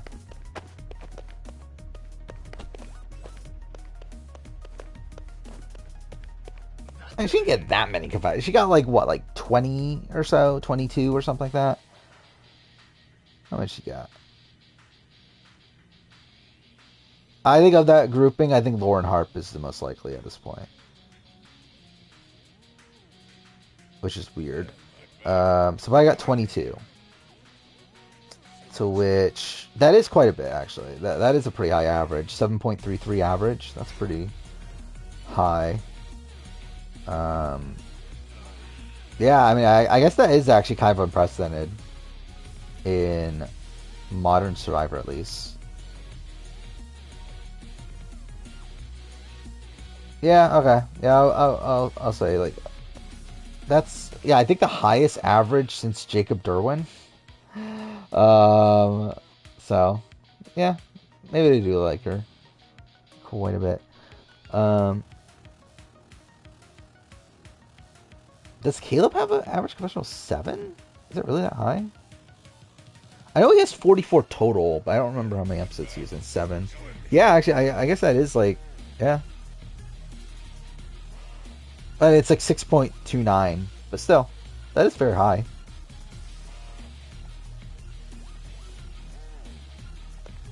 I mean, like even like Julie, who's like for the most part under-edited, still has like an average of over 3, which is pretty good.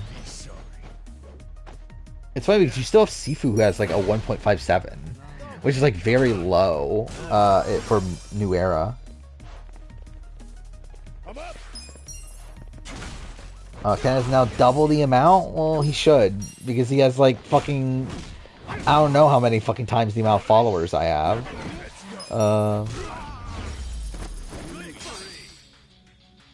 I do find it funny how, like, I was looking at the monthly recaps that are there, to where you can look at like the monthly recaps and they tell you like how many chat messages you have. I found it funny how like I was like comparing mine to like Anthony Calver. And, like, obviously Anthony Calver is like a much bigger streamer. Like he has like what, 60,000 followers or whatever.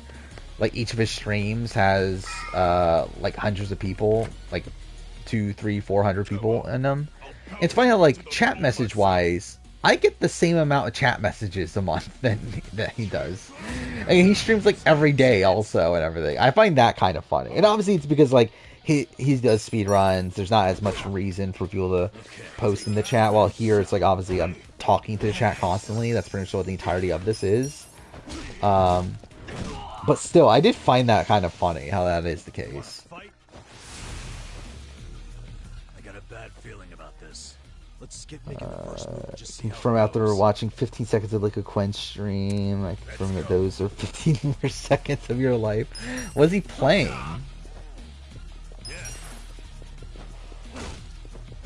I just love how like this playthrough is essentially just turned into me just like bashing on X whenever in combat. Yeah, that is fucked that it's an all guy final 3, right?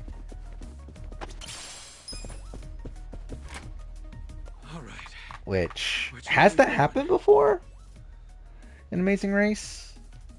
behind us. You're never gonna make it to the chairman. Holy shit! Hang on. Yeah. Again, it's also like out of the norm for recent, right? Because like recently we've had a lot of like male-female winners, right? It's the first time. Yeah, that's a bit. Oh wait, what am I doing? I accidentally bashed on square there, or bashed on X. I mean, anyway. Yeah, that is fucked. Amazing Race has one. What's Amazing Race? Amazing Race Canada. I mean, Amazing Race Canada has one. Yeah, but like, when would that be?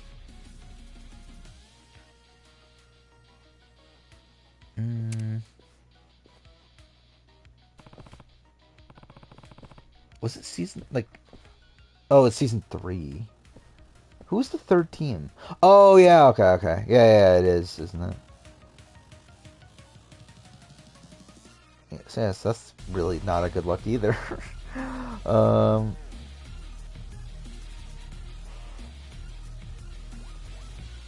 Either way, did I ever finish the? Oh, I never did finish the other connections. Actually, really, either of them. Yeah, who was I looking for here? What was it? Wu, Carolyn, Stephanie, Brad. It said I had one left.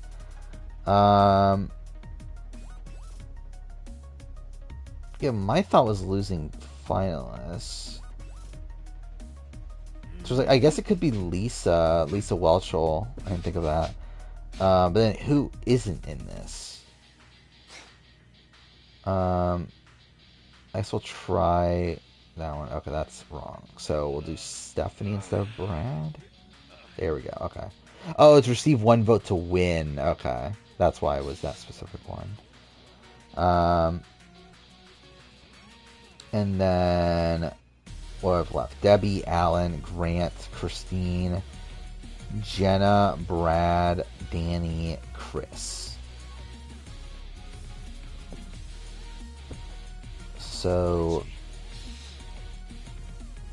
which Chris is that? Is a bit of an issue.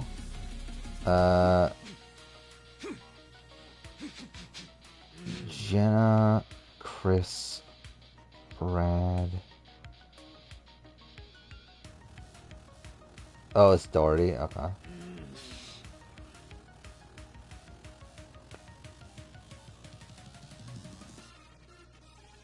Oh, so Debbie. I'm trying to think of how they went out. So,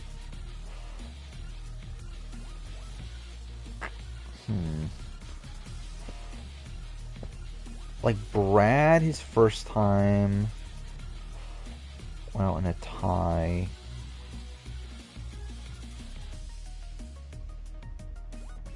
It could just also be immunity wins. Oh, Debbie 18? Oh, I was thinking I didn't even think about Debbie from 18. I was just instantly thinking it was Debbie Wanner.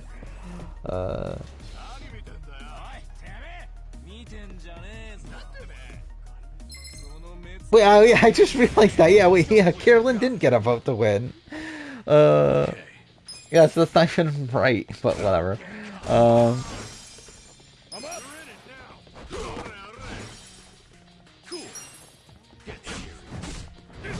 Oh, wait, no, we're talking about Carolyn Rivera, aren't we? I was thinking about Carolyn Weigers. That's even more fucked up with the entire thing. I'm not even thinking of the right fucking Carolyn in that instance. So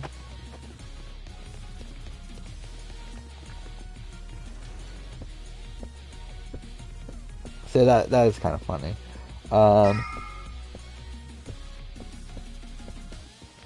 Yeah, Debbie from 18. What's special about Debbie from 18? She goes on what, a 4-1-1 vote. Oh, wait. No, it doesn't work. Never mind. I thought there was a chance of did these people vote for coach? But no, I don't even think Christine voted for coach, so never mind.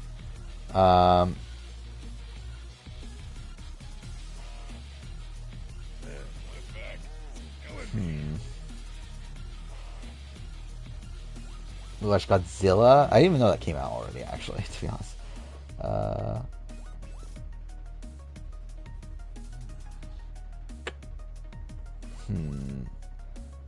Brad Allen. Oh, wait. I'm an idiot. It's just football players, isn't it? Yeah, Allen, Brad, Danny, Grant. Okay, cool. And this last one is one survival shuffleboard. I would have never gotten that. Even though I do remember that, yeah, Chris Doherty went shuffleboard, Jenna went shuffleboard. Did Debbie win shuffleboard? I don't think I would remember. I think I misremembered that as being Tyson. But actually, I think that's the immunity he lost, right? In Tokachins. And then, yeah, Christine. I would know that, but I wouldn't, think of that ever.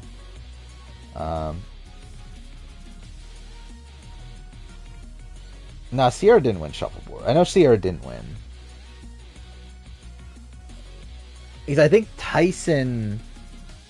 Like, I think that was when Tyson lost because he tried to make sure Sierra didn't win. And he gets voted out. Alright, let's see if I can try to finish this reality TV one. By the way, like, I should definitely be ending stream at some point. Soon, but whatever.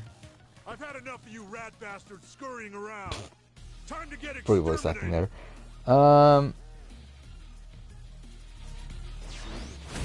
Tyson plays badly on 3 of his 4 games. Yeah, kind of. Yeah, I mean, like, he makes one, like, massive mistake in Heroes of Villains. I think the rest of his game beyond that, though, is pretty good, actually. But, yeah. Well, again, that's why it was so shocking that he won Blood vs. Water.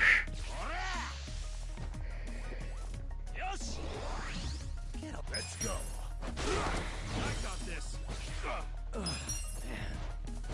So, again, like, what are the other options here? So I was close at a point, right? Oh, and also Shawnee is Here's the Villain Shawnee. So, like, again, she had how many idols on that season? Like 3 or 2 or something like that.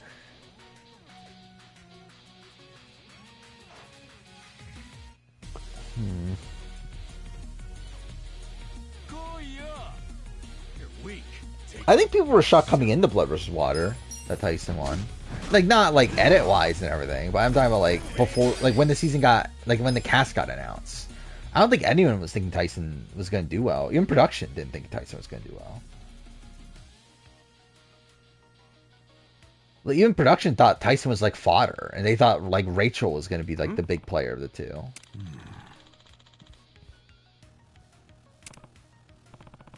Oh yeah, obviously, yeah, that is why he won Blood vs. Water, because production told them that, okay, if you lay down your sword for Russell, then we'll give you a win later on. That's obviously what happened.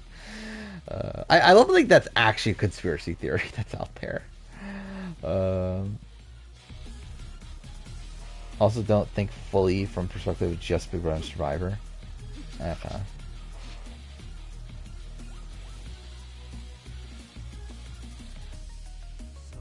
They have faith in Cochran. At the time that Caramoan was filming, I didn't know who the fuck Cochran was.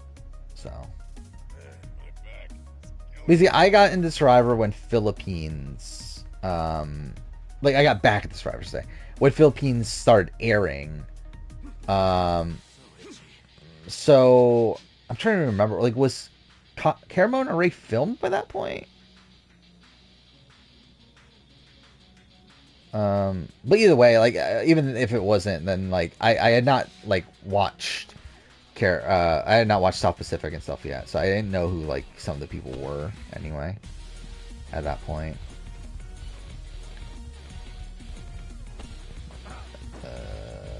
Oh, here?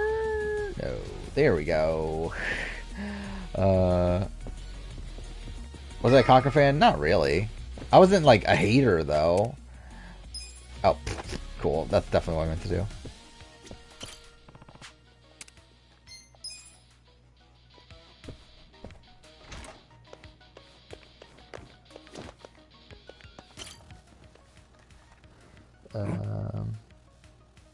Was brought back because he made a game-ending mistake like Eric. Oh, you're talking about Tyson? In Blood vs. Water, I think that's probably why he was in the initial casting pool. But I don't think that was actually why he was brought back. I think they thought he was like, okay, he's a fun character. And also someone that's probably going to help with like physical strength. Well, also they liked Rachel's. They were like, okay, that's good enough. I think it was like kind of a combination of those things. But again, like Jeff Probst like clearly had no faith in his game ability. Like, you listen to Jeff Probst's cast assessment. Actually, let's look this up real quick. Because I'm pretty sure he like says Tyson has like no chance. Yeah. Jeff Probst cast assessments. Blood versus Water. Okay, let's see if I can find this. There's obviously an ad, as always. I just realized it's 47 degrees outside right now. Holy shit, I didn't realize it was that cold. All of us? Oh, I love how, like, my last time I watched, like, it instantly started at fucking the Tyson thing, because I must have, like, looked at this beforehand.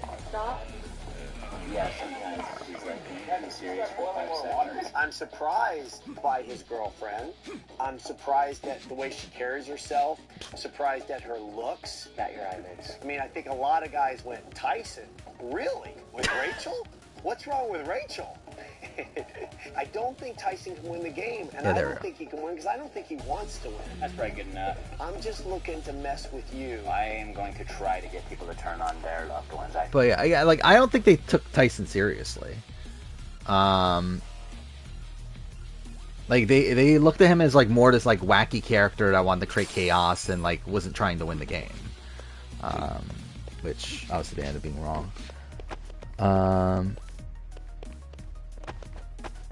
I was a big Malcolm fan at the time of, like, Philippines and Caramoan. Got it. Sierra hasn't aged well. This key to open up safes. I should probably keep an eye out for these safes if I find any more keys. Like Sierra, like in what way?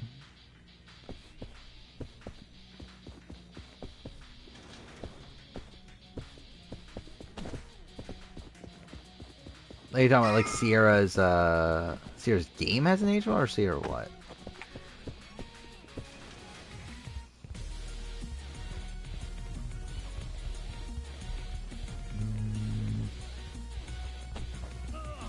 Yeah, what was I still doing on this? Oh, his assessment of her? Yeah, what'd he say? Let's look this up. Let me open the video back up again. There we go. And I get another ad! Thank fucking God. Okay. Where is Sierra in this? On here? They are so No, that's Monica. to her pregnant. And this out there. Then when we met Laura's daughter, it was done. Sierra is so compelling. I was pregnant at 17. Seriously? I walked in my graduation 9 months pregnant. My parents loved me for that. From everything she says and the passion she has, she is dedicated to her child. She's also an owner of guns and loves to hunt and is not in favor of gay rights. When I hear that package, I lean forward. If you can get to the end, okay. Yep. That aged well. Yeah, like Jeff Probst, he loves those people that are anti-gay marriage. What a ridiculous thing.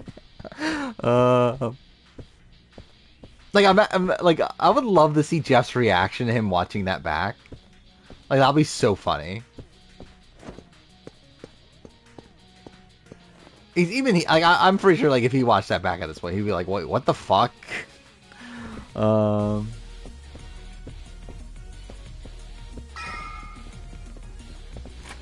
again, huh?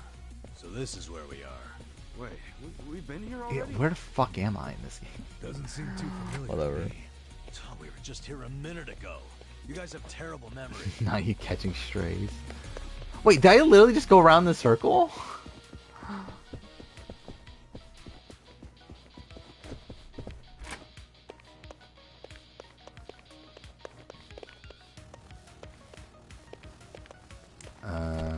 Yeah, I assume that's not a thing that Sierra would do. Sierra is still like a big conservative, right?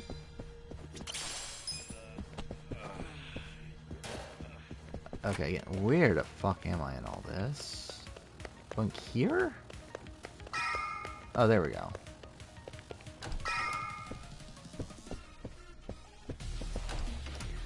What's the sweets?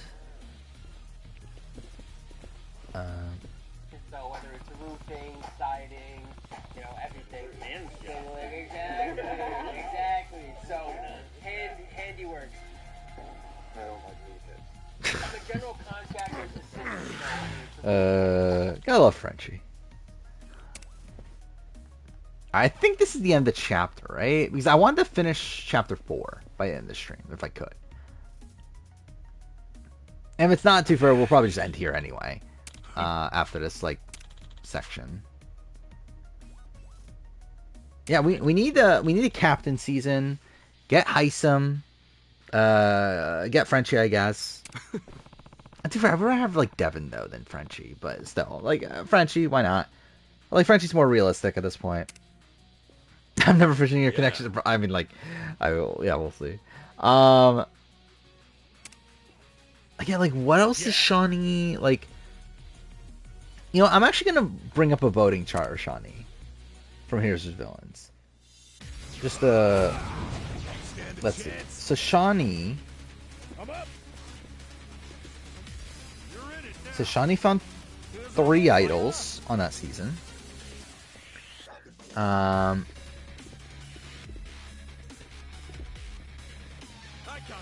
You said saved is not one of them, right? Because I was about to go saved an ally with an idol, but I guess that's not a thing.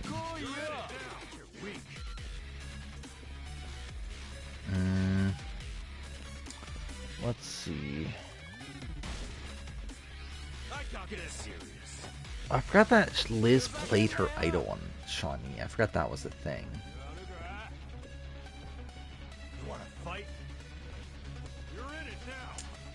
Wait, Shawnee, Sandra, Christian.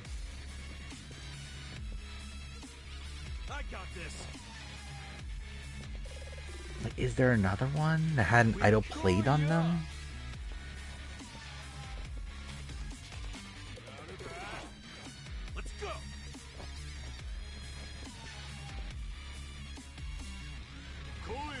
Okay, so that's still not it.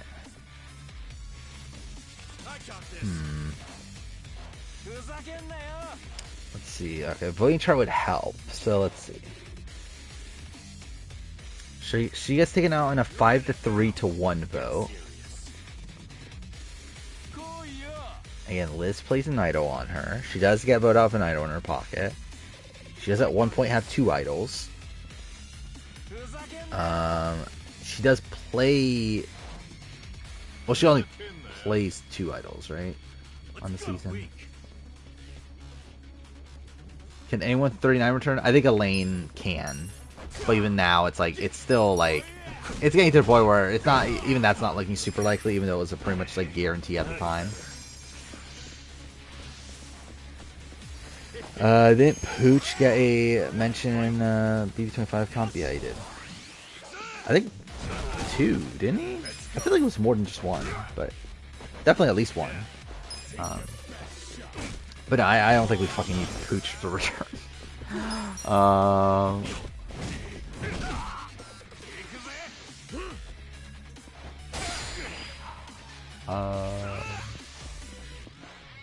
But also, I do find it funny how I don't know why I went from Pooch to Daniel, but I do trash Daniel as a person in my player ranking. Where I make it known. I just wanted to make it clear that okay, this is him as a player. He's still a really shitty person. But the reason why he's this high is because of gameplay reasons. Even though he's not even that high, but still. Same thing with Terrence, is why I say the same thing about Terrence.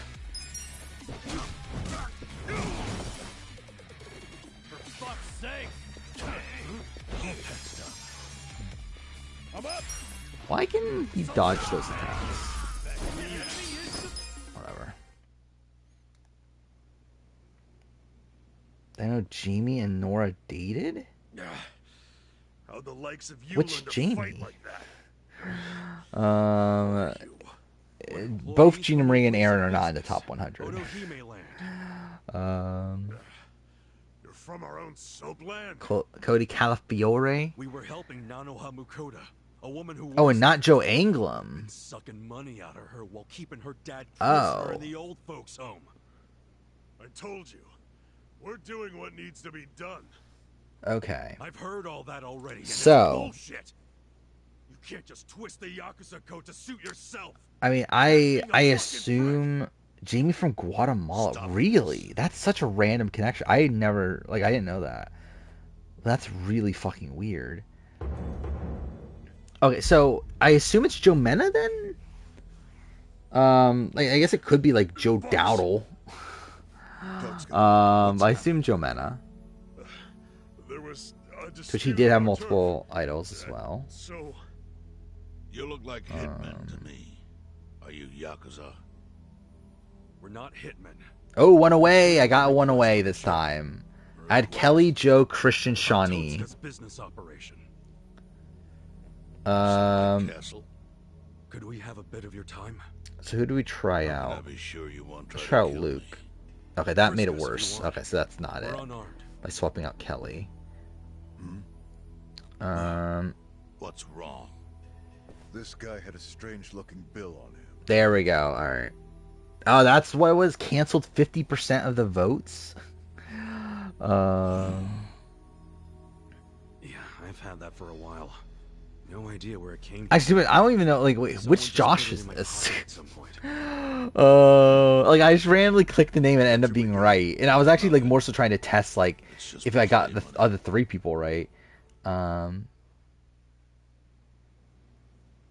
Wait, Jamie and Nora. Jamie had a confessional in Guatemala when speaking about Brianna. I like my women crazy and pretty, and she's neither. Yeah, I do remember that confessional, but funny considering he dated Nora from IOI. Of course, after you made me lose 2 of them. And again, that's just really random. Josh 44. Oh, I forgot Josh had an idol that he used there. Yeah. I was even I was thinking Josh. Or is that a point I was thinking Josh from 44, but I wasn't thinking about him as with him in relation to idols though. I don't know everything about it. But I kind of forgot about that aspect of it. The balance. Okay, so what we got left? We got Frank, Parvati, Christian, Sandra, Cody, Luke, Victor, and Suri. But I'm hearing that some have gone so low as to extort money from the homeless. Yeah, that's the Yokohama Leo Mom. I got plenty of personal experience So, with that. I see. What's something to do with immunity? And as for Totsuka, I never thought he would keep such a large... I mean... Thank you for telling me. I knew of its existence. Okay, so it can't be that. My initial instinct was number 1 immunity because you have Suri and Sandra, but the other everyone else has. It was crumbling. Some wanted it demolished. But is there was immune for a certain amount of the game? I said it should be turned into a retirement home, run by Totsuka. I trusted him completely. Okay, that wasn't it. I tried Frank, Cody, Luke, Victor, and that wasn't a thing. It was still in the exploratory phase. I was going to tell you about. See, I'm assuming this is Luke Toki. It's gross that you're even calling it a business. I assume it's Frank Udy. The whole operation is just Cody. wrong. You gotta It could be Calafiore, could be Nixon. Casca, was it? Christian, I feel like it's only Christian, right? I think you have the wrong Christian idea Ubicki. Or actually, wait, it could be Christian 23, couldn't it? It's Calafiore. Oh, wait, with Cody, yeah. Okay. Oh, yeah, I forgot you did mention that before, actually. He's murdering. Oh,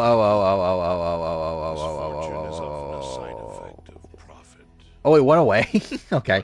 Okay, maybe it's not what I thought it was then. But I did guess Cody, Parvati, Sandra, Suri, because they were on the Traders, or they're going to be they're people that are going to be on Traders release as a group. But oh wait, but Luke is there too. But yeah, I got one away with that. I'd like to hear your own description of what happens on the top floor. The excellent course offers a smooth and painless transition out of this life. Okay, is that not what it is? But then it does seem like Parvati, Sandra, Suri. I saw it happen. You murdered Okay, the woman that's who was in a not wheelchair. the connection. Euthanasia is a painless Okay, so I release think given it's to those who this. need There we it. go. Okay. That woman in the wheelchair? Yeah, so That's the Suri, slow Cody, poison. Luke, Sandra. You should realize, sometimes it's not the patient who wants it. So it was the traders thing. Just for some reason, Parvati's not involved for whatever reason. And then Frank, She wanted us to dispatch Parvati, her Christian, Victor had some sort of immunity at the final 8. Okay, there's no fucking way I would have thought about that. But what they have, each respectively. So like Christian at final 8 had immunity, right? Wait, no. At final 8 played his idol. He played his idol at 8. Frank was HOH. Parvati at 8. Oh, I think the thing is, I'm thinking about here's villains. Put it down. Which I don't think she had immunity for. Thank you. Did she for her other seasons? But that doesn't mean that I approve of this little side business you were running. Did she? Who won immunity in final 8 of Here's Villains? Takami. I know Candace goes home. Understood. Boys, take him out of here. Did she at 8? Yeah, I don't fucking actually remember. Maybe she did.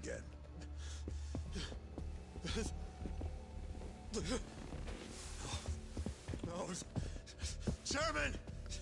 Let's see. Oh yeah, she's at 8. Yeah, she's at 8. So yeah, I guess that was the one.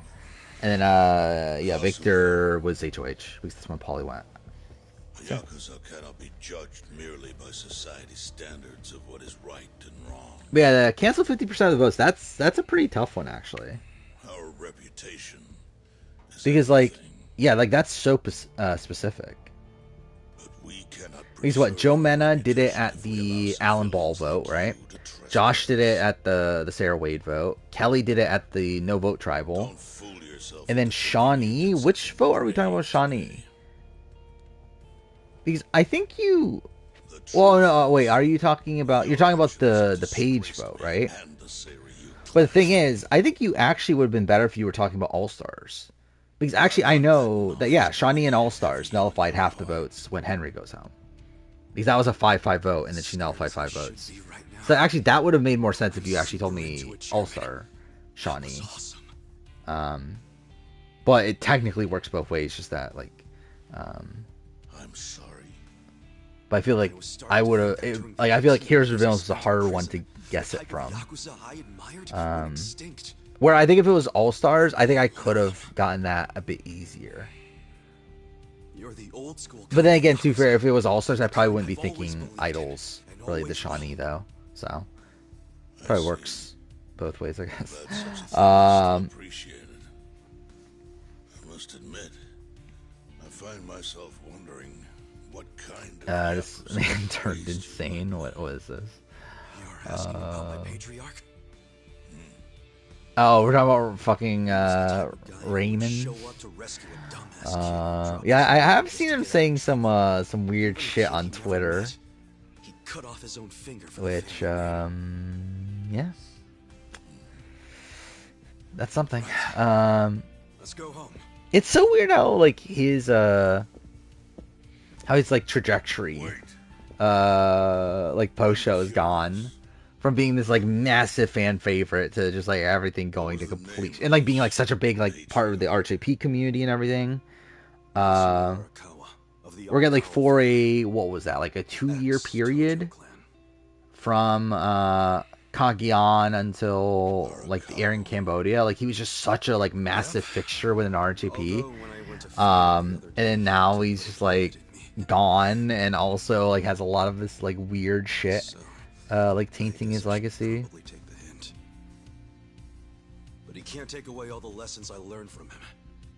To me, he's still the way of man. I see. I'm looking at the Edgic Reddit right now, and I see someone already claiming that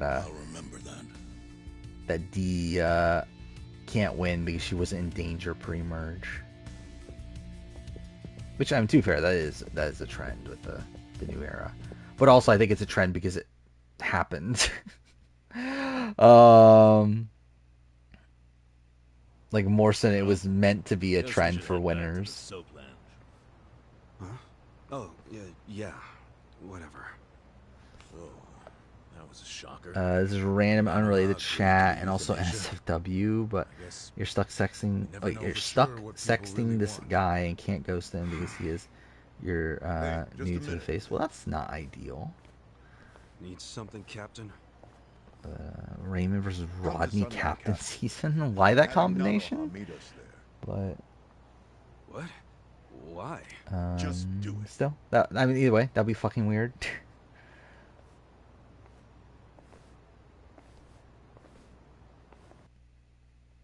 But again, I'll probably end up ending stream in a second. Actually, we're almost at 4 a.m. God fucking damn it! I need to stop doing this. Fucking streaming to 4 a.m. But I am gonna wait until at least set of cutscenes finishes. Yes. We talked on the phone. I'm Takabe, the general manager. Where's Totsuka-san? You stop responding, see what happens. Yeah, that's so I'm filling it. probably what I would do. I don't even know. I apologize. Edric refusing to jump on it. I called this last week, where I said this last week that even if fucking D, or even if Emily goes out, I feel like they're just gonna latch on the Katura over D. Sorry, but you'll have to make other arrangements for it. But the operation wasn't that But scheduled for today? yeah, I think Katura is the other person now. Again, if it's not D, it is Katura. It's just that I feel like it is like heavily weighted towards D though. Hold up. What did you just say? They said he'll die. Yeah, what's connections? Oh, this is the gaming one you made? Okay, so, I mean, I should know this one right away unless you're really fucking me over. What did you two talk about? Oh, actually, what was the other game? Yeah, there we go. It was, okay. I got Her Story, Immortality, Telling Lies, and it was Silent Hill Origins was the other Sam Barlow game, which I did know that. Okay, other ones, I mean, like, But can I finish paying? why is there Infamous and Second Son? Like, why are those separate entries? I'm worried he's still too weak for it. Don't tell me So, second thoughts now. Your father deserves to be at peace. like, You said it yourself. Now you're cheaping out on him? No, please. because, like, there's a lot of Sony stuff Of course I here. want Dad to have peace in his golden years. I don't want him in pain. But that's not it. Okay, so Game of the Year, I mean, we could try that. Elden Ring, God of War, Breath of the Wild, Sekiro. Actually, that doesn't work because Witcher 3 also was. There may be complications. Don't you see the need for finesse? That's what you're paying us for. Oh, okay. It's just my father's never. That was the hardest one. That's the one I knew instantly because I know what fucking games he's made. Hey, if we can laugh about it, it must not be that bad, right? Huh? Rodney also posts special stuff on social media nowadays. I have not been following Rodney, but that does not shock me. Saints Row 4. So she had no idea. It seems not. She thought the operation was... Okay, Saints Row 4, God of War, Uncharted 4. Damn, we barely got to him in time. Is there another fourth entry, though? The operation is no longer necessary. Sorry? Your father was examined again, and doctors The concluded... Second Son was the third one. Witcher 3 is obviously the third one. Bioshock Infinite was the third one. Oh, really? Yes. Therefore, we are returning this payment to you immediately. We realize how inconvenient our... Okay, so that's not right, anyway. So, all money paid towards care after today's date will be refunded. But what do I do now? Let's see. Like, Infamous and Second Son are two options, which I find strange. As I said, we realize how inconvenient this is for you. Your father may stay here free of charge until you make other arrangements. Okay, that worked. God of War, Infamous, Spider-Man, Last of Us. Finally, some actual fairness. And then... I'm glad to hear that. Real glad. Again, of these, Sekiro, Elden Ring, God of War, Witcher 3 won Game of the Year. Okay, so that is what it is. And Bioshock Infinite, So much for Saints Row 4. Oh, Troy Baker? Okay, that's not why I was... Dodgy's mistake led to her dad's survival, so there. That's not what I was thinking at all, but that does make sense. I'll trust you all to iron. I mean, to be fair, I had no clue who the fuck starred in Saints Row 4. But, the other ones make sense at least. Hey, bit of advice. So, there we go. You should put that away. Yes, this is the... of course. Okay, what is this? Oh, Rodney. Urine therapy. Oh, actually, I did hear. Actually, I forgot. I did know about this. I did. I completely forgot about it. But I did know about this. So, yeah. Good for him, I guess. I mean. Yes. Wait, how is this cutscene still going? How long is this cutscene? Oh, and we'll get you any back pay you're owed. Really?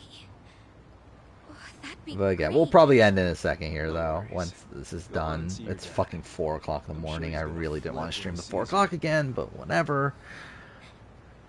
Thank you.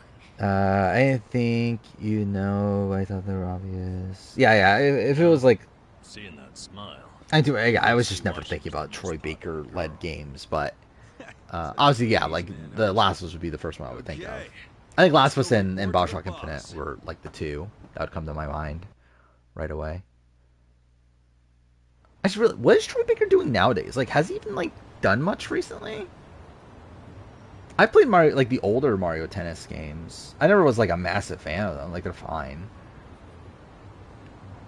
but yeah, they're good. I'm looking this up with the Troy Baker, because I feel like he hasn't been doing as many games recently. Like, yeah, he's in like Death Stranding, which like that's whatever. He's in Fort Solis, which I need to play that. I do own it because that's a game I caught for whatever reason. He's the bad guy in Miles Morales. He's obviously in Last of Us 2, but yeah, like he hasn't really been doing as much recently. He probably doesn't need to. Probably rich any fucking way, but still. Janelle posted cast list. Yeah, again, like well, that was the list that we were talking about last stream. And to be fair, I mean, like most of it was right. Like obviously, like 2 people were wrong, but also to be fair, like a lot of those were kind of predictable. I guess 3 people were wrong, actually, technically. But still. I mean, like we haven't really. Actually, let's wrap this up. Like, yeah, we'll talk about Game Awards for a little bit. Yeah, tomorrow's Game Awards. I'm excited. It seems like there's a lot of hype coming into it. Where there's a lot of talk about like people that know the announcements for tomorrow are talking about like how they're excited for it. So like, I feel like it could be cool. Like obviously we know like there's gonna be a big Xbox presence. There's already like I like saw that there were like rumors about like Dishonored 3, which like I don't really care, but like that's at least something. But again, there's supposedly going to be a big Game Pass announcement. I would assume it's going to be Activision being added to Game Pass, is what I would guess. Like, that's just what makes sense to me. I don't know what else it would be that would be that major. Outside of just, like, I don't know, like, maybe they, like, team up with some other random company. But again, considering the fact that, like, Activision... Like, we know that Activision games are coming to Game Pass at some point, and they haven't, like, formally announced that yet. I feel like it makes sense. If that is what it is. Yeah, I'm assuming, yeah, a lot of same-day releases, too. Obviously, I'm expecting Death Stranding 2. That'll be fun. I'm excited for that. Outside that, I don't really know. I think it'll just be fun to see what's there. I mean, there's a lot... Like, I mean, this has been a weird year where, like, not much has been announced. To where, like, we know a lot about, like, things are in development, but we just simply haven't seen a lot of it. So it's like, I think there's a chance that, like, we could see a lot of stuff tomorrow. Now, I think a lot of it will be third party. I don't think we'll get a lot of first party stuff. Where, like, I think if, like, Nintendo's there, we'll probably just get, like, some random, like, DLC bullshit for, like, random things. Like Sony, I don't know how much to expect from Sony. Where like again, Death Stranding 2 is technically Sony, but like outside that, I don't know what to really expect. Like usually Sony shows up, but they usually don't like announce anything big. Like if it's something maybe like God of War DLC, like that could be there. Like I would have said that like this is where Last of Us 2 remaster is gonna be announced, but they already did that obviously.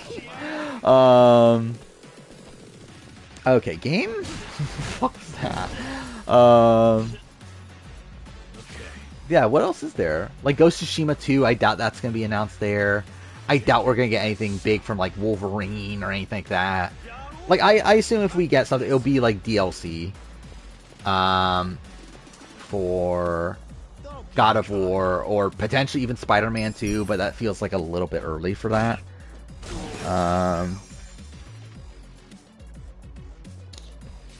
I mean, we already like. Well, you mean the remaster for like part 2? We already seen a lot. Like they literally released like they let press play like the new mode, and like there's like extensive videos on that now to where it's like, like it would be weird if that's there, because like we just know so much about it already. Oh fuck, we're still in chapter 4? Okay, I thought we finished chapter 4, but oh well. I'm not gonna play more tonight. We're already almost 5 hours in anyway. I would just look up like IGN. I know Easy Allies had one. I like most like gaming thing, like I don't know, like critics or whatever, like have videos on the new mode, which seems cool. It looks cool. I'll play it. Maybe I'll stream it. I don't know. I don't know what I'm doing with Part 2 Remaster. Because I want to do a video on it, but I also like don't really have time. But also it's like it'll probably be a short. Like I think what I'll probably do is I'll play the new stuff. I'll buy it. I'll play the new stuff. I probably won't end up replaying the entire game again. I just don't have time to do that. But I'll probably play the new stuff and then talk about the new stuff in a video. Because I would like to talk about like the lost levels that are there. I think that'll be kind of cool. Talk about the no return mode. Like stuff like that, but I don't really have time to like just do another Last of Us 2 playthrough, and to do it in a timely manner. If Resident Evil 4 wins Game of the Year, how will I react? I'll be like, what the fuck? No, I wouldn't be like that upset really, but I'm like really, like Resident Evil 4 remake. Like it's good, but it's also like just the same game. It's Baldur's Gate, right? Like, I feel like I'll be mind blown if it's not Baldur's Gate 3. Like, it would be, like, I mean, like, off chance of Tears of the Kingdom, but I feel like it's almost guaranteed Baldur's Gate 3. There's a rumor about a surprise Marvel game, but I don't want to spoil it. Yeah, I probably haven't seen it. Because I don't think, like, if it was just, like, literally today, then yeah, I haven't seen it. But to be fair, I'm not like, I don't know. I don't really care about being surprised necessarily either. But I'll probably end up seeing it at some point before the actual event anyway. Yeah, what else could be there? What else? Oh, wait, we're probably going to get Rebirth, like a new Rebirth trailer.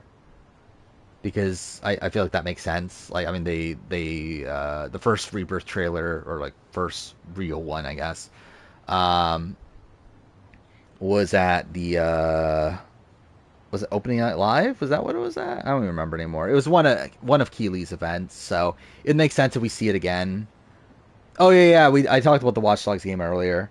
There's a rumored Watch Dogs 4, but it's not coming for a while, according to the thing. So it's like whatever. But yeah, I guess we're doing Watch Dogs again. I'm just like looking at the collection, just kind of like spark anything. Like what else could be at the event?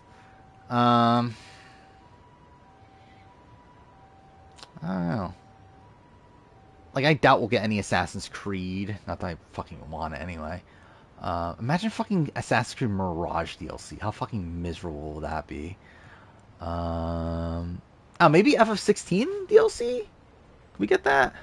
Or is that too early? I'm not sure.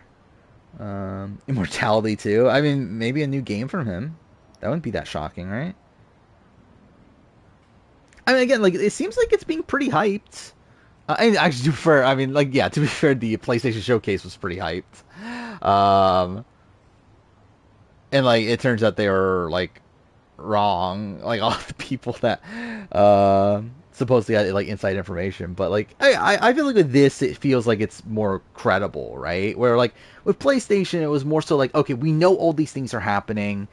We know that they should be showing these things. And that was where, like, a lot of the rumors were kind of coming from. Where this is more, like, specifically like, oh yeah, this is going to be shown tomorrow.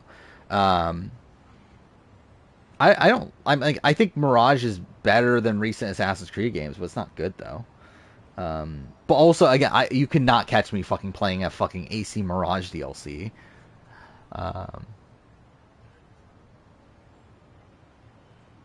Yeah, again, just looking at the collection. I mean, like, maybe we'll get Yakuza 8 something, but it's like, do we need it? Probably not. I think we'll get, like, a lot of third-party, probably smaller, like, not smaller announcements, but, like, announcements of, like smaller franchises that are, like, getting sequels or something to that nature. Like, definitely no Mass Effect, right? Considering they're not even fucking done Dragon Age. I believe Dragon Age is confirmed to not be there. So I doubt we'll get that. Actually, I wonder when we're going to get Metro.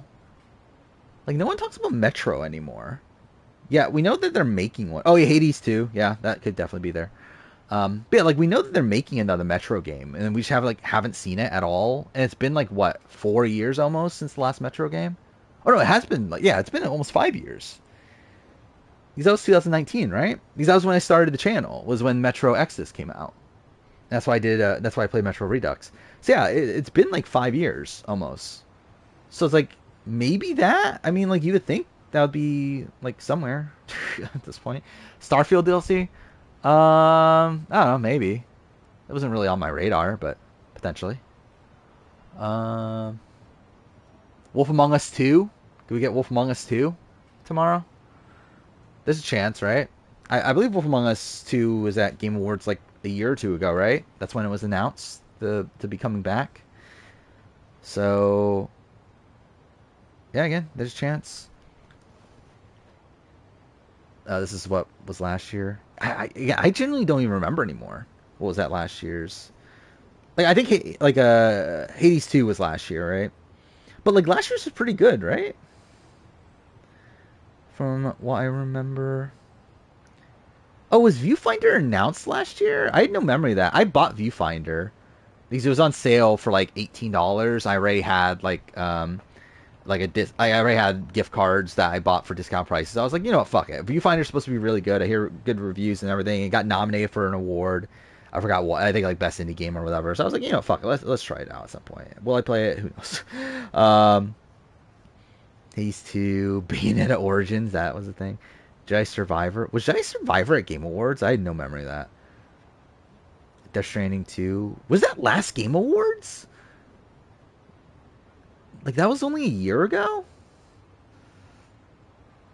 Remnant 2. I forgot about that. I do have that installed on my Xbox.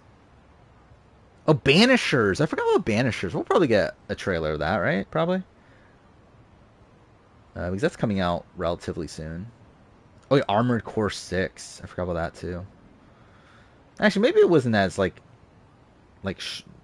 strong as I thought it was. But anyway, how am I still live? I don't fucking know, dude. We're probably about to end now. I mean, the discount gift cards were from, like, Black Friday. Like, there were, like, a whole bunch of stores that were doing, like, 10% off. I know, like, Dollar General was doing, like, 20% off, but I just didn't care enough to go to a fucking Dollar General. But, yeah, like, I ended up buying, like, how much did I fucking buy? I bought, like, $150, I think, of PlayStation gift cards. And I ended up buying, like, a whole, like, I ended up buying, like, a full year's worth of Game Pass for, like, $100. Game Pass Ultimate. So, like, that's also a thing I did. And then also I bought, like, what was it? At Target, I think it was. There was, like, an 80 or it was $100 DoorDash gift card for $80. So I was like, fuck it, I might as well buy that. So I'll definitely use that eventually. So I ended up like spending a whole bunch of money on fucking gift cards during Black Friday. Which, by the way, also I've been continuing to just buy shit recently. I've been spending way too much money. I've been spending way too much money recently. I really need to stop. Like I literally have like 10 games in the mail right now. Of just like random games I've been buying. Like a lot of them have been like Xbox One, like exclusives that I wanted to like have physically. Either that or like Xbox 360 games are backwards compatible that I would like to play at some point. Which when will I ever? Who the fuck knows? But yeah, I really been like just like spending too much money. And it's not even like it's that expensive. Like the games I've been buying are like fucking like $10 or whatever. It's not like I'm spending actually that much money, but like I have like mixing that with the fact that like it's right after Black Friday where I just fucking bought an Xbox for like $400 and all that. Like I'm definitely spending too much money on like recreational things right now, but whatever. Again, the thing is, I really want to play games. I just don't have fucking time because I'm recording all these fucking videos and working on all these videos. Whereas I just don't have time for it. Like I really need so what my plan is, I at least want to get the Big Brother player ranking recorded before I start playing games again. Which who knows when the fuck that'll be, but like when that's done, I want to play like a Dragon Gaiden. That'll be the first thing I play. It's on Game Pass, obviously. Then I'll play. Actually, you know what? Fuck, I can check it right now, right? What else do I have on fucking install? And again, why the fuck am I still streaming? But either way, I will play Alan Wake 2. I already have the gift card funds to buy it. I've just been waiting to see if there's a sale beforehand. Because I'm like, well, why spend the full amount if I don't have to? So it's like, yeah, if there's a sale, like, again, because I'm not going to play it right away, but I am going to play it eventually. And I do want to replay Alan Wake 1 before I do so. Wait, what have I installed here? Atomic Heart, again, I'll probably stream that, I guess. Cocoon, I want to play Cocoon. Hi-Fi Rush, I want to play that. Jasant, I want to play. Liza P, I don't know what I'm going to do with that. Like a Dragon Gaiden, Persona 5 Tactica. Redfall, probably stream. Remnant 2, I don't know. Starfield, I need to play Starfield. And then Sea of Stars. And then Wolong Fallen Dynasty. Those are games on Game Pass. Which I'll probably try to play the Game Pass games first. Just because, like, those, again, who knows if they just fucking, like, take them off Game Pass anytime soon. Where, again, the games I own, obviously I own them. So I can play them at any time. So I might as well, like, try to get the Game Pass games out of the way first. So I don't know, whatever. Outside, I think Alan Wake I'll go out of my way to play because I actually genuinely want to play Alan Wake. Like I hear just like really fucking good things about it. To where like I would expect Alan Wake to, if not be my game of the year, to at least be close to it. But yeah, we'll see.